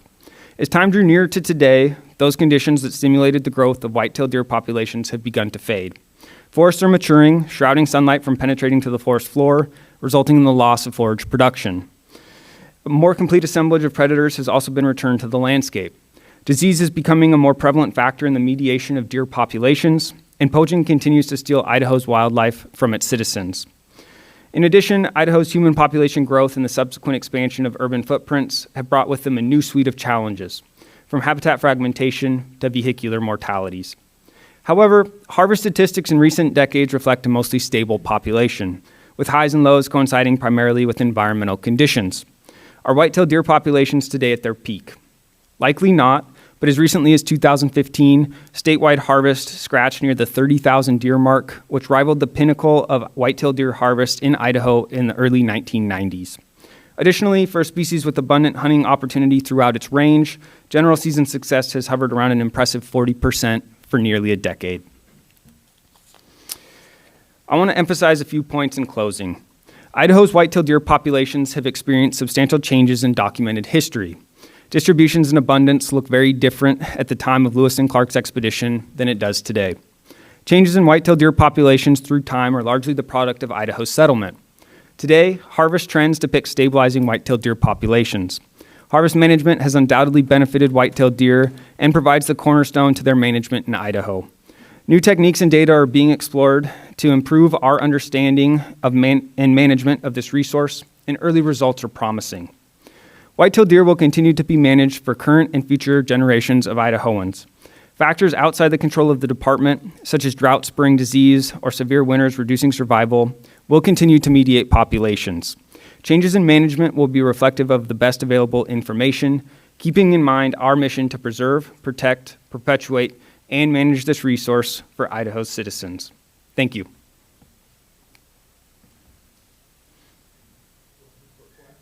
I would love questions.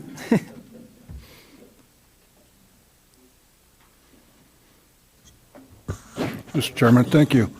You covered a lot of ground. So, do you feel like there's a competition between whitetail and elk, or are they compatible both to peak at the same time, or what would that relationship look like? I think competition between whitetail and elk is going to almost always be very context dependent. I think in a lot of instances, they're relying on different forage bases at different times of the year that might not make those competitions as direct. However, there are instances in which they could definitely be competing for the same resource.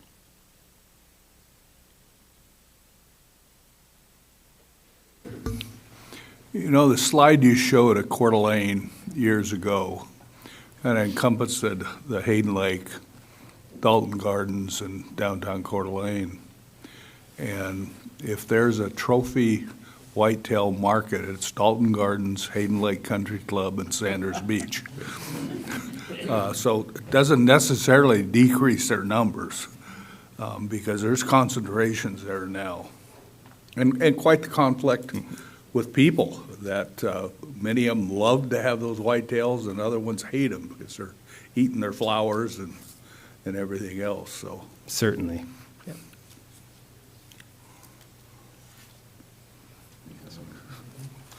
Well, good report. Thank you. Thank you. Okay.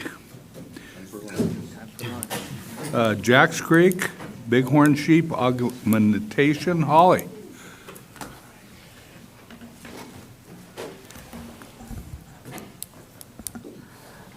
Good afternoon. This is a topic I'm pretty excited to present to you today. It's been a long time, a lot of work in the process to get to this point. So I've got a lot of ground to cover. I'm going to break it down into like the background of Jacks Creek and Bighorn sheep in Idaho, talk about some potential limiting factors that we've looked at, and then get to the translocation itself. Any one of these topics that I'm talking about today could almost be a presentation in and of itself. So I'm going to stay at a pretty high elevation. You know, I'm not going to get into a lot of details, but I'd be happy to answer questions if you have them. I wanted to bring this up so when I'm talking during the course of the presentation that it makes sense. So for this presentation and when we're talking about bighorn sheep, a translocation means moving sheep from one area to another. An augmentation is moving sheep from one area to another where there already is sheep. So what we're proposing to do is move sheep from Oregon, the source population, to the existing population in Jacks Creek. So that would be an augmentation of the Jacks Creek population. I use both these terms, and I didn't want it to get confusing, so I thought I'd just try to clear that up right from the start. Here is a look at our bighorn sheep populations. I don't know. Does this work? Okay. So, north of the interstate, the big red line, you can see it that goes, Idaho Falls, Twin Falls, Boise. Those are our Rocky Mountain bighorn sheep populations.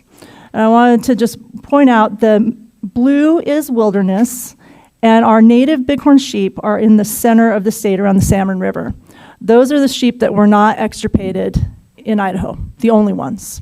All the other populations were extirpated around the turn of the century. The sheep we're talking about today are the California bighorn sheep, south of the interstate. And we're talking about the southwest corner, down there where Jack's Creek, you can see, and the neighboring populations of the Owyhee River, which I'll mention, the Owyhee Front, and the Bruno Garbage. It's on the other side of Highway 51. A little closer look, the Jacks Creek population in GMU 41. You can see Big Jacks, Little Jacks, and then some other main drainages of Shoe Fly and Duncan Creek. Down in the left lower corner, that's the Owyhee River population, a part of it. And just across the Mudflat Road over there by Rough Mountain is the Owyhee Front PMU. And you can see that they're very close to Jacks Creek, and I'll talk about that later. But we do know there's movements of rams between those two populations. So these maps, the WAFWA Wild Sheep Initiative spent some time putting these distribution maps together. As you can see in the 1850s, which is basically, we're trying to represent pre-European settlement in the West. You can see there were a lot of bighorn sheep in a lot of areas, a lot of contiguous populations, and really, they were very abundant. And historic records indicate that in Idaho, they were more abundant than deer or elk. So there's a lot of bighorn sheep. They're an important cultural resource. They're very numerous on the landscape. Then that map in the 1960s is post, the European or westward expansions, which along with the people, they brought hundreds of thousands of domestic sheep with them. So you see the contraction of the distribution and really the elimination or the extirpation of a lot of populations throughout the West. And it could be, unregulated market hunting could have had some impact here, but really what we think happened is it was impacts from disease, respiratory disease, causing these large-scale die-offs and no recovery later. And then you get to 2020, which is more of the representative of the modern times, and you see lots of little blue dots in there. And that has been the recovery efforts of the states and provinces, trying to recover the sheep populations that we lost along the turn of the century. And most of those those small dots, those populations that you don't see in 1960, but you see now, were a result of translocation efforts. So some background, bighorn sheep were common in the Owyhees. At about 1920s, sometime in there is when they were extirpated from the area. We no longer had bighorn sheep down in the southwest corner of the state. Working with our neighboring states of Nevada and Oregon back in the 1960s, they determined that they were wanting to recover bighorn sheep there. The question was, what subspecies do we put there? Ultimately, they decided on California bighorn sheep. We didn't know for sure what was there beforehand. Could have been California, could have been deserts, maybe Rocky Mountains. You see a lot of, there's no hard lines between a lot of these subspecies back pre-1900s. But there weren't very many California sheep left anywhere. There was a source in British Columbia, and really it was a conservation effort back then to create more populations of California bighorn sheep moving into the future.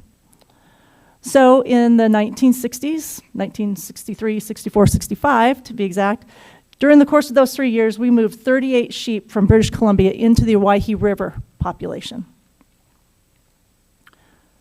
Then in 1967, we moved 12 from British Columbia into the Jacks Creek population. And that was pretty much it for several years as far as Jacks Creek was concerned. And that old picture is them using a helicopter to push the sheep in British Columbia into like a funnel trap. It was pretty fun seeing these old pictures. Then in 1988, we moved 14 more bighorn sheep from British Columbia into Jacks Creek and 26 sheep from the Owyhee River. The important thing to remember there is those Owyhee River sheep also originated from British Columbia. And an interesting fact here, we were moving a lot of sheep in the 80s. A lot of states were. In addition to those sheep that we moved, the 40 that we moved in, we also pulled 48 out and put them in other populations in Idaho and other states as well. And so when you keep those dates in mind, this graph starts, or this figure starts in about the 1983.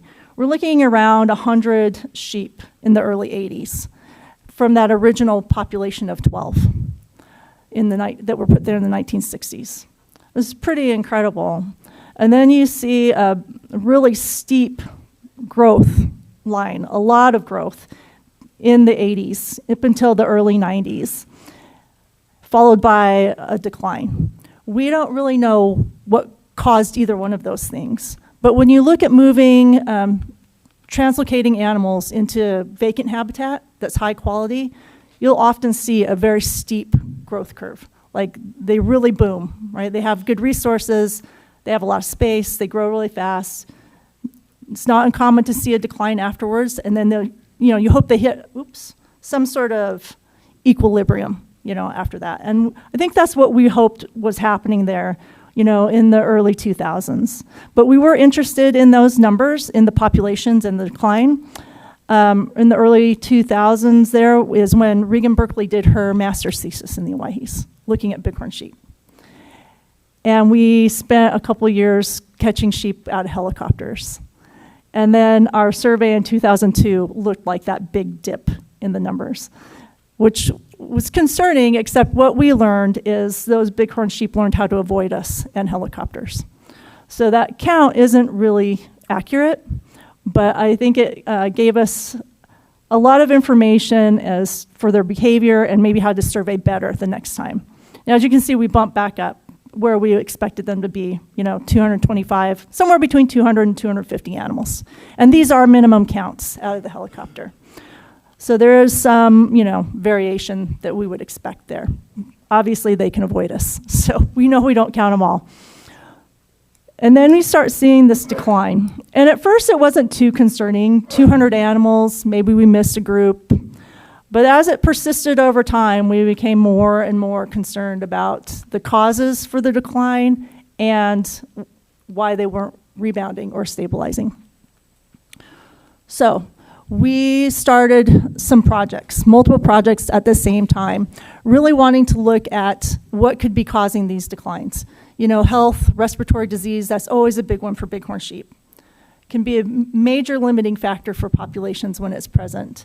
And also, you don't see them recover very well from having a MOVI, Mycoplasma ovipneumoniae, I'll refer to it as a MOVI, present in the populations. Could they be limited by habitat or nutrition? Another question we had. Causes of mortality, of course, we're considering predation in that, group, and then genetics. So we basically decided we needed more data from sheep. And we've been catching and collaring sheep in the whole of Owyhees since like the 80s. But we really ramped up some efforts specific to Jacks Creek starting in December of 2022. And over the course of these 3 capture periods, we've caught 57 bighorn sheep. And we're using these collars, they're all collared with GPS radio collars, to evaluate habitat use, movements, and cause-specific mortality. We're also looking at lamb monitoring and getting an idea about recruitment. So health and disease, the big one is a MOVI, looking for indicators of respiratory disease. We have not found evidence that a MOVI is circulating in this population, which is good. That, as you all know, if you've seen, it's a harder thing to deal with. While we're doing the health testing and disease, we're also looking at body condition, how fat are they, we're measuring pregnancy or evaluating pregnancy rates, and then also looking, for things like parasites and collecting genetic material for DNA testing later.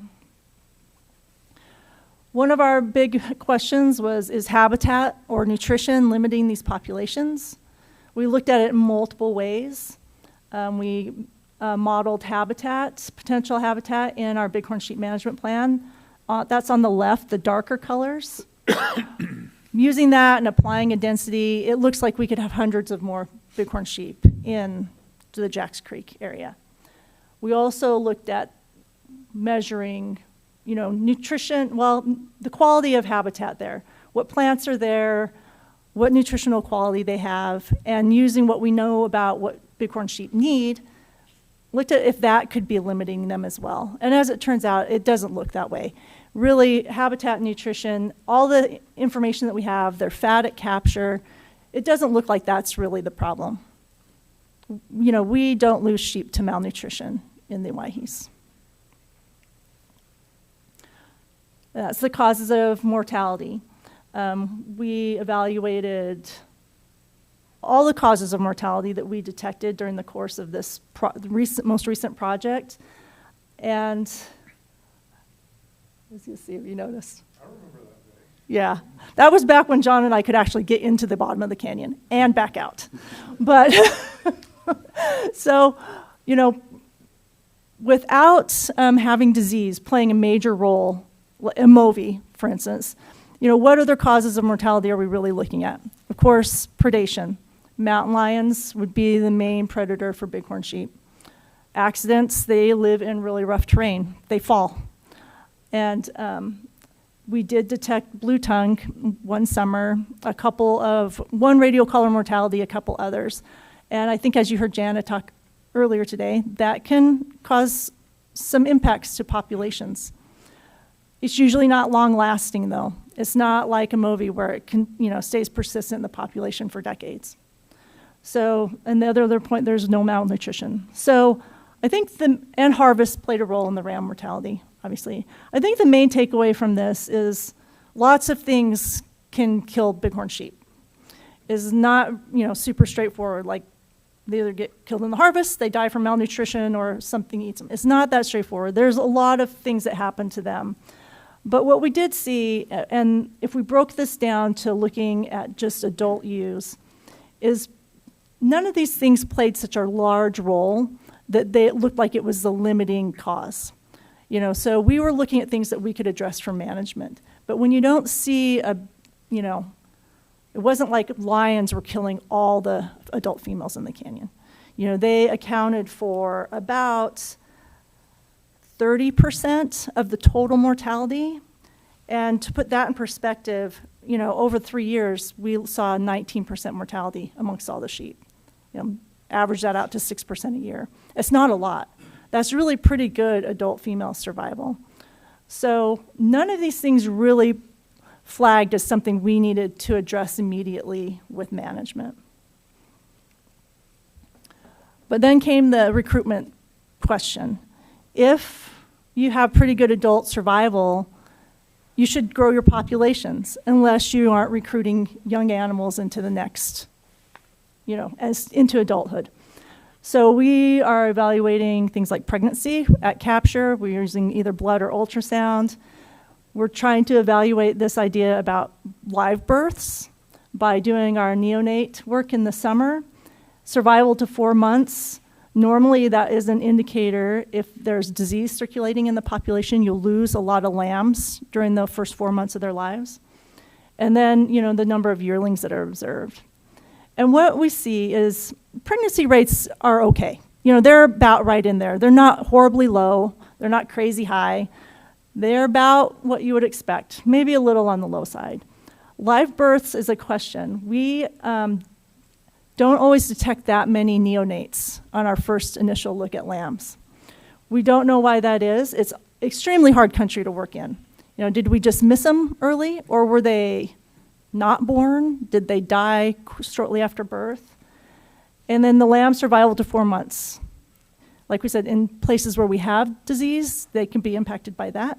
They could also be impacted by predators, and that could be a piece of the predation question that we don't have all the answers to. The other thing I'll mention is, before we get to the next slide, is some of these things, low pregnancy rates, low numbers of live births, weird birth defects like kink tails, that could all be caused by low genetic diversity. And you see that in other species, and it's possible that it's also impacting sheep. And so we'll move on to the genetics question. We initiated a really cool project. We've done a lot of genetics work, not only in the Owyhees, but all over the state. And this looks kind of crazy and messy, but it's really neat. So all those little skinny lines that you can kind of see, that's an individual animal. And the more colors you see, like in that lower Panther, Selway, Middle Fork area, the more diversity and mixing is in those populations. But you can also see how they separate themselves out. Like the lower salmon sheep are more, they break out as a population. Whereas the lower Panther, Middle Fork group, they're more mixed together. And our radio color data supports that too. So looking at them genetically, you can help separate groups. And then you can also look at some of these questions about genetic diversity. And as you'll see over to the left, all our California bighorn sheep look really similar. That's all of our populations. You don't see much variation there, and a lot of that has to do with they were sourced from the same area in British Columbia, and while some of these populations have had a lot of translocations, those were all sourced from British Columbia ultimately too. So you're seeing, one source area, and then not very many founding individuals. 12 sheep initially in Jacks Creek. It's not a lot of sheep. This is another thing that we're using genetics for, is to kind of evaluate translocations. What you're seeing there in the pie is, in about 2015, we collected a lot of genetic material, and we evaluated them compared to their source populations. So you can see translocations that don't look as successful, like in North Hells Canyon. Not much of that genetic heritage remains from the Hinton, the Alberta sheep that we put there. One interesting one that I did want to talk about, though, was the Lost River. The last translocation we did in the state was in 2005, like 20 years ago, and that was the Sun River, Montana sheep into the Lost River population. Right before we translocated them, we were counting somewhere between 50 and 60 sheep on the Lost River Range. Not that many. We moved 62 Sun River sheep in there over the course of 2 translocations, same year though. And you can see now, 10 years later, that those genetics stayed in the population. It's an indicator that they've contributed, right? It looks like they survived to reproduce and contribute their genetics anyway to the population. And now, as you know, that population has continued to grow since then. And our last count there was over 500 animals. We can't contribute all of that to the translocation itself. We don't know all the factors. There were some land use management changes too. Maybe the population was already starting to climb up, but it looks to us like the translocation helped. I think basically doubling the population in 1 year probably really gave them a good boost to start this really good growth rate and get to where we are now at over 500 sheep. So looking at everything, all the information that we had, all the work we did, we came to the conclusion that doing a translocation could really benefit Jacks Creek sheep. If they, for instance, were limited by habitat, it wouldn't make a lot of sense to put more in there, right? They would have nothing to eat. It wouldn't help the situation. But looking at all the pieces we could look at and the work we've been doing intensively really over the last 10 years, we really felt like the translocation was justified, and we had a good chance of improving the situation down there by putting new animals in. Our Bighorn sheep management plan has a whole chapter on translocations. We've worked our way through those management direction and strategies, evaluating the habitat, looking at source population health, recipient population health, making sure, they both are they don't have a MOVI circulating. So we've done a lot of work to get to the point where we've decided a translocation makes a lot of sense. One thing I did want to mention was Idaho Code 36-106.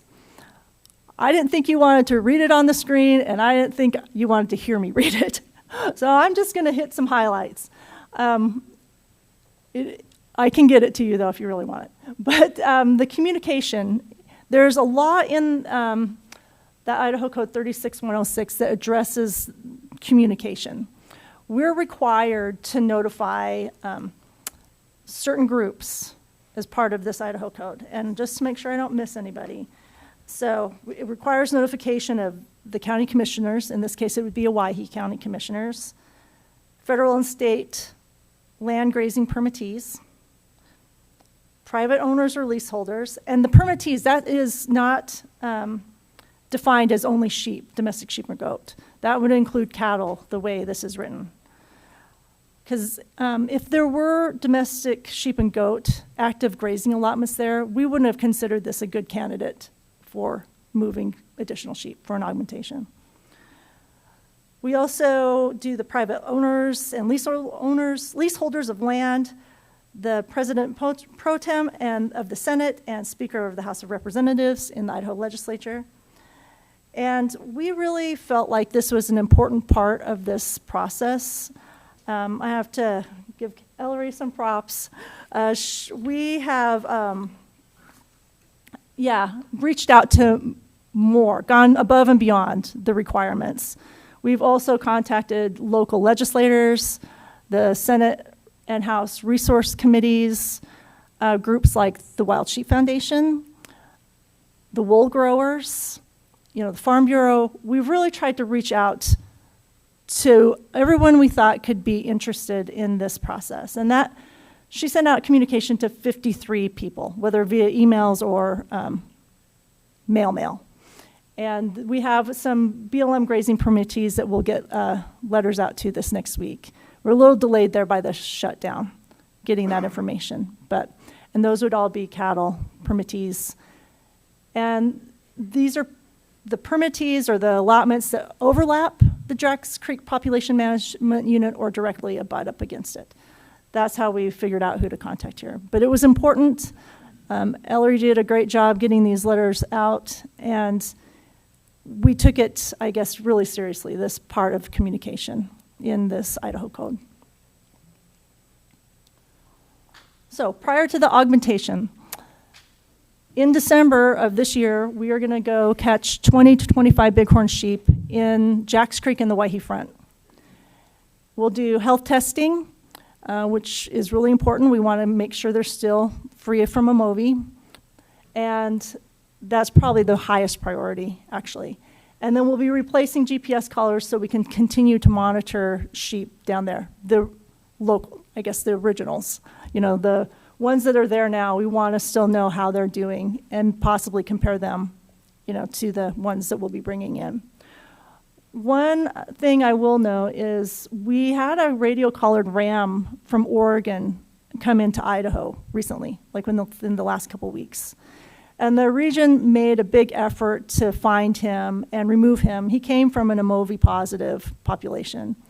He ended up being a MOVI negative on testing, but it made us think that we really need to ramp up some additional testing in the Owyhee Front to make sure that they are still clean. And also, I think it proves a point that if we have collared animals that wander outside of where we want them, getting into high-risk situations, we are willing to spend the time and the effort to track them down and remove them one way or the other, either lethally or by catching them again. Our source population is John Day, Oregon. I really want to, give a shout out to Oregon Department of Fish and Wildlife. They've been great partners. They have 2 of the very few populations of California sheep that are doing well enough to provide sheep to other states for augmentations or translocations. This John Day, Oregon population they raw count about 1,000 individuals there So they're estimating the population to be about 1,300 California bighorn sheep. So they're doing really well. They are providing us with 30 bighorn sheep, about 25 ewes and 5 rams. And I just wanted to point out that right now we're counting about 70 ewes in Jacks Creek. Adding 25 is substantial. It doesn't sound like a lot, but that's a big difference, especially when we're not recruiting very much. That's a lot of growth, a lot of potential there in just 1 year versus waiting for 25 ewes to be produced in the population naturally. So I think it's going to be a really good boost to that population this winter. We will health test them also. That's also mentioned in the Idaho code, and make sure they don't have a MOVI before bringing them into, or before releasing them into Jacks Creek.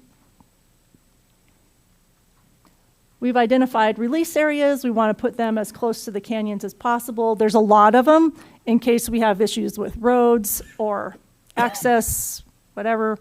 It's important that they go as close to the escape terrain as possible so they have the best chance moving forward. Post-release monitoring is going to be a big part of the project. It's important that we know where they are in case they do get in trouble, but we're also really interested in how they're going to use the habitat moving forward as being new to the area. Predator management is part of our plan for this augmentation too. There's a good deal of literature suggesting that doing some predator management really will help an augmentation effort. You have sheep that don't really know where they are, they don't know where the resources are, they're more vulnerable. So we're looking at predator management, and how we're going to approach this is we're going to remove lions that are preying on bighorn sheep. So we're going to use our radio-collared animals. If they're killed by a lion, we'll trap or, work on those animals, work off those carcasses to identify those lions that are actually targeting sheep. We're not, at this point, proposing a big blanket effort to remove lions, in the Owyhees. A very focused effort to remove the ones that are potentially causing the problems. We'll continue to do lamb surveys on both the sheep we have now and the Oregon sheep that we're bringing in. And ultimately, in a year or two, we'll look at an aerial survey and see what our numbers look like. The real ultimate goal is to increase the total number of sheep, bighorn sheep in the Jacks Creek PMU. And we're hoping to do that by improving the growth rates, which we talked about. Adding these 25 ewes should really help with that, this bump in numbers. And we're looking at increasing the genetic diversity of the population through, this translocation effort, bringing in some fresh genes with these new animals.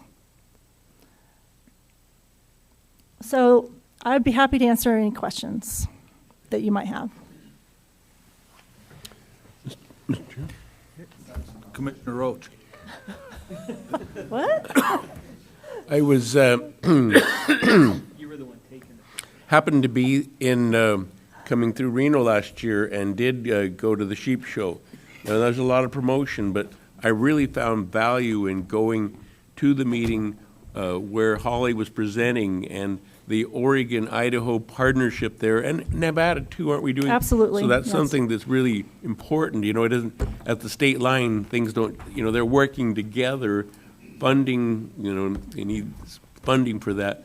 But I was pretty proud. I was proud of Holly and everything that she did, and I think we really should, pat ourselves on the back for what Holly's doing. It was very impressive, and I learned a lot. And the other stuff is promotion and this and that, whatever. But I found that really important to listen to what was going on. Mr. Chairman, Commissioner Roach, thank you very much. And that brings up a good point. Also in Idaho code, it states that we won't use auction tag monies to fund translocations.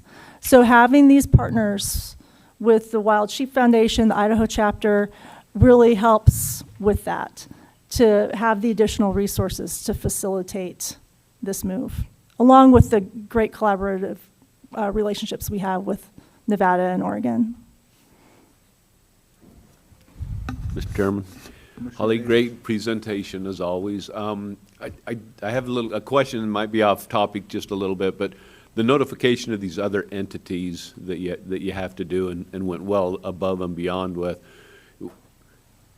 What if some of these entities come back and are against said translocation? Is it take one? Is it what happens if that happens? Mr. Chairman, Commissioner Davies, do you want to talk about that? Okay. I'll let Ellery talk about that one. Mr. Chairman, Commissioners, Director. So essentially how it is written in code is that once they are notified, they have a certain number of days in which those entities can request, either express concerns and provide written requests for a public meeting for us to hear out their concerns. We went above and beyond the entities that we reached out to notify of this. However, the entities that Holly highlighted, such as the speaker, the pro tem, county commissioners, private land owners, permittees, and leasees, they are the ones that by statute can request a meeting for us to hear their concerns formally. Those other entities, we notified them as a courtesy because we want to be as transparent as possible and as inclusive as possible, but only those entities listed in code are the ones that could request a formal meeting. So once they are notified, I believe they have, I think it's, if I remember correctly, 10 days, I believe, double check that, to request a meeting, and then we have 30 days in order to hold the meeting before we can move any sheep around. So we have to listen to their concerns, take their concerns into consideration before we move sheep. Thank you. Jordan. Mr. Chairman, I just have one question. What does Oregon get from this? Like, why would Oregon give us sheep? Mr. Chairman, Commissioner Charette, goodwill? No, I think it's a big conservation effort. They're providing sheep to Nevada. They're providing sheep to us. There's some talk about giving sheep back to British Columbia after all these years. Like I mentioned, there aren't very many California sheep populations that are really doing well. And they have 2 of them. And they've got a lot of animals. And they've been very generous and very willing to work with the other states and possibly provinces to, I think, expand and try to, build up these California populations that once were doing really well. And so I think really it's just the overall sheep management, the collaboration, and really trying to do what's good for sheep.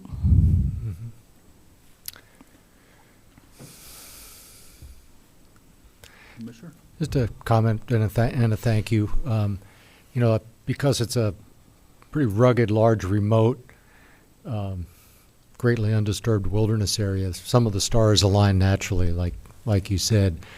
But your efforts, I know, because I work down there a lot, and I know that area real well. And Josh's folks, great habitat.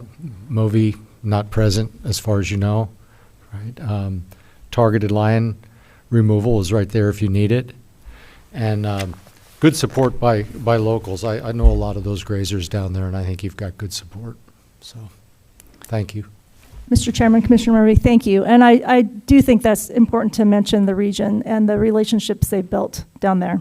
They had a really great meeting with the county commissioners, and I think, building that up from not just jumping in right now with a sheep foundation, or with a sheep translocation, but having those relationships has been really important. And I know it, although it's a separate wilderness area, it's right nearby. That whole Owyhee wilderness effort is paying off decade after decade, because that included ranchers, Shopai tribe, BLM, you name it. And everybody's got an ownership in maintaining that wilderness as wilderness, and part of that being wilderness is having sheep. And that was talked about a lot when I worked down there. So, thanks. Mr. Chairman, Holly, I've asked you this 100 times, but maybe it'll stick. So, Unit 11, we have what kind of sheep? And you said something about some of these California bighorns in northern Hells Canyon. Could you speak to that for a moment? Mr. Chairman, Commissioner Ebert. So the sheep we have in Hell's Canyon are Rocky Mountain bighorn sheep. They're different subspecies. They had quite an extensive translocation history, as you could kind of see in that slide. It gets pretty messy when you just look at it. But yes, they're Rocky Mountain bighorn sheep. But you had made reference, so I did remember it right, but you made reference to there's some California bighorns in northern Hell's Canyon. Am I correct? Mr. Chairman, Commissioner Ebert, if I did, I didn't mean to. Okay. Yeah, maybe, I don't think we know historically really what was everywhere. And the more work we're doing genetically, the more it looks like things were more mixed up than we maybe realized. Like we're seeing some evidence of desert bighorn sheep genetics in our native sheep in Montana and Idaho, which is pretty interesting. But yeah, if I said that there's California sheep in Hell's Canyon, like our populations, I didn't mean to do that. They're all Rocky Mountains. All right, thank you. If there's no other comments, I want to make a comment that I went to the Bighorn Sheep Show a couple years ago, and I found out what Holly was made of. And I also went to my first WAFWA meeting this year. And Jordan, when you ask the question, why are they helping us out, a lot of it has to do with Holly. So thank you, and good presentation. Thank you, Mr. Chairman.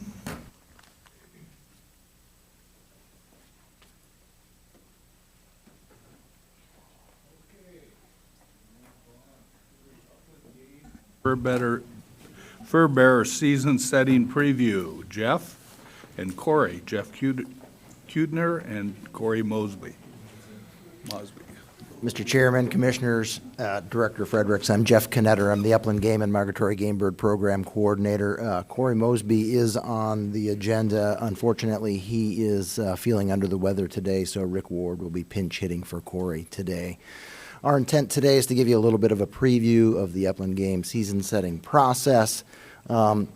As a brief overview, the Commission, as you well know, the Commission has the unique authority to establish seasons via proclamation rather than through rulemaking.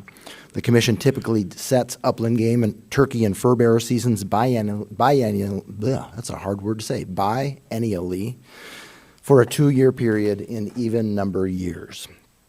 The purpose of this presentation is to provide an overview of the season setting process and or timeline, a preview of the proposals the department intends to scope with the public. We'll do that online and through regional open houses.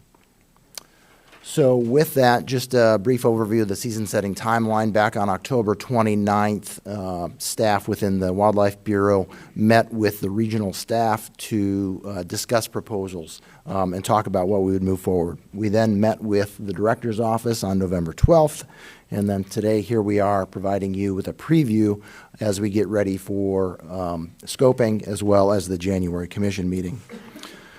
Our proposals will go live on the website on Monday, November 24th. They'll run through December 7th. We'll also have regional open houses during that time period.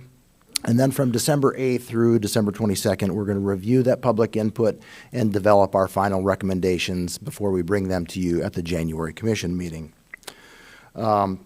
We do plan to have the brochure posted online in February because the controlled hunt application period for turkeys does begin on February 1st.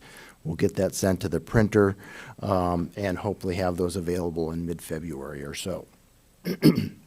So we have 3 statewide upland game proposals, potentially 4. And then we've got 15 wild turkey proposals from 5 different regions. So I'm going to start with our upland game proposals. The first one is to consolidate areas 1 and 2 into a statewide season for our quail seasons. Quail seasons in Idaho are for California quail and bobwhite quail. There are small isolated pockets of quail that exist in Area 2, eastern Idaho. It's primarily on private land. We believe that this proposed change will provide some additional opportunity without having an impact on those populations. The second upland game proposal is to create or establish a hard start date of September 15th for chukar and gray partridge. Currently, the season begins on the third Saturday in September and has for quite some time. That date changes on an annual basis, as you can see here in 2024 and 25. We had a start date of the 21st of September and then the 20th the following year. This would establish a consistent start date for those species on an annual basis.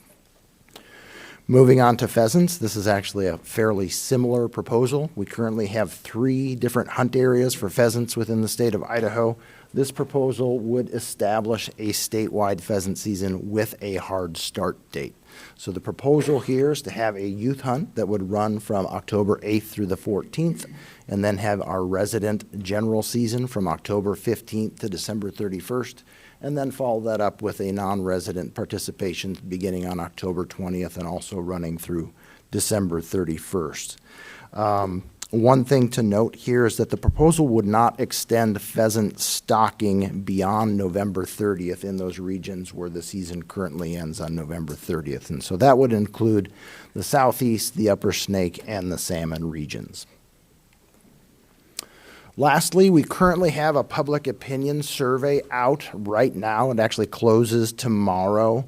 And based on the results, we want to be able to, we're currently evaluating hunter interest in expanding the sharp-tailed grouse season in eastern Idaho. Based on the results that we receive, we intend to include that in the scoping package to determine what kind of results we get, what kind of support we get in response to that. So that concludes the 4 different upland game proposals. Now I'm going to transition into the different turkey proposals that we have in 5 different regions. A theme that you will notice throughout is that in general, we are looking at proposing liberalized seasons in many parts of the state, and that is in part due to growing populations and with that some increasing nuisance and conflict issues. So starting in the southwest region, the first proposal is to add a spring general season in Game Management Unit 40.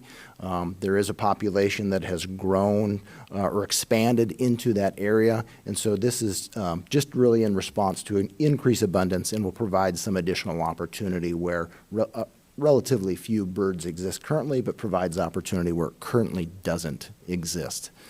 The second proposal is for a fall general season in Game Management Units 33 and 39. And this, again, in response to a growing population, will help address some of the nuisance and conflict calls that we receive in that part of the world during the wintertime. All right, moving on to the Magic Valley.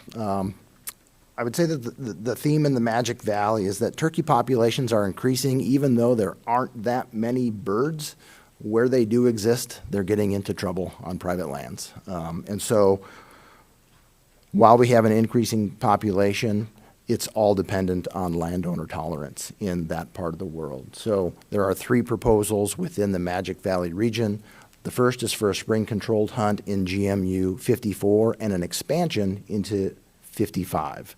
So currently this hunt exists in Unit 54. This would expand the hunt area a bit. We would be increasing the tags by 10 tags in each hunt. So an increase of 20 tags for these 2 hunts in the springtime. Again, increased abundance, and we do have landowners that are have diminishing tolerance for those birds in that part of the world. Another proposal, same hunt area, is for a fall controlled hunt in Game Management Units 54 and 55. This would add a fall hunt outside the National Forest System, so this is directing harvest specifically on private lands. It's similar to hunts that we have in Region 3 already, where the hunt exists outside the National Forest System. So again, focusing that effort on private lands. And then lastly, a proposal for landowner permission required hunts. Same hunt area. Again, we're expanding the hunt area into 55 and increasing the number of tags. These hunts do exist currently, and there's a slight increase in the number of tags by 10 each. Overall, this would be an increase of 80 tags among these 3 different proposals in this hunt area in the Magic Valley. Moving on to the southeast region, three proposals here, the first of which is to extend the fall wild turkey season end date from November 30th to December 31st. Within the southeast region, this will align with the fall seasons in Regions 2 and Region 7. During December, turkeys are concentrated on private lands, and they do create conflicts in some areas, so extending the season would provide some additional hunting opportunity and provide an additional tool for landowners to help address these issues and potentially disperse these birds that are causing some conflict. Second proposal is to add game management units 72 and 76 to the list of game management units where a youth-only spring turkey season is held from April 8th to the 14th. A general spring turkey season is held from April 15th to May 25th, and where a general fall turkey season is held. So wild turkeys have increased in these two GMUs in recent years, and similar to the proposal in the Southwest region, the intent here is to include these GMUs in the general season framework to provide some additional hunting opportunity. The last proposal is to remove the controlled hunt in GMU 68A and add it to the list of game management units where a general fall season is held. Turkey populations in 68A appear to be doing quite well and increasing, and this will provide some additional hunting opportunity without needing to have a controlled hunt application. Moving on to the Upper Snake region, there are 4 proposals within the Upper Snake region. And again, the intent here is to increase the number of tags and also distribute hunting effort throughout the Upper Snake region. The first of which is to increase the number of tags in the youth-only controlled hunt from 50 to 100. And in general, the justification for many of these hunts is similar. Turkey abundance in the region has increased over time, but tag availability has not changed since since 2008. So we've had a stable number of tags offered through time with a growing turkey population. In this particular case, it's going to provide additional youth hunting opportunity. The second proposal is to take the existing controlled hunt area that we have, which is pretty much throughout the entire Upper Snake region, and is to split that up into about 3 different controlled hunts. And so the first proposal is to remove GMUs 60, 60A, and 63A and create a new controlled hunt with 200 tags from April 15th to May 25th in the remainder of the region. We would be creating a new controlled hunt that includes 60 and 60A with 100 tags from April 15th to May 25th. And the last part of this proposal is to create 2 new controlled hunts in 63A with 50 tags each, with seasons from April 15th to April 30th, and then another one from May 1st to the 25th. So the part of this is that during the winter time, these birds are concentrating on private lands, primarily in riparian areas. As the spring progresses, these birds start making their way into the uplands. And so this is an effort to spread out opportunity when the birds are actually in a location, as well as to spread out the hunter pressure that occurs in that region. In some cases, we have private landowners that have lots of turkeys on their property, but they haven't been able to draw a tag. So increasing opportunity substantially and distributing that opportunity in the region. Let's see here. Another proposal is to extend the season end date from November 30th to December 31st for the fall youth-only controlled hunt. Again, this is going back to that region-wide hunt area, increasing or extending the season date. And then lastly, there's a proposal to create 2 new landowner permission required hunts within the Upper Snake region. Again, as this turkey population has increased, we've got turkeys that concentrate on private lands during winter. They are creating some conflicts, and so this would provide an additional tool for landowners to disperse those birds. One more region to go. So we have 3 more proposals in the salmon region. The theme continues. The first proposal is to combine the current spring controlled hunts in the salmon region. Currently, there's kind of a northern controlled hunt and a southern controlled hunt. This is to put them together into one controlled hunt opportunity. Turkey populations have expanded into a few more game management units within the salmon region, and a region-wide hunt will really simplify the regulations and provide the opportunity to hunters to go where the turkeys are most abundant within the region, and just have that one standard framework. The second proposal is to eliminate the current youth-only controlled hunt in the northern part of the region, and include in the list of game management units where a youth-only spring turkey season is held from April 8th to May 25th. So this is similar to other parts of the region and making a consistent season structure in that part of the world. Lastly, there is a proposal for moving the fall turkey controlled hunt start date, and this is from September 14th to August 30th. Common theme here, turkey populations have increased in recent years. They're creating some conflicts, and extending the season would provide an additional tool, and that earlier opening start date does align with general seasons in other parts of the region. So with that, Mr. Chairman, Commissioners, that concludes the overview of the upland game and turkey proposals that we plan on scoping with the public starting on Monday, and I would be happy to take any questions before I turn it over to Rick to cover the Furbearer proposals. Mr. Chairman, I didn't see the Clearwater region. Did I miss it, or was there just no change? Mr. Chairman, Commissioner Ebert, there were no proposals for changes within the Panhandle or Clearwater regions. Okay, and then just a comment. Do you ever see a day, Jeff, where we can have kind of a statewide framework that simplifies a bunch of this? Turkey season starts here, you get this many tags, and can you see that ever happening? Mr. Chairman, Commissioner Ebert, my initial response is no, given the challenges that we have in some parts of the state, the Magic Valley being a great example, where we have got a relatively few number of turkeys compared to the Clearwater, for example, right. And limited opportunity. But I never say never, I guess, would be the answer. But at this time, it's a little more, we're still trying to provide some opportunity there, but we don't have nearly as many turkeys as are available in the Panhandle and Clearwater regions. Okay, and so just another comment. So talk about just the Panhandle and the Clearwater. Turkey nuisance is possibly one of the biggest complaints I get, and I believe, at least in our part, we need to liberalize turkey season a little bit, make it simpler, and make it more just, here's when it opens, here's where it ends, and here's how many tags you get, and that's just for what it's worth from my perspective.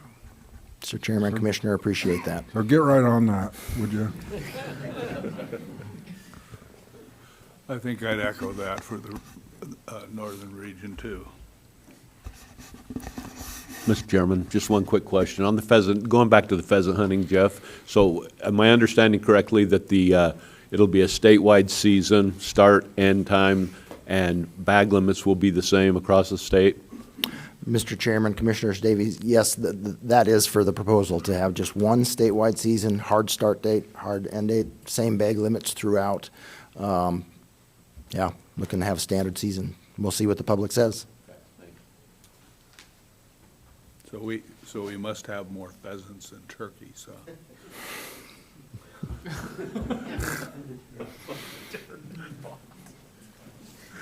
Okay, any other questions?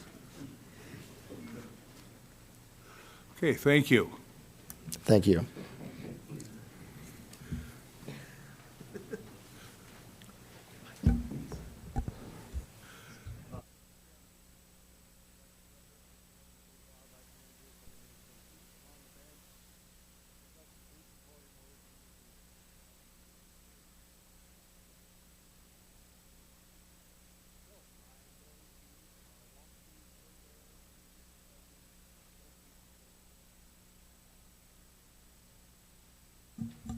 Oh, why was it off?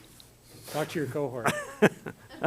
Do I need to start over? I don't. So I will be going through Furbearer season setting, scoping proposals. There aren't a lot, but I'm going to kind of step through these, and I'm going to have to refer to my notes quite a bit because, well, I'm still getting familiar with this stuff. So First off, we are looking at scoping, aligning some opening and closing dates. One of the things that you heard Ann Westcott talk about earlier today was simplifying our regulations, and that's I think a theme that you will see through both Furbearer, but we also see some of that with some of the Upland scoping proposals.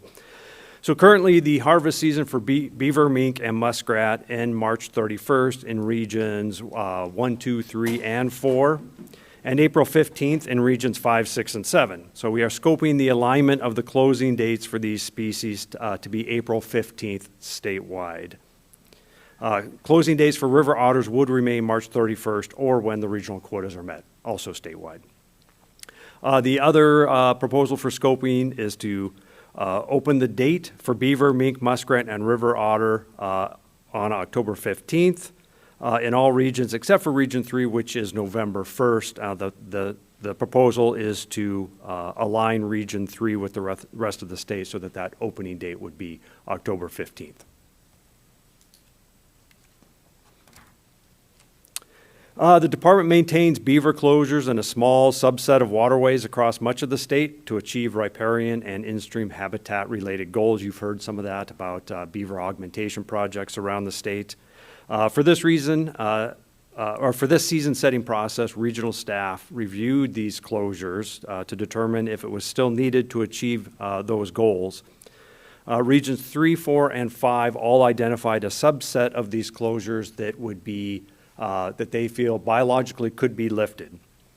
And I can go through I'll just go through them real quick. In Region 3 in Idaho County, Big Creek upstream from Monumental Creek, Chamberlain Creek, and the Secesh River above Long Gulch Bridge, and Chief Eagle Eye Creek above the Ola Bridge in Gem County. In Region 4 in Camas County, all public lands within the Corral Creek watershed above Baseline Road, and in Region 5 in Franklin County, the proposal is to add a new 5 beaver controlled beaver trapping permit for the Birch Creek drainage above the Forest Service boundary. I do want to spend some time talking about river otters. River otters are important to Idahoans, as we have seen in the large amounts of public comments around seasons for this species over the last several years. People have reason to be vested in this species. Historically, much of the river otter range across North America was lost over time, but in Idaho, beavers were never completely extirpated from the state, likely because of the abundant remote waterways in parts of Idaho. Otters in Idaho were even used to repopulate other states where where otters had been extirpated, states like Nebraska and Utah. For this reason, this species has been managed differently than other fur bearers, with the first modern river otter season beginning in 2000, along with personal bag limits, closed areas to harvest, and regional quotas. Since this opening of the river otter harvest season, this species has continued to be managed with a cautious and conservative approach.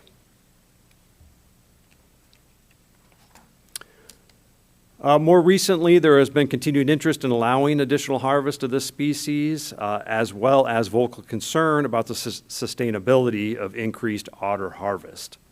Hearing this, the department conducted statewide occupancy surveys for river otters in 2023 and in 2024.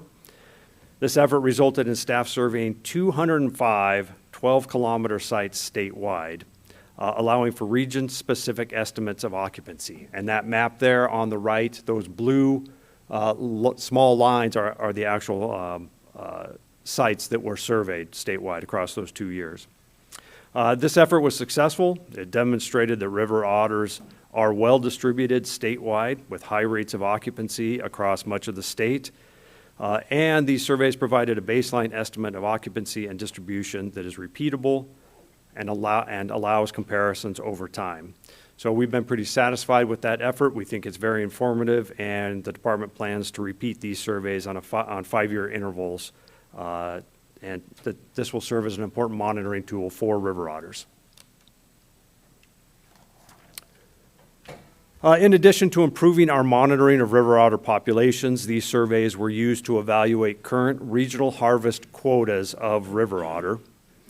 Using otter density estimates from the literature in combination with the region-specific occupancy estimates that I just showed you, we estimated potential populations of river otters in each region and determined that biologically, Regions 2, 3, and 6 have opportunity to increase the regional harvest quota while maintaining an overall conservative level of take. With this new data in hand, we developed proposals to scope that would increase harvest in these regions, but take a measured approach at increase while not adversely impacting the river otter populations. And those proposals are in Region 2 to increase the quota from 20 to 30, in Region 3 to increase the quota from 25 to 35, and in Region 6 to increase the quota from 15 to 20. With that, I will be happy to answer questions as best I can.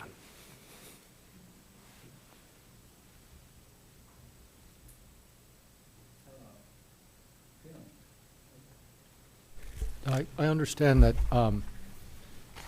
Trapper Association in the state is, and I can understand why, with the results keen on an increase of 5, and the department's suggestion an increase of 10. Do we have a basis for that, or an easy explanation? Mr. Chairman, Commissioner Murphy, yes. The proposal to scope an increase of 10 in 2 of those regions is based on the data we collected. So there's multiple layers of conservative metrics that go into coming up with the quota.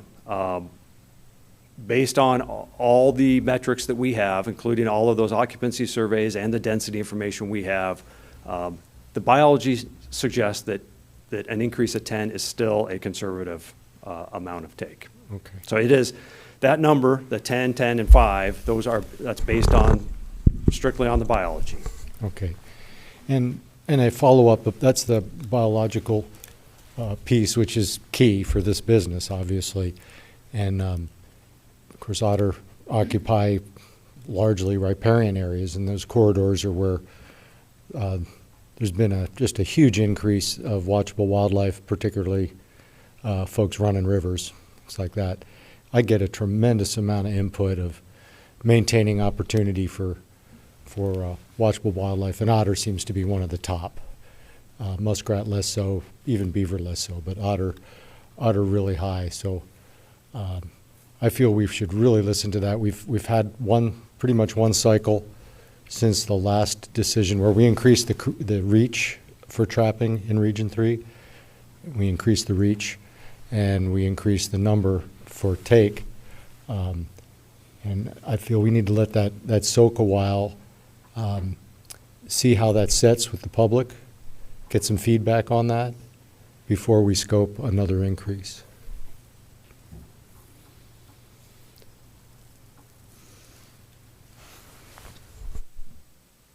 Mr. Chairman and Director Fredericks, I'm going to ask for a little guidance, or if there is direction on how we might approach scoping. Do you have anything there? Do I have anything there? Well, and I say that in the context that the scoping is generally something we take out. It does not necessitate commission approval, so I'm kind of looking for some help. I do have something here. So, Mr. Chairman, yeah, Commissioner Murphy, I appreciate your comments. When the Wildlife Bureau came in to preview these ideas with us recently, they made a good justification why, given even I think the keen interest, I'll say, that people had when we expanded otter seasons and quota in the Southwest region before, with the new information, they felt very comfortable that we were still taking a very conservative approach. And I thought it would be appropriate to take that out and then, again, gauge where the public is at on that. Recognizing it's still likely going to be contentious as it was last time. That said, this process is about putting these ideas in front of the commission to be sure that you're comfortable with those ideas that we want to take out to the public. And if you're uncomfortable, and I completely understand why, given the discussion we had 2 years ago, and you would just like to give this more time, that's fine. We have no problem with that direction, and we would withdraw that component of it for the scoping cycle. So if the commission would like to see that, then we will proceed as such and withdraw that piece.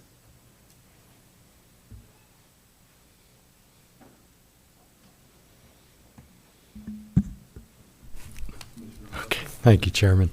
Well, at this point, I'm the lone voice, so I would look to my colleagues, and I use that term seriously because it's a very collegial commission, and we listen to one another. So, my colleagues, any comments or perspectives?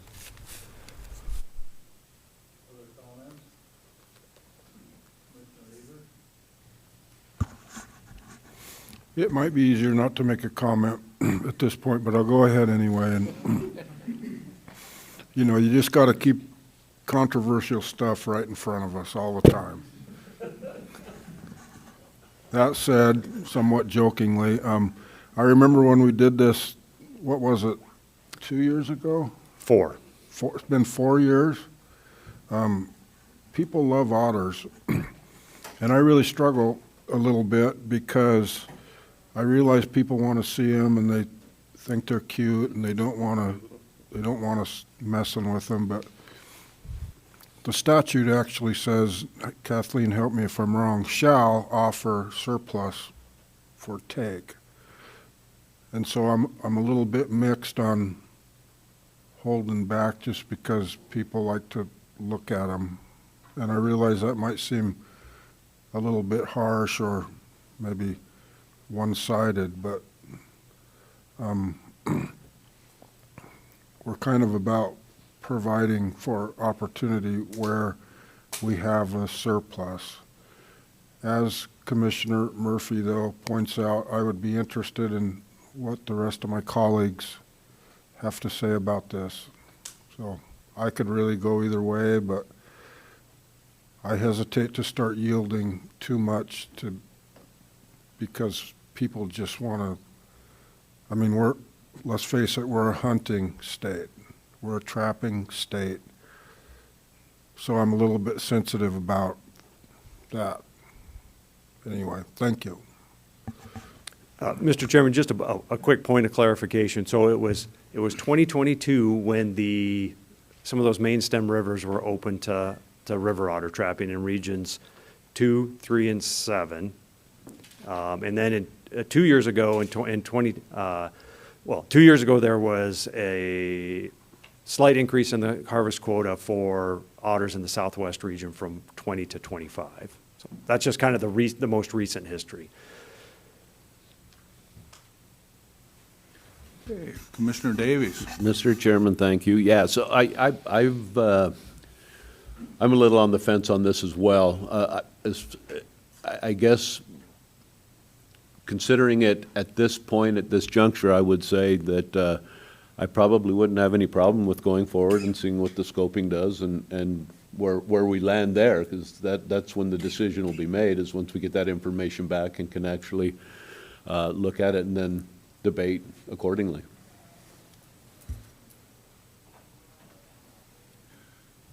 Yeah, Commissioner Sherritt. Thanks, Chairman. I just want to make sure I understand this, put this in Jordan terms. The department's going out saying we have more opportunity than that's out there currently and can be supported biologically. And the concerns that the sportsmen would come back and say we don't want that opportunity. Am I understanding that correctly? No? I think yeah, sorry, Mr. Chairman. The concern is more the viewing element, the watchable wildlife, and the concern on the part of people that aren't interested in trapping otters that the expansion will result in their opportunity to see more otters. And so if Corey were here, I'd ask him. He's not. I'm going to ask you. But our best estimates of harvest rates of otters is very minimal. And do you know what the number is? Mr. Chairman, Director, yes, we have estimates on harvest rate. Currently, without the quotas, these three regions are all well under 10%. Okay. And even adding the increase with the quota, they would still all come in under 10%. And 10%, I use that number, states that have had consistent river otter trapping, in the past, especially the upper Midwest, their target exploitation rate or harvest rate is around 20%. So we are at or below 10% even with the increase in these three regions. So that's another level of conservancy with where we are with river otter harvest. Okay, thanks, Rick. Yeah, and so I think it's fair to say, or it would be unfair to say that trapping and wildlife viewing aren't compatible. I think managed like that, when we're taking less than 10% of the population, I would contend not affecting the wildlife viewing opportunity, and these things aren't at odds with each other. So that said, the perceptions they vary on that. So.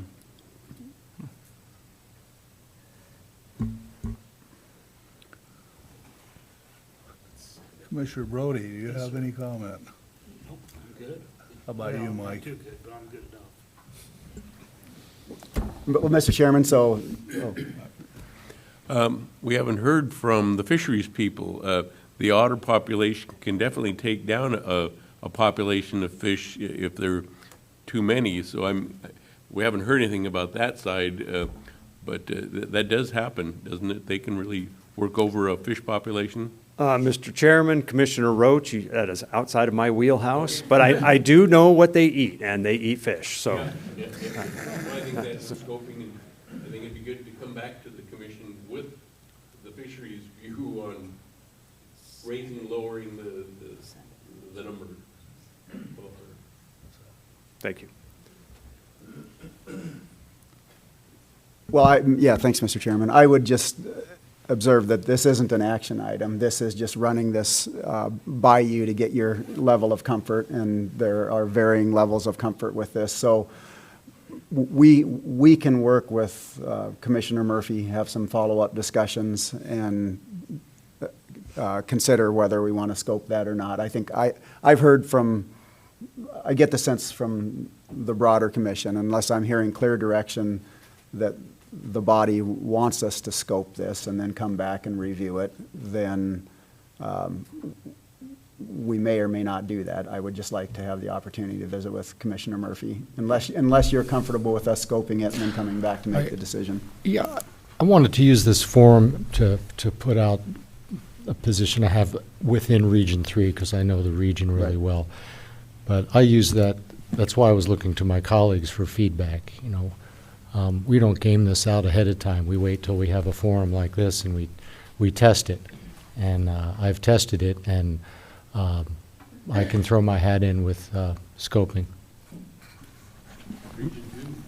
Mr. Chairman, with the respect for my colleague from Region 3 and with your guidance and good judgment, I'm good either way. And if you want to work with Commissioner Murphy and then decide, I just made my comment, but I'm good with it either way, and I'm very sensitive to his concerns as well.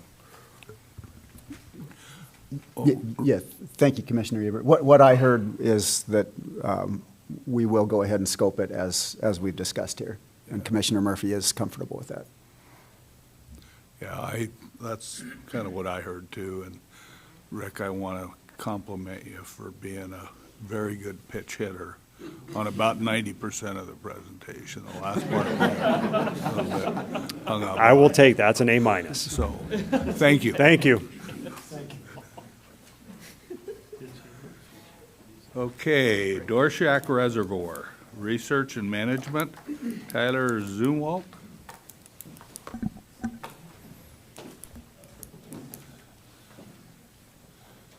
All right, good evening, Mr. Chairman, Commissioners, and Director Fredericks. My name is Tyler Zumwalt, and I am a fish biologist on the Lake Pend Oreille and Dworshak fish mitigation projects. And today, first want to say thanks about the opportunity to present to y'all about a brief history of Dworshak and its unique fisheries success story.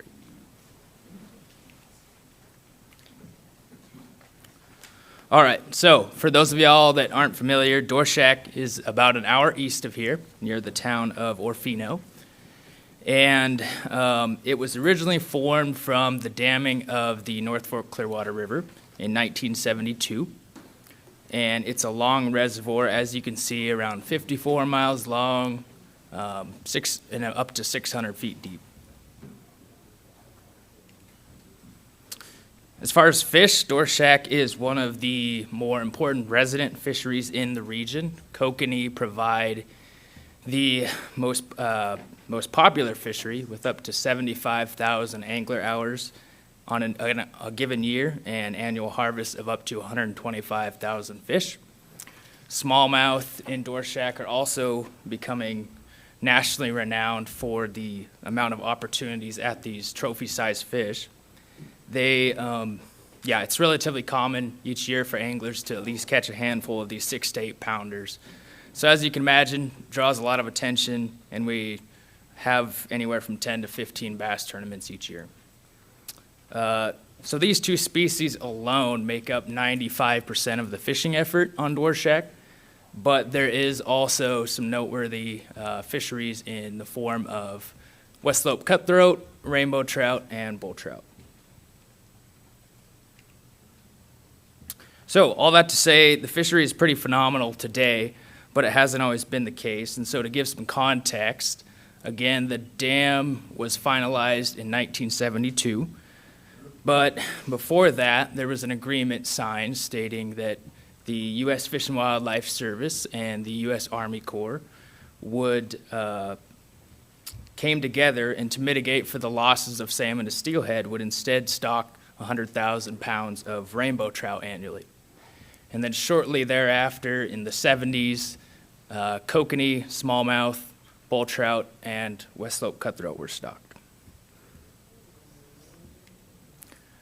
However, after the initial stockings, the fisheries actually didn't take off quite like anticipated. And this was for a few reasons. One, there was difficulties meeting the 100,000 pound objective each year. And then also there was issues with kokanee getting flushed down below the dam during these winter drawdowns that were occurring. Then in the 90s, we shift to summer drawdowns, and that helped. That specifically helped keep kokanee in the reservoir, which then provided a prey source for smallmouth. But the fishery still wasn't performing quite like we expected. And so then in 2005, a study was conducted to try to look at what other causes may be limiting the fishery. And from that study, we found that Dworshak had a reduced productivity and in turn lacked an ability to produce food to fuel the fishery. And this was really derived from 3 different things. One, the construction of the dam caused a loss of nutrients that historically came from salmon and steelhead carcasses. And then secondly, the annual drawdowns that occur limited the formation of a vegetation zone along the shoreline there, as you can see in the middle picture. And so that also was a historical source of nutrients.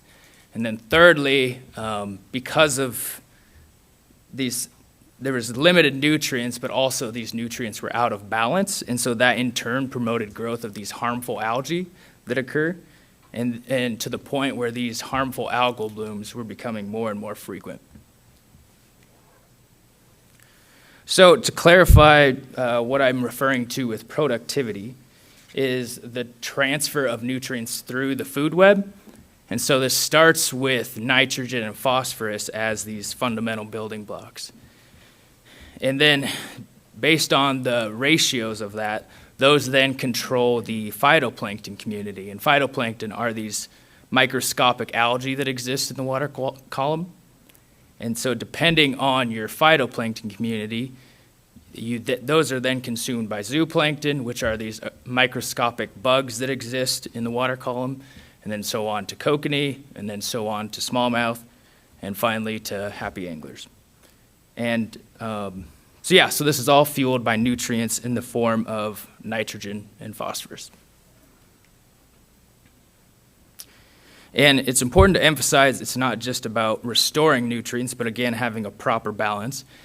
And specifically, when you have a proper balance, that limits growth of these harmful algal blooms that occur, and in turn also promotes growth of these edible algae that can then be consumed by zooplankton. And when you have more edible food for the zooplankton, then of course you have higher growth and abundance for zooplankton, and so on to your fish species. And so that was the concept, and in 2007, Idaho Fish and Game and the U.S. Army Corps started testing the manipulation of nutrients to the reservoir. And to do this, the Corps added liquid ammonium nitrate, which is this similar stuff used to grow crops, onto a tanker truck as shown there, and then that tanker truck was then loaded onto a barge, and that was then boated up the reservoir once a week to apply precise amounts of nutrients. And with this nutrient restoration program came the need to establish some fisheries objectives, and these are the ones that we still use today that are outlined in our fish management plan as well. And so firstly, one was we wanted to, again, restore reservoir productivity and water quality. Secondly, we wanted to sustain a kokanee population to support a harvest fishery and support the smallmouth population. Third, we wanted to maintain robust populations of west slope cutthroat and bull trout for conservation and to provide more angling opportunities. And then finally, wanted to improve reservoir conditions to promote growth and survival of these rainbow trout. And also, for today, I'm just going to focus on smallmouth and kokanee as it pertains to the restoration program because they're really our heavy hitters. And so, so to monitor these species, we use a few different methods. For kokanee, we do our annual trawling at night, and then we also use hydroacoustic surveys. Then for water quality monitoring, we conduct that every month to help inform how many nutrients we need to apply to the reservoir. And then finally for bass, we use boat electrofishing, and then we also work a lot with the anglers to work at tournaments and get our hands on these bigger fish that sometimes we don't catch from electrofishing. So, on to some results here. After nearly 20 years of restoration, we've seen some pretty substantial shifts in the phytoplankton community. So here you have your restoration period, and you can see on the left that from restoration we've seen a noticeable increase in the amount of edible phytoplankton that can be consumed by your zooplankton.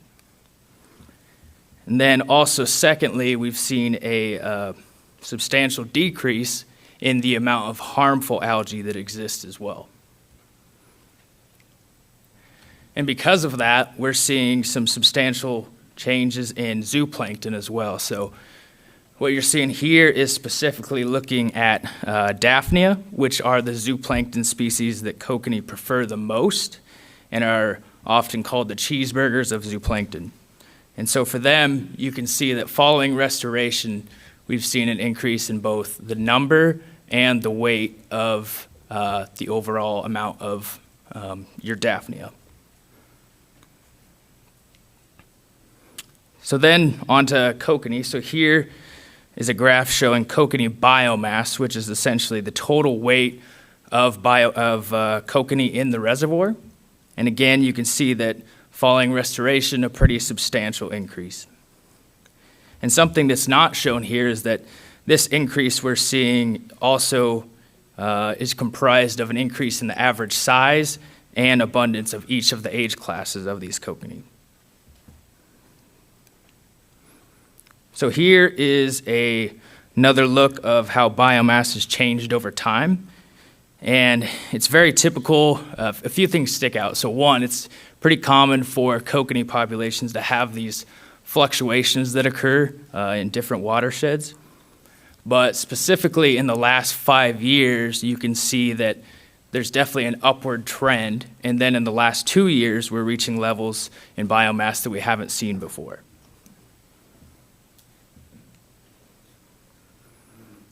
So a key benefit of what this means for anglers as well is that following restoration, we've seen this translate into kokanee fillets on average being about 1.3 ounces bigger. So what that means for angler math is if you catch your daily limit of 25 kokanee, that can equal out to an extra 2 pounds in fillets. So pretty substantial increase for kokanee in North Idaho.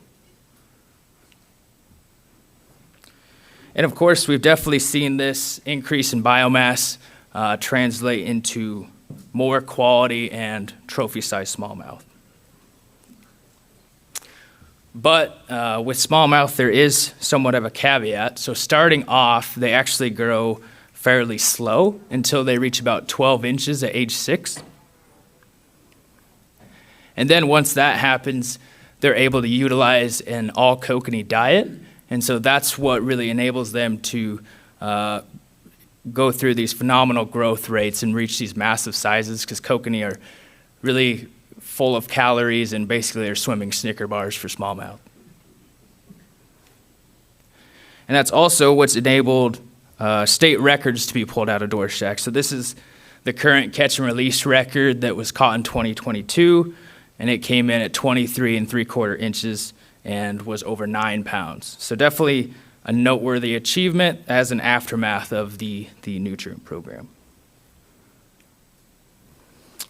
And of course, that being said, it hasn't been without its challenges to get to this point. So early on, when nutrient restoration started, there was legitimate concerns about the concept of actually applying nutrients to the reservoir to prevent the amount of harmful algal blooms.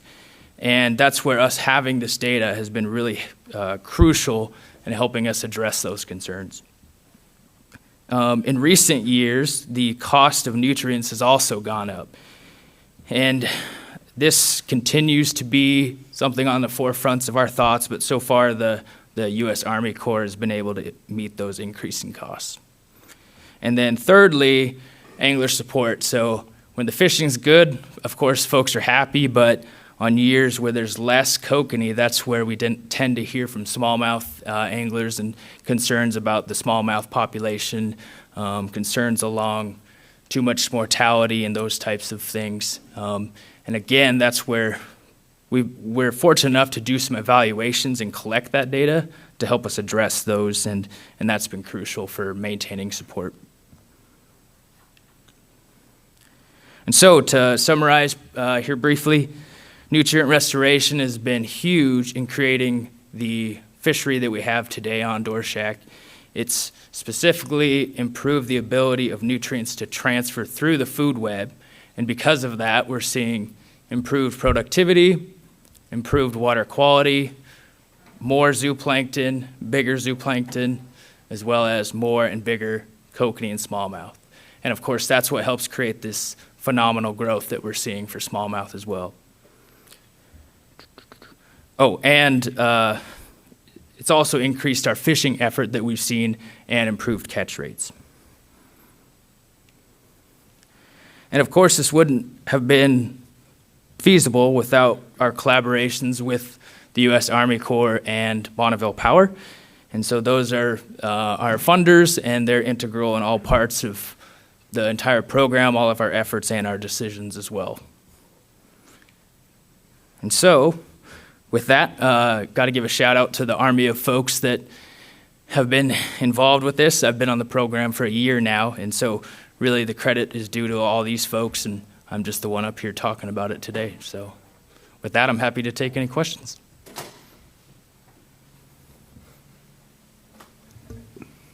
Well, I'd just like to say what a great report. It's a success story. So. Mr. Chairman, thank you.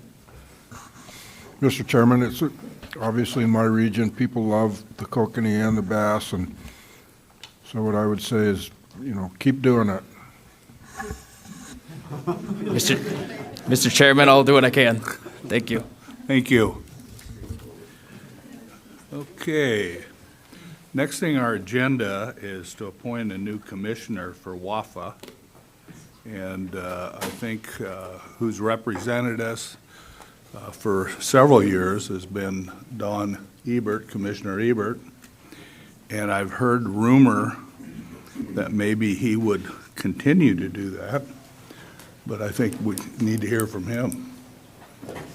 Mr. Chairman, I'd be glad to continue, but as you know, Commissioner Bobbitt, other commissioners are welcome to go as well, and it's just a wonderful place to see what other states are doing and other, there's a whole bunch of, we don't have to keep reinventing the wheel. We can talk to a bunch of other people who have had the same issues, and I think it's absolutely great. So I'd be glad to do it, but I would encourage other commissioners to attend if you can. I'd like to I'd make that motion, we have Dave do that again. Don, sorry. And his half-brother Dave. Second. Seconded, thank you. All in favor signify by saying aye. Aye. Any opposed? Okay, Don, thank you for your volunteerism. Okay, commission calendar. Director, do you have some? Mr. Chairman, thank you, I do. Commissioners, if you go to the tab 20, you'll see a calendar that has some not possible dates, some possible dates, and some preferred dates, or best potential dates for 2026 for our quarterly commission meeting. Our quarterly commission meetings, as well as our, I guess it would be our March meeting. So if we can look at that, I would ask, first we'll identify dates and then we can talk about location, but remember the January and March meeting are typically, traditionally held in Boise because of the legislative session. So March 14th, 15th, is that a possibility? I'm sorry. Yeah, thank you. Do you need a motion, or is it just No, this is just us figuring it out. Don? Okay. Works for everybody? Okay. And so the business meeting would be on the 15th, and then typically we will have a trip to the State House for confirmation hearing. So, yeah. Just as because of I have some follow-up mild surgery, but it would preclude me from going anywhere for about 5 days, and I don't have a date yet. So we'll just have to roll with it. Okay. Thanks, Commissioner. So going to March.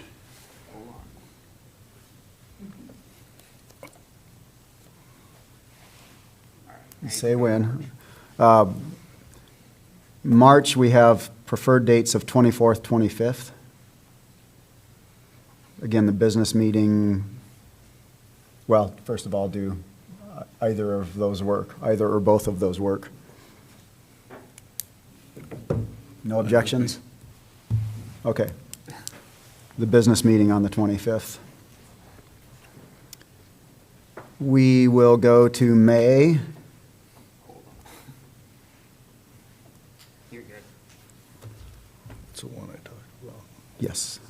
So in May, it gets tight for May and June are, we've got a lot going on with the agency. We are hosting Summer WAFWA in Boise that first week in June, and then we have our in-service training session the week of the 18th of May. So trying to keep that away from, a little bit away from those two events, which are fairly close together. So is May 6, 7 a possibility? Would there be any advantage to doing it on the 6th and 7th versus the 13th and 14th? There would be a huge advantage to us, just because we will all be together doing our in-service training the very following week. So, manageable? Yeah. Okay, thank you. Appreciate that. And we can talk about location, I did hear a request to consider Coeur d'Alene on that one.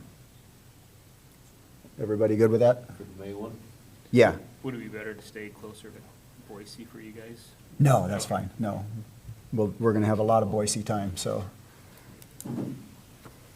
Okay, thank you. So going to July, a little more flexibility, but a preferred date would be the 15, 16 of July. Works for me. Okay, hearing no objection.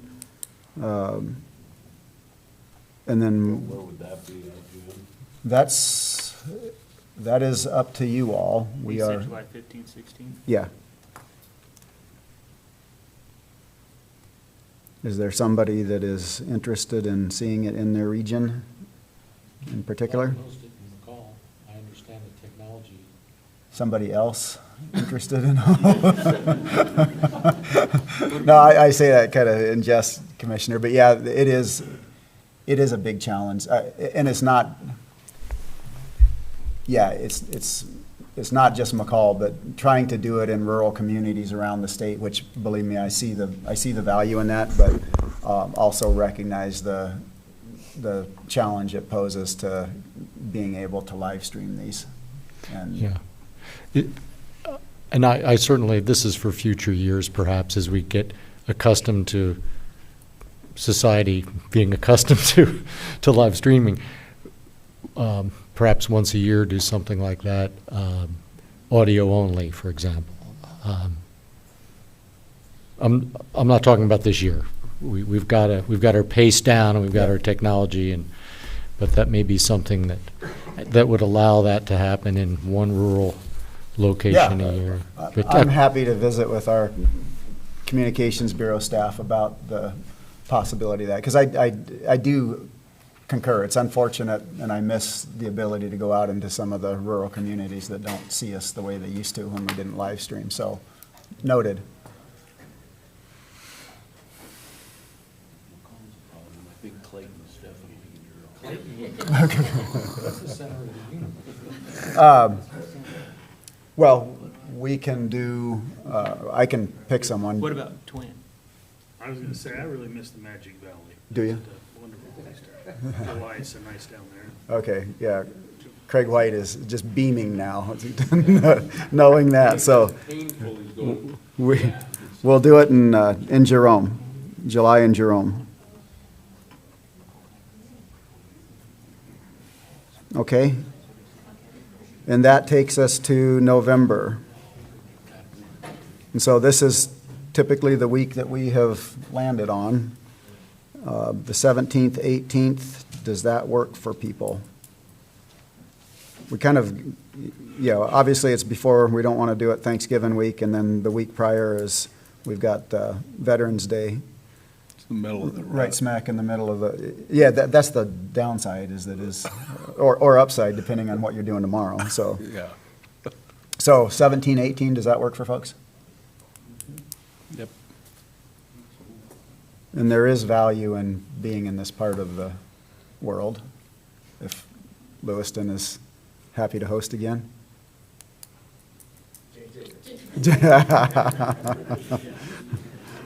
Where's Chaz? Yeah. Yeah. Okay. We'll go with Lewiston. Okay. And that's it. Okay.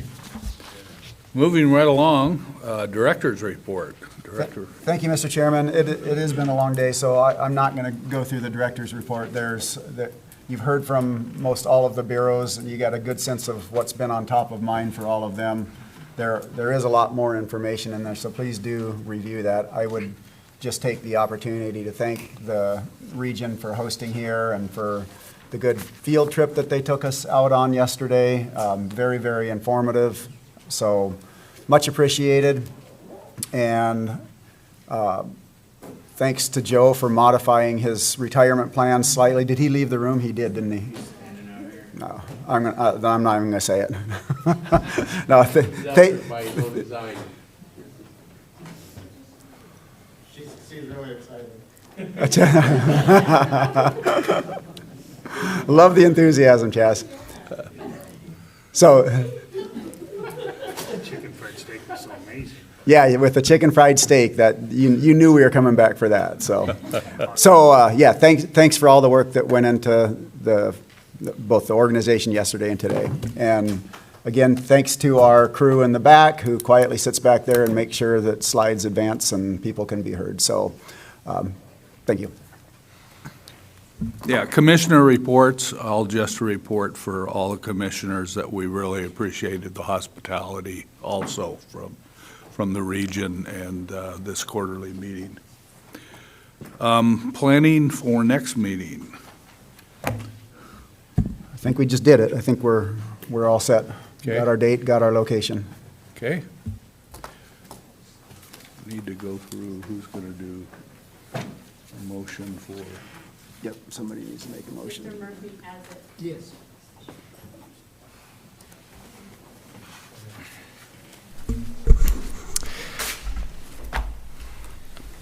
Mr. Chairman, I move the commission go into executive session under Idaho Code Section 74-2061C and F.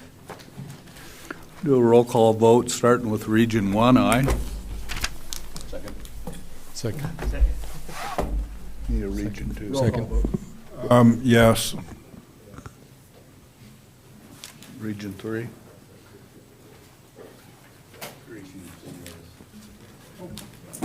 Yes. Didn't have my mic on, sorry. Region 4, yes. Region 5, yes. Region 6, yes. Region 7, yes.